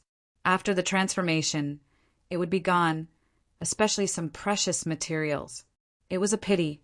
With the Galaxy Garden now, he could produce aura by himself. It was equivalent to solving the most fundamental energy problem of the super system. What's more, the Galaxy Garden could be further upgraded. At that time, the output and number of plants would further increase, and more plant seeds were likely to appear. After solving the most important problem of aura source, Rui was excited. With the help of the magic map's GPRS positioning function, he flew toward Town Leia. The distance between Town Leia and Mountain Shillong was relatively far. Even if he flew in a straight line in the air, it took Rui nearly a day to arrive. When the map showed that he was approaching Town Leia, he didn't fly anymore to avoid attracting attention. He left Kegu in a barren mountain forest and told it not to wander around. He also left a lot of food and went on foot instead. Town Leia used to be 2 historical confrontational fortresses. Later, during the reign of the fallen angel empires, Sakya the Great, the fortress was demolished. As a symbol of friendship between the fallen angel empire and the shadow empire, the border area in the center was built as Town Leia, which belonged to both empires. According to the convention, the mayor of Town Leia was alternated between the fallen angel empire and the shadow empire. Each person's term was 50 years. However, since the death of the Lord of Midnight Sun in the War of the Human Realm 300 years ago, the position of mayor of Town Leia had been re-elected by the Shadow Empire until now. Prince Obsidian also tacitly did not send anyone to replace him. It seemed that this was the price to express the fallen angel empire's desire for peace. In other words, it was ceding territory for peace. The Shadow Empire didn't push their luck or start a war. They seemed to be satisfied with the control of Town Leia, which was also a friendly gesture. In fact, it wasn't so simple. Even if Sakya the Great and the Shadow Emperor had a good relationship back then, it couldn't be maintained with the passage of time. Moreover, there was no eternal friendship between empires, only eternal interests. The current empress of the Shadow Empire, Catherine, was extremely beautiful. She was known as the first beauty of the demon realm. However, there was another title in front of the first beauty, which was the wisest person in the demon realm. Catherine was originally the princess of the Shadow Empire. After the death of her father, several brothers killed each other for the throne, and the civil war continued. The 2 foreign enemies, the fallen Angel Empire and the Bloody Empire, were eyeing each other covetously, ready to take advantage of the situation to invade at any time. When the Shadow Empire was facing internal and external troubles and was facing destruction, Catherine, who had always been low-key, stepped forward, wiped out the chaos of the kings in one fell swoop, and succeeded as the Empress. At that time, the Lord of Midnight Sun of the fallen Angel Empire, was on the throne, and he was in constant conflict with the Bloody Empire. Both empires had the ambition to annex the Shadow Empire. Catherine mediated between the two empires with superb political means, so that the Bloody Empire and the fallen Angel Empire didn't dare to act rashly, lest they push the Shadow Empire to the opposite side. In this way, the Shadow Empire, the weakest empire, became the key to the victory of the fallen Angel Empire and the Bloody Empire. Under the leadership of Catherine, it gradually recovered and developed. After the death of the Lord of Midnight Sun, the Bloody Empire once wanted to send troops to the fallen Angel Empire.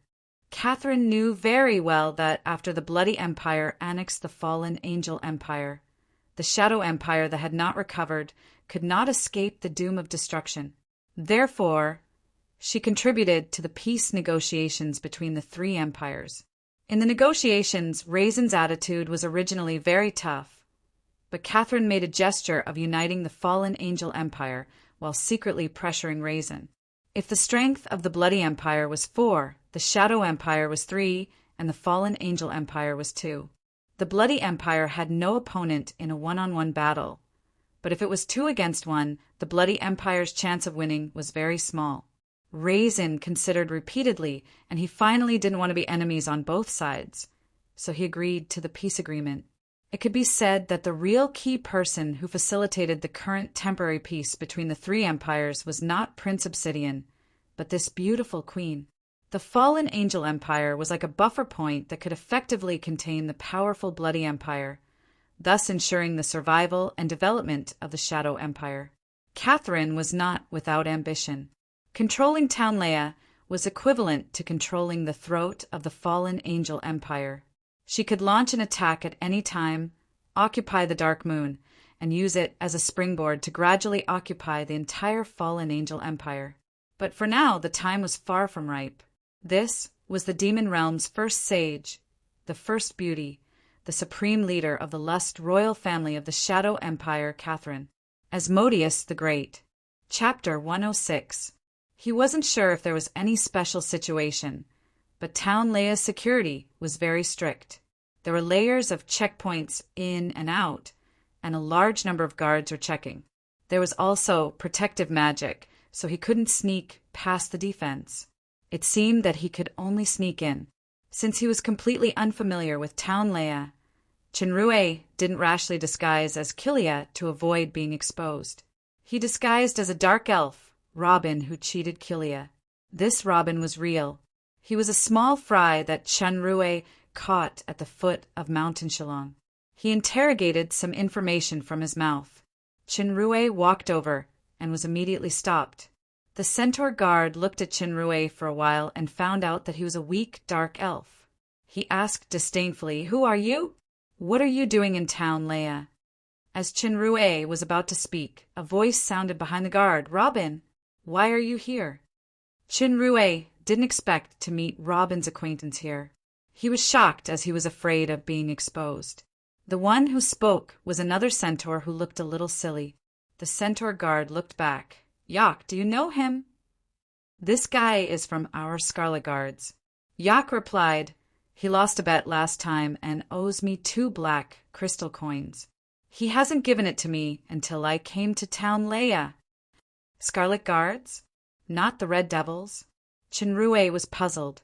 When the guard heard that he was from the Scarlet Guards, he nodded slightly and waved his hand impatiently to let him pass. Yak saw his dazed look, pulled him to the side, and said, "Aren't you in Mountain Shillong? It's not time to change people yet. Why are you here in Townlea?" "Red Devils." When Chinrue heard the words Mountain Shillong, he seemed to realize something. He deliberately wanted to say something, but stopped himself. "We are called the Scarlet Guards here." Yak quickly stopped him. "You haven't been back to Townlea for a long time. Have you forgotten?" As expected, Chinrue had completely understood. He was glad that he didn't speak just now, as he almost exposed himself. Their luck this time was pretty good. They had someone helping them right from the start. Chinrue had an idea. He pulled Yak a few steps and took out 2 black crystal coins to give to the centaur, Yak, this is for you. The black crystal coins seized from Silva last time, other than buying ore materials and giving it to the old dwarf to develop the cloak gang. There was still 30,000 left. He had no place to use it later. Together with the 20,000 seized from Kilia, there was a total of 50,000. Giving Yak 2 now was just a drop in the bucket. Jacker was overjoyed. He took the black crystal coins and praised Chinrue for keeping his word. The two talked for a while. Yak asked him why his strength dropped, and Chinrue casually found an excuse to dodge it. The centaur who was collecting the gambling debt was in high spirits, so he didn't suspect anything. Chinrue could tell that Jacker wasn't a suspicious person. His identity as Robin wouldn't be exposed anytime soon. From his interactions with the blacksmith, Zack, and others, he knew that the centaur liked to drink the most. He wanted to get more information, so he immediately invited Jacker to a drink. This proposal really moved Jacker.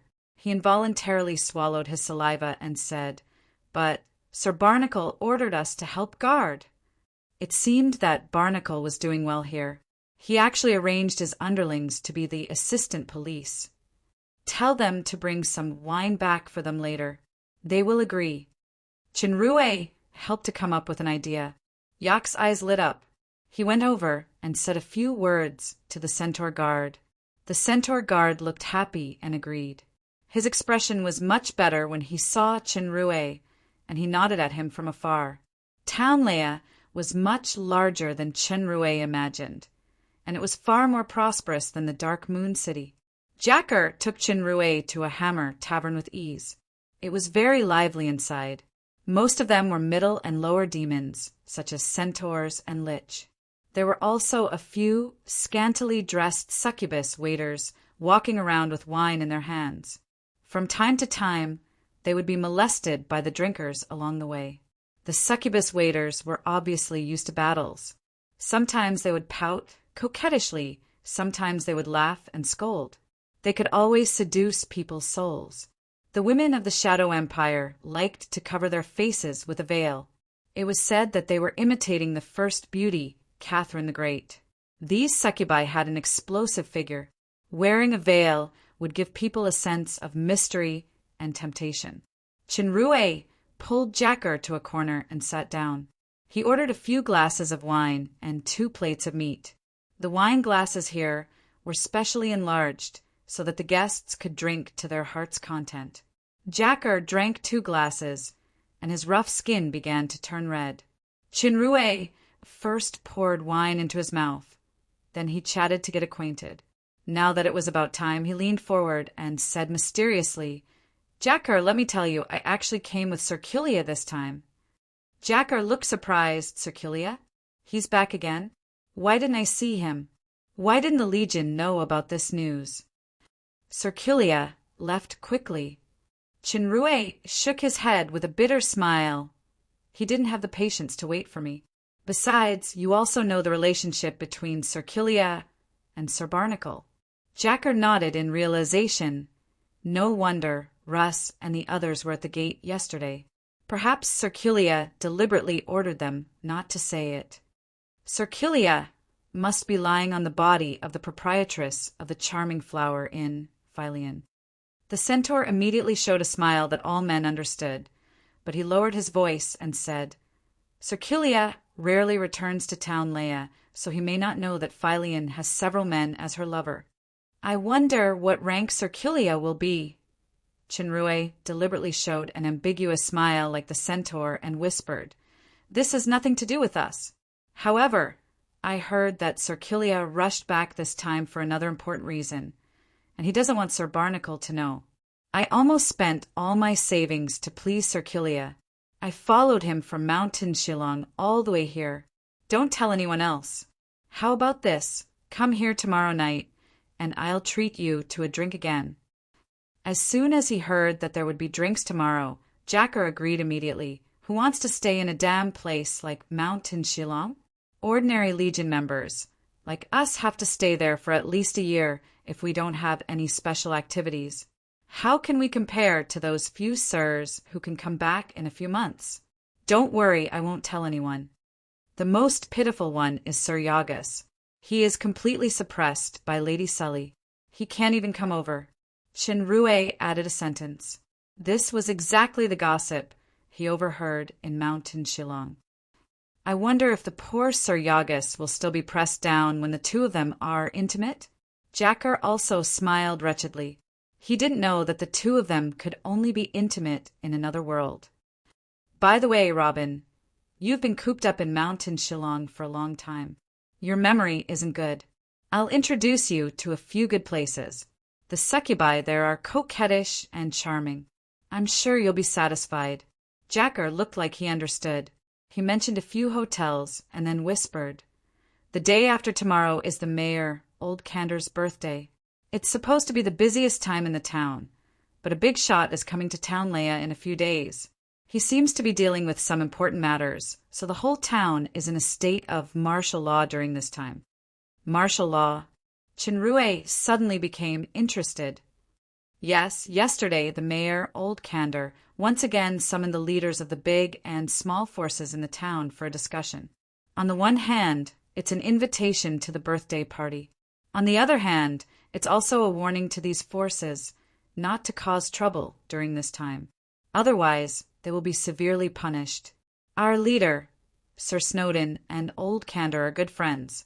After the town meeting yesterday, Sir Barnacle ordered us to assist the defense team. Remember not to wander around. I got it.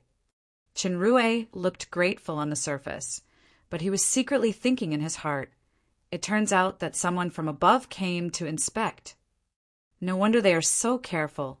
The day after tomorrow is Old Cander's birthday. This is a good opportunity. It seems that the original plan needs to be changed a little. If it succeeds, it can achieve twice the result with half the effort.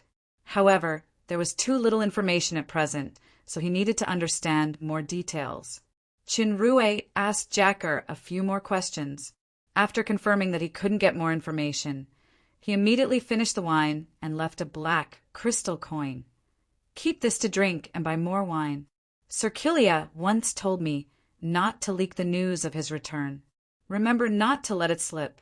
I'll go to the hotels you mentioned now. Jacker quickly took it and held it tightly, for fear that he would change his mind. Seeing Chinrue leave, the centaur's face showed a confident smile. This stingy dark elf, I was afraid that he would slip away without paying the bill. I didn't expect him to really change his character. It seems that he was bored to death in that damn place. Since I have this on hand, I won't have to worry about not having wine to drink in the future.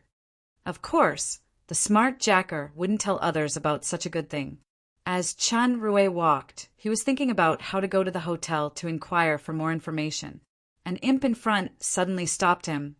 Sir Dark Elf looks unfamiliar. Is it your first time coming to Townlea? Do you need an experienced guide?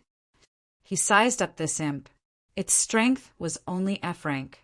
Its face was attentive, but its eyes were rolling around. Chinrue was no longer a rookie who just came to the demon realm. This imp most likely didn't have any good intentions. It seemed that there were many such swindlers in his cloak gang. Well, if you do well, I will reward you handsomely. Chinrue smiled slightly and deliberately took out a black crystal coin to show it. It almost dazzled the imp's eyes. Black crystal coin?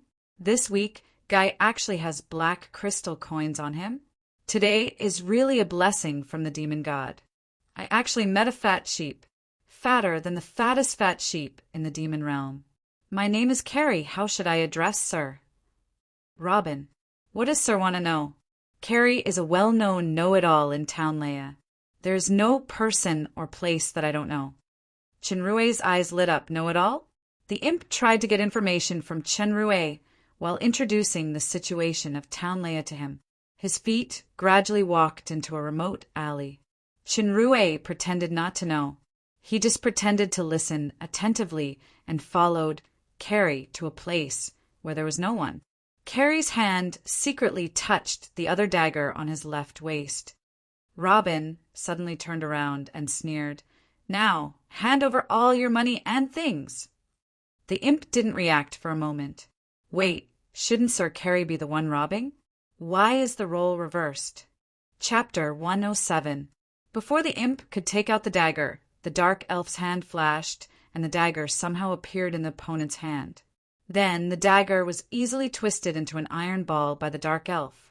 How could Carey not know that he kicked an iron plate? He turned around and wanted to escape, but the opponent's faint voice sounded. "If you dare to run, I will stuff this thing into your throat." Carey shuddered, thinking of the dark elf race's speed and this opponent's terrifying strength. He immediately stopped moving and turned around with trepidation. He very sensibly handed over a bag of money. "My lord's strength is comparable to the strongest demon. Carey was blind to have offended my lord. Please accept Carey's apology, my lord." Chinrue took the money bag and opened it. There were a few purple crystal coins and a pile of white crystal coins. He looked at the nervous imp and asked, "This money is too little. It's far from enough to buy your life. It's fine if you want to save your life, but you have to tell me who is coming to Town Leia in 2 days and why. Don't try to deceive me. If the news I heard from others is more accurate than what you said, then I will come to you at any time. Town Leia's celebrity, Carey." The imp shuddered and regretted it. He wanted to slap himself a few times. Why did I talk so much just now? It's useless to regret now. In order to save his life, Carey quickly replied, "Sir, I don't know the exact news. I only heard it from an imp in the mayor's house by chance. He seems to be a nobleman from the capital. I really don't know what he is here for." "I'm not satisfied with this answer." Chinrue shook his head. "It seems that you can only provide some valuable information in exchange for your life. I will give you 5 minutes." As he said, Chinrue squeezed the iron ball with force, and it suddenly became a stuck iron block. Carey was scared out of his wits. He quickly revealed many recent intel and secrets like popping beans in a bamboo tube. Wait. When Chinrue heard one thing, he suddenly interrupted the imp. "You said the mayor's mistress had an affair with a guy named Lennon." When the imp saw Chinrue's interest, he quickly said, "Old Candor of Town Leia was lustful. He liked the new and hated the old. He had married 35 wives, and his favorite was his 35th concubine, named Nalini. Race, great demon. Nalini was young, beautiful, and knowledgeable. She was a famous beauty and talented woman. She was an unmarried couple with a great demon named Ross. Ross was the deputy captain of town, Lee's defense team, which was equivalent to the deputy sheriff of an estate. However, in order to get promoted and get rich, Ross actually gave his fiancée to Old Candor, who had been coveting Nalini's beauty for a long time. Under the influence of the drug, Nalini was possessed by Old Candor and became his 35th concubine. Ross was also promoted to the captain of the Town Leia defense team. The female great demon was originally the most loyal woman in the demon realm. Nalini was betrayed by Ross and her heart was dead, but she didn't succumb to Old Candor. Instead, she had an affair with an outsider named Lennon in revenge.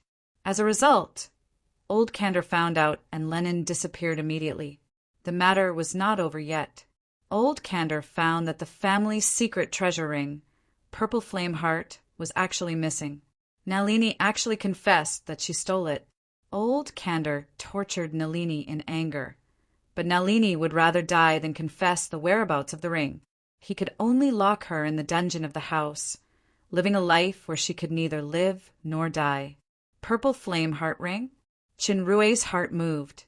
He suddenly thought of the passion ring that Lennon gave him to enhance the sexual interest between men and women. The ring happened to be inlaid with a purple gem. What does that ring look like? What special function does it have? There is a special magic engraving on the silver ring. There is a round purple gem in the center. I don't know the specific function, the imp described. The mayor once set a bounty for the whole town, but unfortunately, there has been no news of its whereabouts. Chinrue was already sure that the passion ring was the Mayor Old Candor's family treasure, the purple flame ring. Nalini really gave it to Lennon, which was Lomont. Lomont didn't put the value of this ring in his eyes, so he accidentally gave it to him.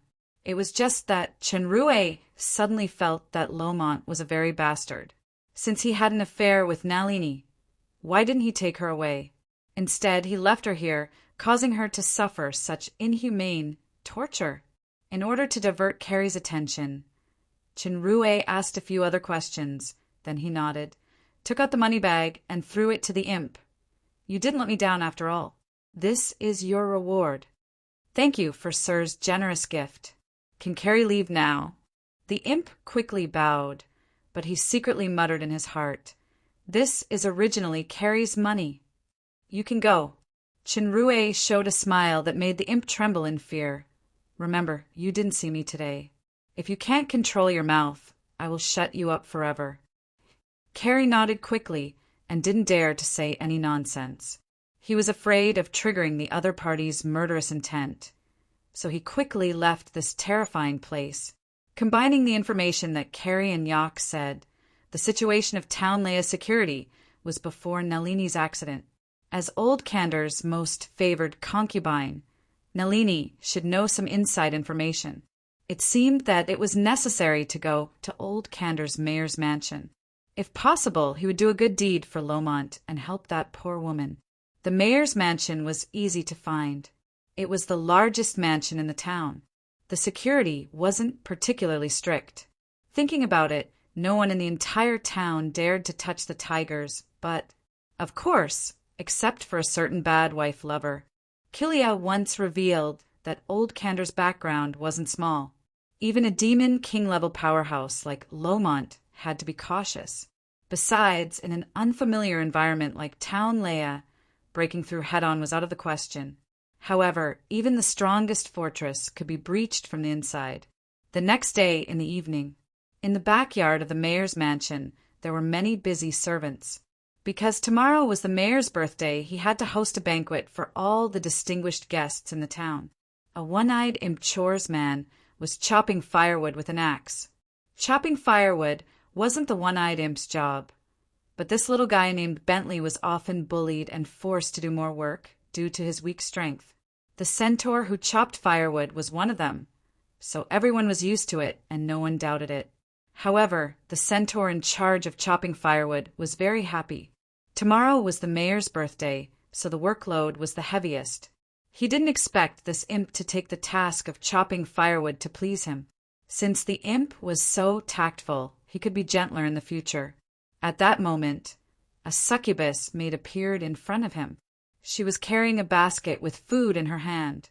She was about to send it to the dungeon. As the dungeon was gloomy and terrifying, the succubus seemed very reluctant. Ouch! The imp was suddenly hit by a hard piece of wood. The axe fell from his hand and landed 2 meters in front of the succubus maid. The succubus maid was shocked and scolded. Bentley, you bastard, are you blind? The imp quickly came over to apologize. The succubus was originally going to the dungeon, so she was unhappy. Now, it was a good opportunity for her to make a fuss, until the imp offered to help her send food as compensation. The succubus' anger turned into joy. She handed the basket to him and left without even thanking him. A hint of smugness flashed in the imp's eyes. Everything was going according to his plan. Even if the succubus didn't want him to send food just now, he still had a way to deal with it. However, since it was so smooth now, those backup plans were naturally not needed. Bentley was naturally Chenrue's disguise. The real Bentley was subdued as soon as he left the mayor's mansion. Because his identity was just a chores man, Bentley's knowledge was very limited. Chenrue thought for a long time and decided to take the risk of disguising as Bentley to enter the mayor's mansion. The skill of disguise was really amazing. He could actually successfully disguise as an imp with a completely different body shape. However, with the previous example being seen through by Lomont, Chenrue was still very careful. His words and actions were according to Bentley's confession. Sure enough, he wasn't seen through. Of course, under normal circumstances, no one would pay attention to the lowliest chores man in the mansion. After a day of investigation, Chenrue had figured out the location of the dungeon. He immediately carried the food and imitated the imp to jump and walk to the entrance of the dungeon. The guards of the dungeon were 2 centaurs. When they saw the imp from a distance, one of them frowned and asked, "Why isn't it Tasha?" The imp said dejectedly, "She bumped into me just now and forced me to send food for her." "I see." The centaur guard knew the one-eyed imp's reputation of being bullied by everyone, so he turned his head. "Go in." Chinrue walked to the dungeon door, and a damp and dark smell came to his nose. He saw a long staircase going straight down. The light got darker as he went deeper. Even the magic lights along the way looked gloomy. He deliberately shivered. The 2 centaur guards saw his timid look and smiled at each other. "Useless guy. The prisoner is in the innermost dungeon. Walk slowly, don't pee your pants." "Haha. Unfortunately, it's not that bitch, Tasha, or else I can still touch a few times." Chinrue hopped down the stairs and heard the laughter of the 2 centaurs getting further and further away. No wonder the succubus, Tasha, was reluctant to come here. Being molested by the 2 guys at the door was a small matter.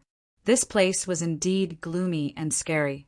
He couldn't help but feel creepy when he walked inside.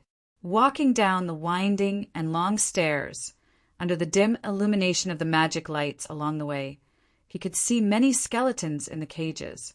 He basically couldn't feel the breath of a living person. At this time, Chinrue heard a moan coming from the front, and he immediately quickened his pace. Sure enough, as the centaur said, in the innermost cage, he saw a woman lying on the ground. Her hands and feet were still shackled. The woman's hair was disheveled, and her robe was tattered. She was lying on the ground motionless, but she was moaning softly. Chinrue's hearing was very sharp now. He could tell that the intermittent moan was not a complaint, but a curse. Although the voice was weak, the grinding of teeth from the bottom of her heart made him shudder. Chapter 108. Madame Nalini, it's time to eat. Chinrue still walked over with the appearance of an imp and placed the basket in front of her. The woman slowly turned her head. Chinrue was surprised to see that there was only one eye left on the dirty and scarred face. The eye glanced at him indifferently and didn't speak. Chinrue noticed that there were already several baskets in front of her, but the food in it wasn't touched at all. They only sent food to Nalini once every 2 days. It seemed that she had planned to starve herself to death. However, the magic circle engraved on the cage pillar seemed to have the effect of reducing the body's energy consumption. Otherwise, she would have starved to death. This kind of magic circle was crueler than some torture for a prisoner who was determined to die. Madame Nalini, do you really want to die? Nalini saw this imp didn't even put down the basket and left. So she said coldly, "Don't call me madam." Her voice had no strength, but there was an obvious contempt in it. "Eat something and drink some water. Let's talk. Are you specially sent by that old bastard?" He actually sent an imp this time.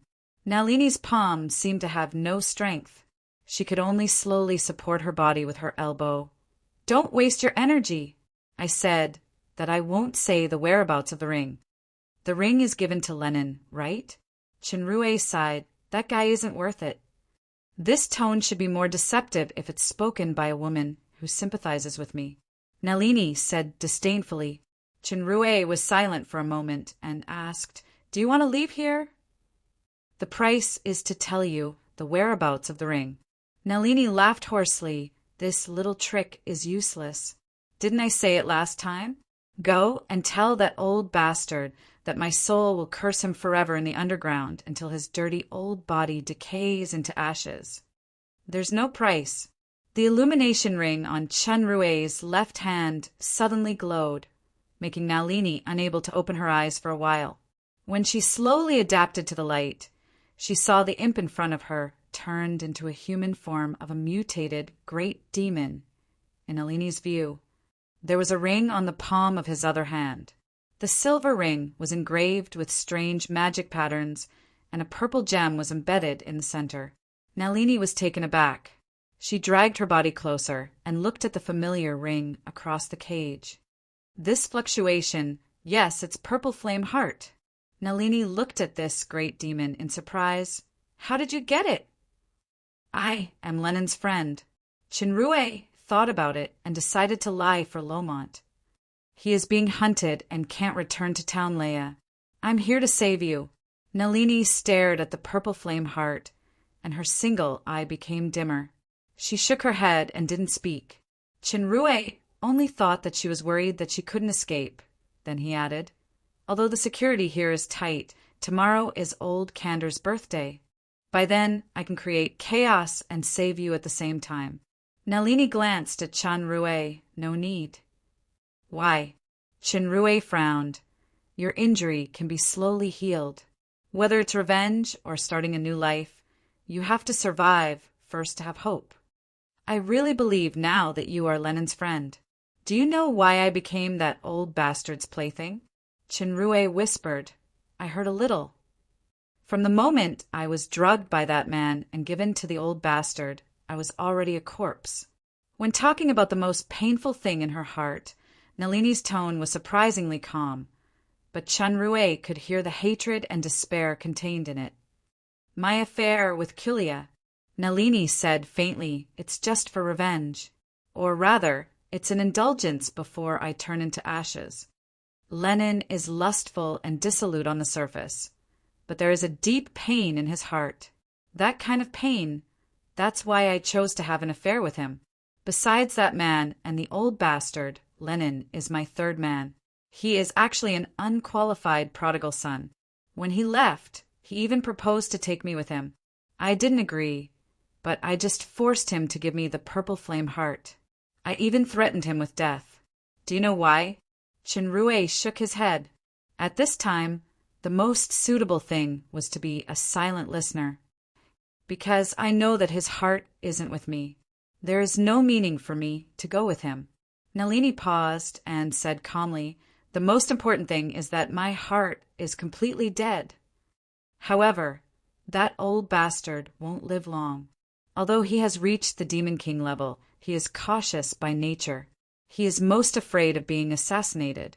Nalini said coldly, it's just that he didn't expect that I would poison myself.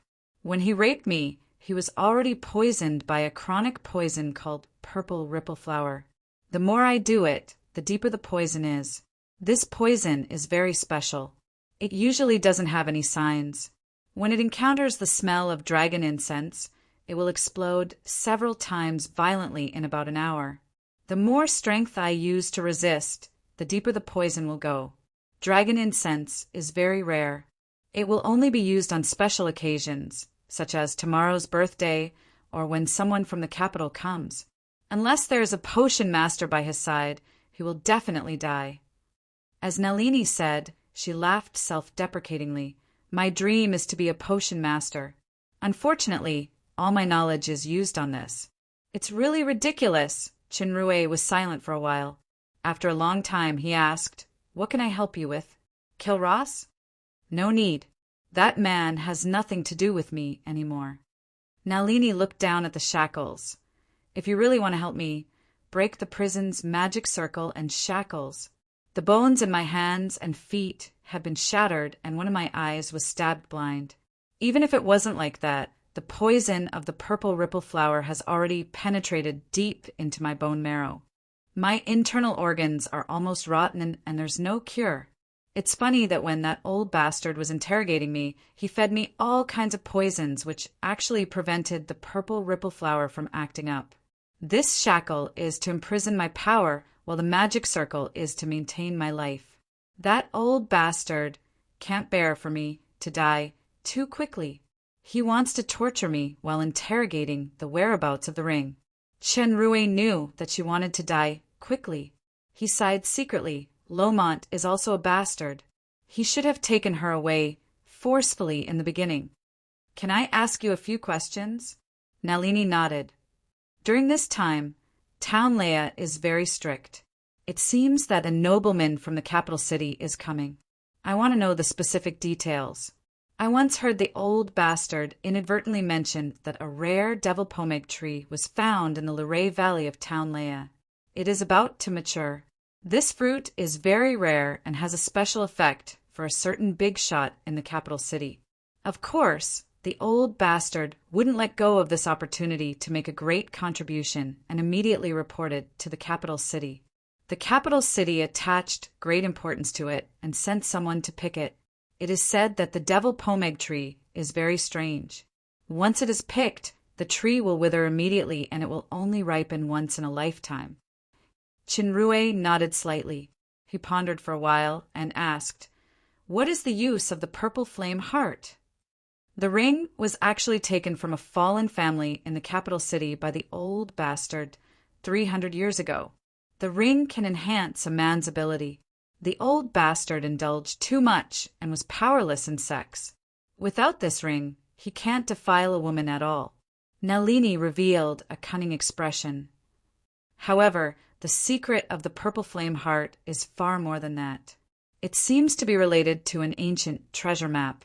I'm not very clear about the specifics. You should keep it.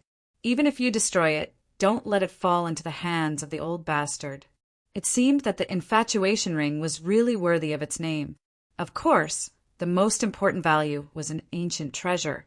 However, for Chenrue, these were temporarily useless. Don't worry. Chenrue shook his hand and kept the purple flame heart. His palm emitted a faint light and cut horizontally a few times like lightning. The thick cage pillar was suddenly cut into a door shape. Chenrue walked into the cage and cut off the shackles on her hands and feet with 2 slashes. You really don't want to go out? My previous promise to save you is still valid. Nalini refused again. The power in her body began to gather slowly, and her body emitted a faint light.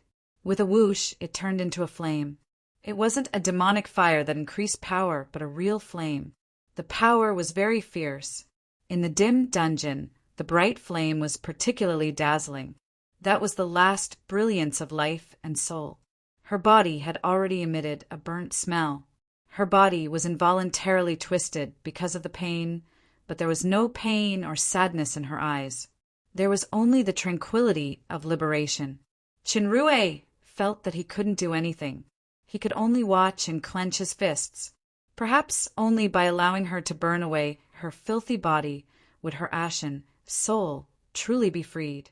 Is there any message that you want me to pass to Lennon? Chinrue couldn't help but ask.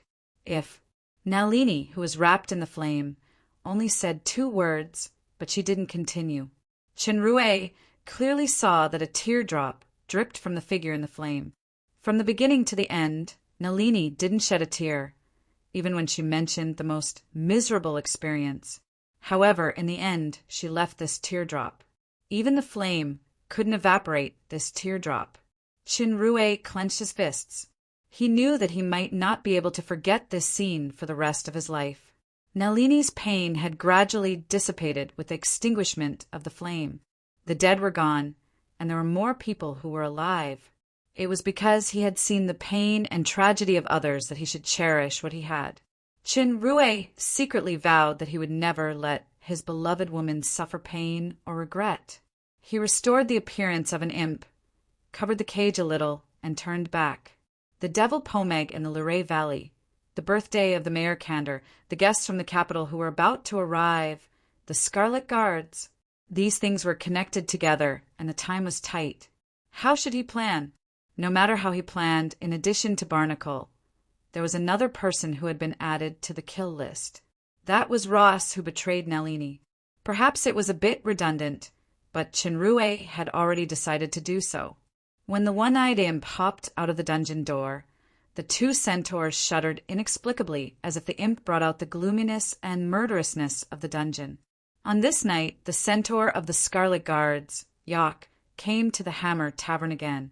The centaur who had earned 2 consecutive days of drinking was very proud. However, in the corner seat, he didn't see the dark elf Robin, but a man in a cloak whose face couldn't be seen clearly. Is it Yak? Robin asked me to look for you. Come with me. Yak thought for a while and followed the cloaked man out of the tavern. They came to a secluded alley. The man took off the cloak on his head when he saw that there was no one around. When Yak saw it, he was taken aback. His guard just now turned into fear, and he quickly saluted. It turned out to be Sir Kilia. Chapter 109. Kilia snorted. The power of higher demon emanated from his body. The first sentence made Yak's heart jump. Robin is dead. Yak asked in surprise, how? He was drinking with me last night. Not only Robin, but I almost died too. Kilia's eyes were cold. I heard from Robin that he met you. Did you leak the news of my return to Barnacle? No, not me. Yak was shocked by Kilia's murderous intent. He quickly explained, please believe me, sir. I swear by the name of my father, Yak, that I never revealed it to anyone. Yak really didn't leak the news. The reason was to blackmail Robin so that he could enjoy the free food and drinks every day. Have you heard the news of my return in the Legion? Kilia asked again.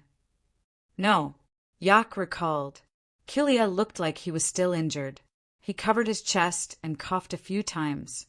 It must be that bastard Barnacle who blocked the news. He wants to kill me. Sir Barnacle wants to kill you? The centaur felt something was wrong when he heard Barnacle's name just now. Now that he heard Kilia say this, he was taken aback. That guy is planning something big. He drove me back to Mountain Shillong because of this. Kilia sneered. Now you also know this matter. He will be the target that he must kill. Robin died in his hands. Robin was killed by Barnacle? Yak was shocked and broke into a cold sweat. The defense team saw his contact with Robin. Barnacle will not let him go. For a higher demon at the peak of the higher demon to kill an intermediate demon like him is as easy as pinching a bug. Most of the people in the Legion have been bribed by him. If you tell others, you will die faster. Kilia groaned. If you want to live, there is only one way. Kilia took out a letter and whispered a few words. Yak nodded quickly. Don't try to read this letter. There's a special magic on it. If you dare to open it, I'll know at any time. Rest assured, my lord. This was a matter of life and death, so Jacker swore again. He carefully took the letter and put it in his pocket. Very well, from now on, you are my personal guard. You can't go back to the stronghold tonight, otherwise your life will be in danger. A money bag appeared in Kilia's hand. There are 30 black crystal coins here. Take 3 of them and stay in the Flower Network Hotel opposite. Remember, stay here for the night. No matter what happens, don't look for women or make trouble. As long as we complete the task tomorrow, not only will we be able to keep our lives, but the rest of the money will also be yours. Jacker was overjoyed. He opened the money bag and found that there were indeed black crystal coins inside. He immediately took out 3 and looked at the bag reluctantly before bowing and leaving. At the entrance of the alley, Kilia had been watching the centaur walk into the opposite inn. His appearance began to slowly change into the appearance of a dark elf. Of course, this was not his true appearance. The wind is about to blow. The dark elf stroked his slightly fluttering long hair, looked at the 2 moons in the sky that were gradually covered by the dark clouds, and said faintly, the next day, the weather was sunny. From time to time, there was a rare gust of wind, which seemed to indicate that this was an unusual day. Today was the 610th birthday of the mayor, Old Candor. The town deliberately created a jubilant atmosphere, but the usual vigilance didn't relax. People with status in the town came to the mayor's mansion early to congratulate, such as the defense captain, Ross, the deputy head of the Scarlet Guards, Barnacle, and others. Town Leia was a good place. Unknowingly, Old Candor had been the mayor here for 19 years. Although the degree of prosperity here was far from the prosperous capital, it was better to be a local tyrant in this remote town than to tuck his tail between his legs and look at the faces of the high-ranking officials of the noble families in the capital. Although Town Leia was occupied by the Shadow Empire, it was no longer the mayor sent by the other country every 50 years. Instead, it was directly appointed by the Shadow Empire. However, the term of the mayor was even shorter. Even if there were no mistakes, it was at most 20 years. Unless he could make special contributions, it was only possible to be re-elected. Now there was only 1 year left before Old Cander's term. The discovery of the devil pomeg was a godsend opportunity. Old Cander was the elder of the Casley family, an old family of the Shadow Empire. He had rich experience. By chance, he learned that the upper echelons of the empire attached great importance to the devil pomeg.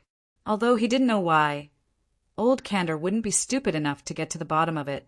He only needed to know the importance of this thing. Sure enough, as soon as this news was reported to the capital through the family, the capital immediately responded. The commissioner sent was already on the way and would probably arrive in a few days. It was at this time that there couldn't be any mistakes. Otherwise, the merit would become a felony, and the happy event would become a funeral.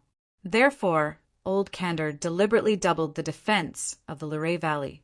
Looking at the guests who came to the hall to congratulate him, Old Cander seemed to be in a good mood. Of course, if the purple flame heart ring wasn't stolen, this mood would be even better. The purple flame heart was taken from a fallen aristocrat in the capital 300 years ago. It could enhance a man's function. More importantly, it was said to be the key to open an ancient treasure. Unfortunately, he hadn't figured out its secret for 300 years. For the old and weak Old Cander, that enhancement was used frequently. Since this treasure was lost, Old Cander couldn't find a replacement for a while, and he couldn't be intimate with a woman. His heart was filled with hatred. Although Nalini refused to confess, it was likely that she gave it to her adulterer, Lenin. Lenin also seemed to have evaporated, and there was no trace of him in the entire town. For this reason, the Scarlet Guards, who had always been close to Lenin, deliberately clarified and drew a line with Lenin. They also sent members to assist in the pursuit of Lenin and participate in the defense work of the town. The purple flame heart must be recovered, but the most urgent matter at present was the devil pomeg. The people from the capital would probably arrive in town Leia in these 2 days. The matter of Lenin and the purple flame heart would be investigated after this matter was over. Old Cander smiled and greeted the guests one by one. When he passed by the magic crystal furnace in the hall, he smelled the special fragrance emitted from it. He took a deep breath and showed a satisfied expression.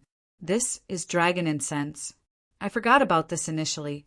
It seems that one of the wives wants to please me, so she took the initiative to order the servants to light it. Well done. It should be the most considerate Mary. Unfortunately, the purple flame heart was lost by the bitch, Nalini.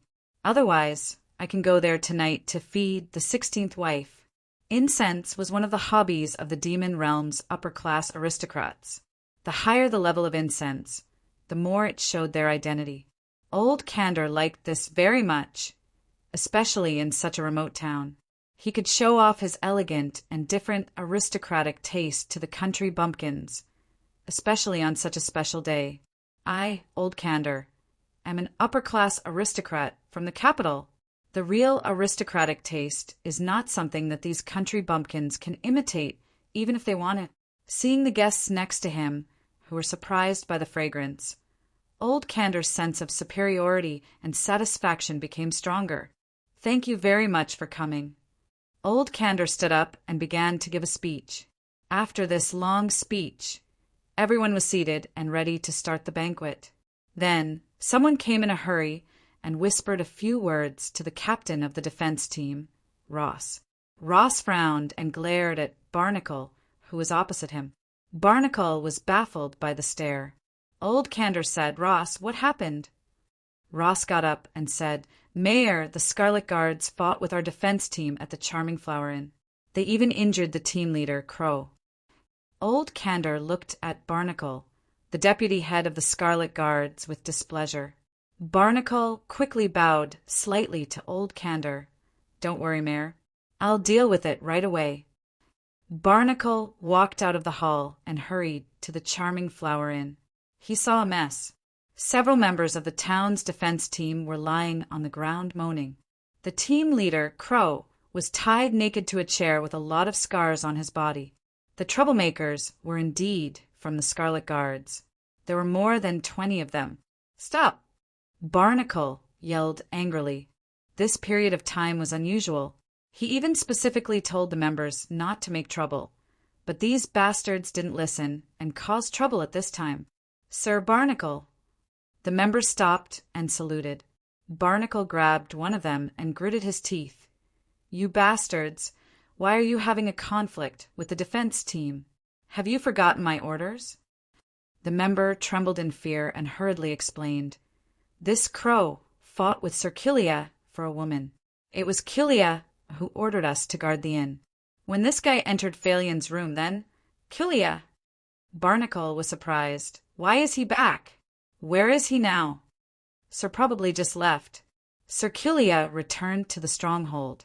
He said that he will be responsible for all the consequences. If Sir comes, you can go to the stronghold to find him.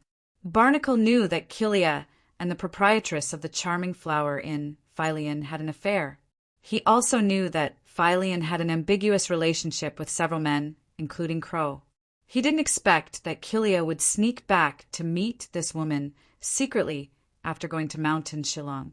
What's even more hateful is that he actually caused trouble at this time because of jealousy. Since it was Killia's order, it wasn't good to punish these members. However, if they really caused trouble, how could Killia bear the consequences? The situation is tense now. I must warn that idiot. All of you get lost. No one is allowed to stay here anymore.